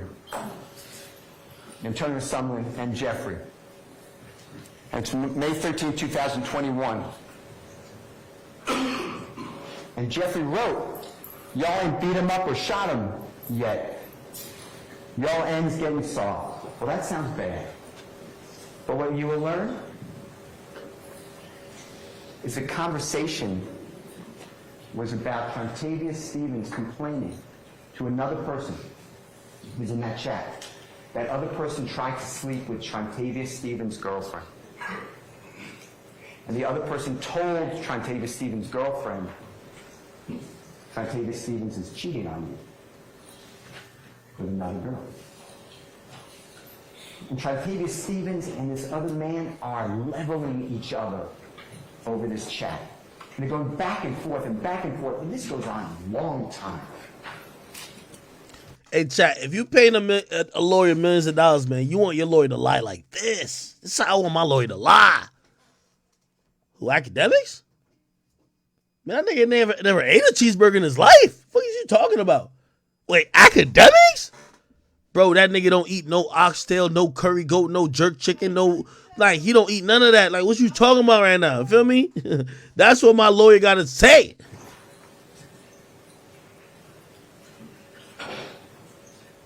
And Jeffrey They're acting like kids. And Jeffrey wrote, you only beat him up or shot him dead. You're all getting soft. He's talking to people that he tries to help and that he's known all his life. That is the overt act. He is totally taken to mislead you. I will present the evidence. And there's no apology accepted when they say, oh, yeah, we were out of context, we made a mistake. There's no mistake here. Yo, chat, we don't even got to listen to this whole testimony, but listen, no, we're going to get a lot more into this. Chat, here's my thing. Something has to make sense because you got to be a complete idiot for somebody to spit in the air, and for when it hits your face, you'd be like, oh my God, that's rain. It's a thunderstorm. You want shit to make sense, even if people are lying to you. And the whole, at least from what I've heard so far from Brian Steele, if Young Thug is not involved with nothing, why does he conveniently pop up when things seem to be happening? Or why is he called King Slime and a bunch of other things? And why is he important to so many other things? Something has to make sense. And I'm pretty sure they have a plan for that. Right now, we haven't seen it. But right now, they're basically trying to just put out, yo, Young Thug got nothing to do with nothing. He's just an artist. He's caring about the music business. Hey, if you heard him say something that's gang affiliated, he learned it from another rapper. Hey, you heard him throw up a blood sign. No, he's actually throwing up like something to support his guy. Like he's pushing P or whatever the case is. You know what I mean? And that's actually, bro, I don't know if anyone wants to believe that, but that's crazy if you ask me. So I don't know how he's going to win this case with that being a demeanor, knowing that the prosecutor's going to come with some real shit. Prosecutor's going to come with a cooperant, which is YSL Woody. By the way, I don't know if I have the timestamps, but he does talk about, because, did I post this? I don't know if I posted this. Essentially, the prosecutor said that a YSL member will testify. So a YSL member will be testifying, and their testimony is going to be breaking down the inner structure of how the gang is. Everybody think it's YSL Woody. Let me see if I could. Yo, this is yo, chat. If we talk about cap, yo, his lawyer went up in this bitch capping like hell. And I got to be honest with you, when you cap too much, like people are stupid, but they ain't that stupid. Like for example, look at this. I'm gonna post it and we can watch it. I posted okay, yeah. So this is Young Thug's lawyer explaining where YSL came from. And again, we just have to be honest. Think like you're a juror member. You're not brain dead, right? It's not like you're trying to make these guys innocent and you're looking for every excuse so you're going to believe everything. Would you believe this? When Jeffrey... Here we go. YSL... When Jeffrey was coming up and making it, Lil Wayne had and repped, talked about Cash Money Records. That's his label. Jeffrey's friends in Cleveland Avenue, they called themselves YSL. Because on the pants, the tight-fitting pants, the women's pants that they were wearing, it says YS. Yo, the street gang y'all think are killing people. The reason why they call themselves YSL is because they wear women pants that happen to be YSL. Bruh. If you on the jury and you believe all this shit, man, come on. Yves Saint Laurent. That's where that comes from.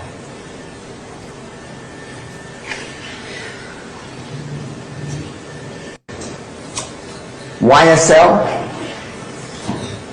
when Jeffrey was coming up and making it, Lil Wayne had and repped, talked about Cash Money Records. That's his label.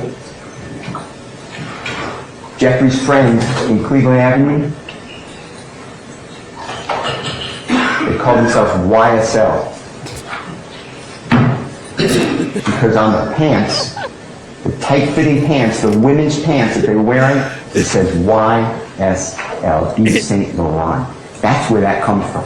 Yo, the cap didn't stop there. Yo, nah, if you thought that was bad, this is worse. Yo, chat. Yo, y'all hurry up and post. Chat, if you thought that was bad, this is 10 times worse. Yo, Young Thug's lawyer trying to tell the people, they say, yo, pushing P? Yo, pushing P means pushing positivity. Nah, this is crazy, chat. Nah, this is crazy. I ain't gonna lie. Nah, this is good. I ain't gonna lie. This is good. Chat, this is good. Check this out, chat. You gotta check this out. Nah, this is great. This is amazing. What's this? And Jeffrey releases this. It's on Jeffrey's Instagram account. And the prosecution is targeting, that's Jeffrey taking a selfie in the mirror, and he has his hand up, and the indictment that the prosecution had the grand jury return says he's holding up a blood sign, and that furthers this conspiracy. There's nothing wrong with holding up a blood sign, but that's not a blood sign. What is it? Blood sign's like this. It looks like a B. That is a P. Jeffrey's fingers are down. And what you'll learn is that Jeffrey just released, with Sergio Kitchens, performer known as Gunna, a song that is wildly popular. It's around the globe. It's called Pushing P. And it's positivity. It means any circumstance you're in, if you think positively about something, you can make it through.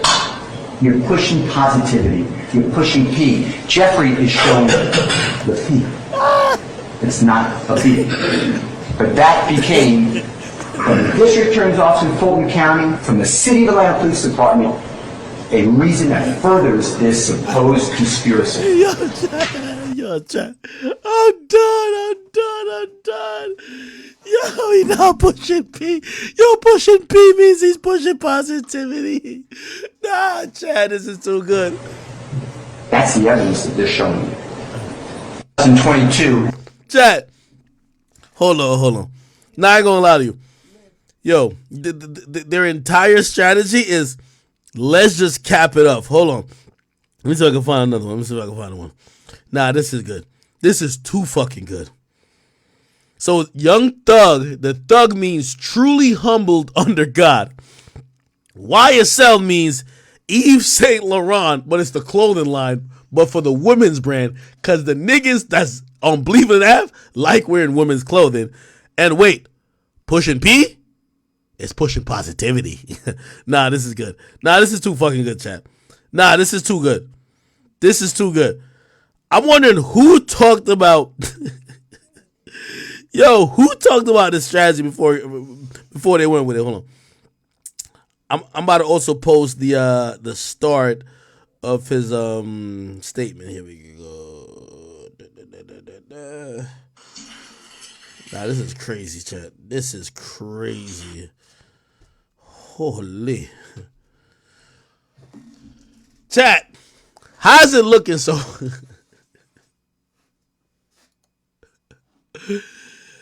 You know what's so crazy? I think we could probably Google here, Young Thug pushing P. We probably have an explanation from him somewhere in the interview where he explains what pushing P is, right? Don't we?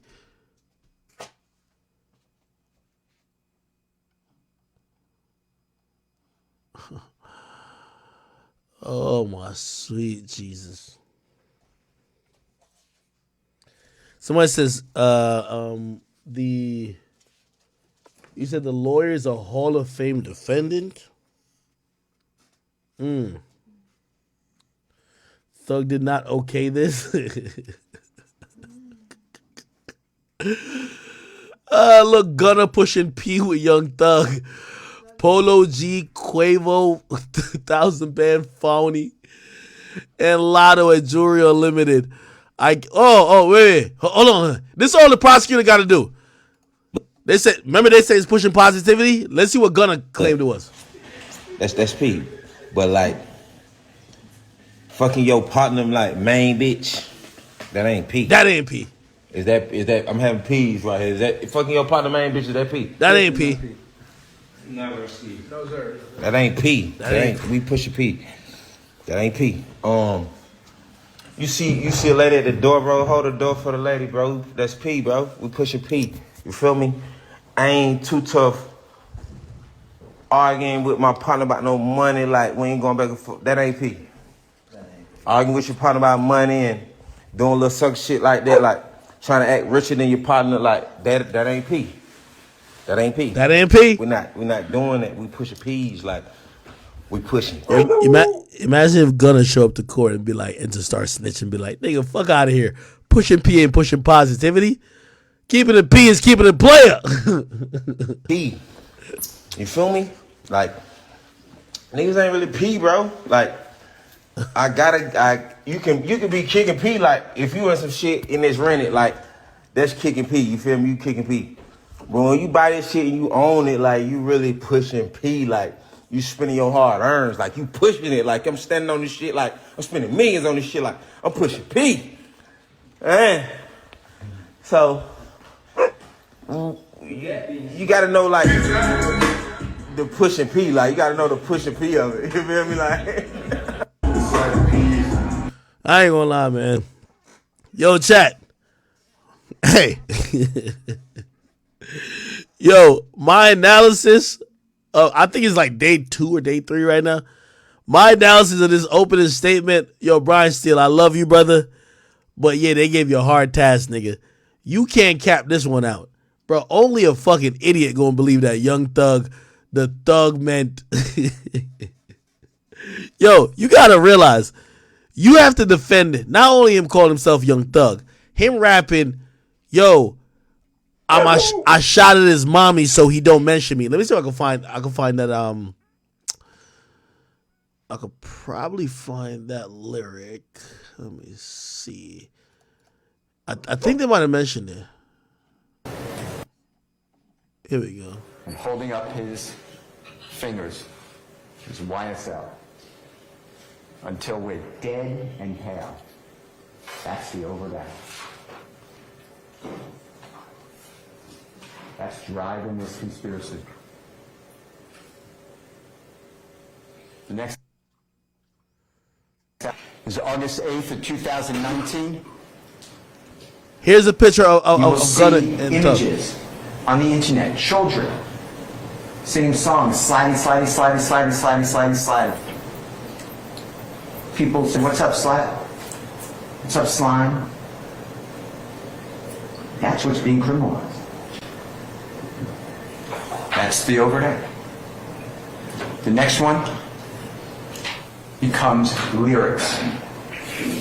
Now, I separated these to just group them together, but these are songs. Some of them Jeffrey performed, some of them he didn't perform these lyrics. Some of them, the lyrics got changed. He doesn't write them down. The prosecution did not have the lyric find them. They went out and they did a database. And they searched all of Jeffrey's Instagram, all of his Facebook, all of his lyrics, to try to find any mention of Bloods, Color Red, drive-by shooting, a Tahoe, killings, 12, drugs. They searched for it. These are not confessions. Yo, chat, this is crazy. Hey, yo, Straight 8, thank you for the 5 on YouTube. You say, yo, bro, slime means my road dog, or I got over on him. That's why I wipe my nose. Yo, Israel, thank you for the 5 pounds. You say, yo, Thug sounds like trying hard to underplay guilt. That's what thugs sound like, right? It says trying hard to underplay guilt. Jimmy Robinson, thank you for the 5 and say, yo, you need to reach out to Milagro. That would be dope for y'all to collaborate. Now, of course, you know I fuck with Milagro. Milagro got into it with Joe recently, yo. She didn't like what Joe said. Yo, Joe, why you fucking with Milagro like that? He said, talk about Trenches News. We ain't even get there yet, chat. Somebody says, what the fuck is this? Someone says, "Hey guys, Saucy Santana got the hold of my back and blew it." What the fuck is you talking about, bro? A nigga named Saucy bent me sent some shit in. What the fuck? A nigga said Axe Sotomayor, and someone said talk that talk. Someone said okay, all right, people. And then some people says Adam doesn't care, he's a sociopath. Police might come for him for starting gang violence, though. Yeah, I think Adam's starting gang violence. Someone said Adam went beyond his mark in victory. Yeah, I think Adam should chill. Unless he really hate them niggas. If you really hate them, keep it going. Okay. All right. Somebody says, yo, what we're missing with T.I. and Tiny is that basically T.I. was good for like, they're saying T.I. went 6 out of 7 with kids. They said one's a dickhead, the rest of them are good. Okay. All right. And Vitamin, thank you for letting me know that Benny was posting Freddie Gets Baby Mama. Okay. All right, cool. Jesus Christ. This is not admissions. This is art. You will hear from the most prominent expert in hip hop and rap. He will tell you that these words, the lyrics, they're common. My boy Islam. These are not unique and say, oh, that's the Donovan Thomas killing that Tom. Jeffrey sings about cars all the time. He names all different cars. They just pulled out the top. Drive-by shootings. These are common themes. This is, you will learn, studio gangsters. Oh, shit. Yo, he said you gonna know Young Thug is a studio gangster. Yo, this is too good. Nah, this is too good. He says y'all gonna know Young Thug is a studio gangster. Nah, this is too funny, Chad. This is too funny. Stop, bro. Oh my God. Damn. They're in the studio. They are creating music for us to listen to. If you go to the first one, that's April 20th, 2014. It's a song released on social media, a song called Ooh. Red just like Elmo, but I never effing give go. YFL won't fold, pick his A off a balcony, off the balcony. There's no evidence anyone got picked off a balcony. YSL, wife at ends, nose, which I showed you. I'm an F for the cash. Then she's getting robbed by Tick. Tick is another name for Trontavious C. He will tell you he had a rough life. He's been in custody. In a Bentley on Wesley, getting trailed by sniper, there's no evidence of that. All I ever wanted was the money. Put your hands in the air if you dare. And the MF to step over here, F&N, that's a type of gun. Put him in the wheelchair. These are lyrics that rhyme. Those are taken out of context in that song, but they're lyrics. If we're going to criminalize lyrics, you will learn. We all should watch what we say.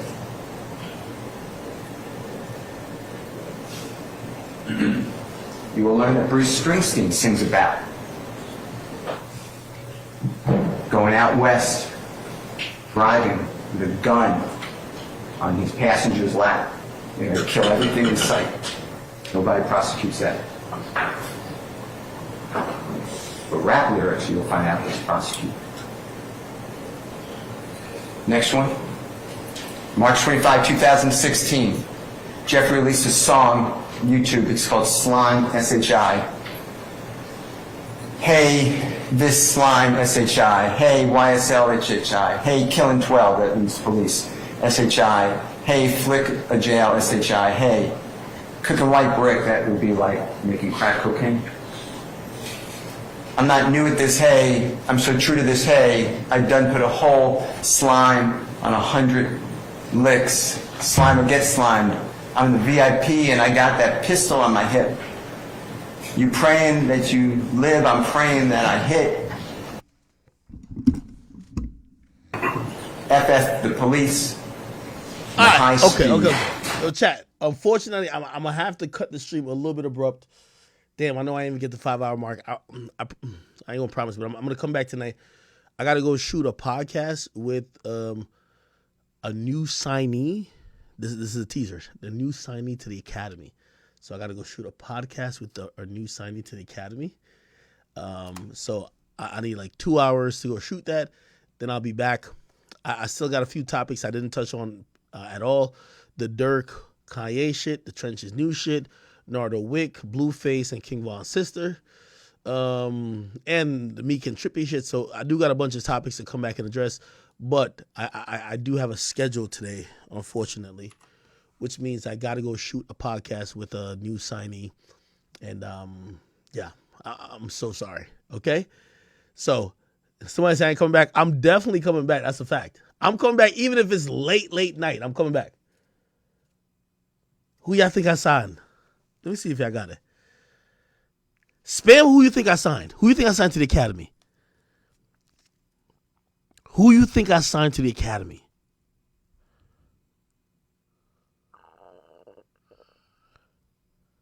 Who?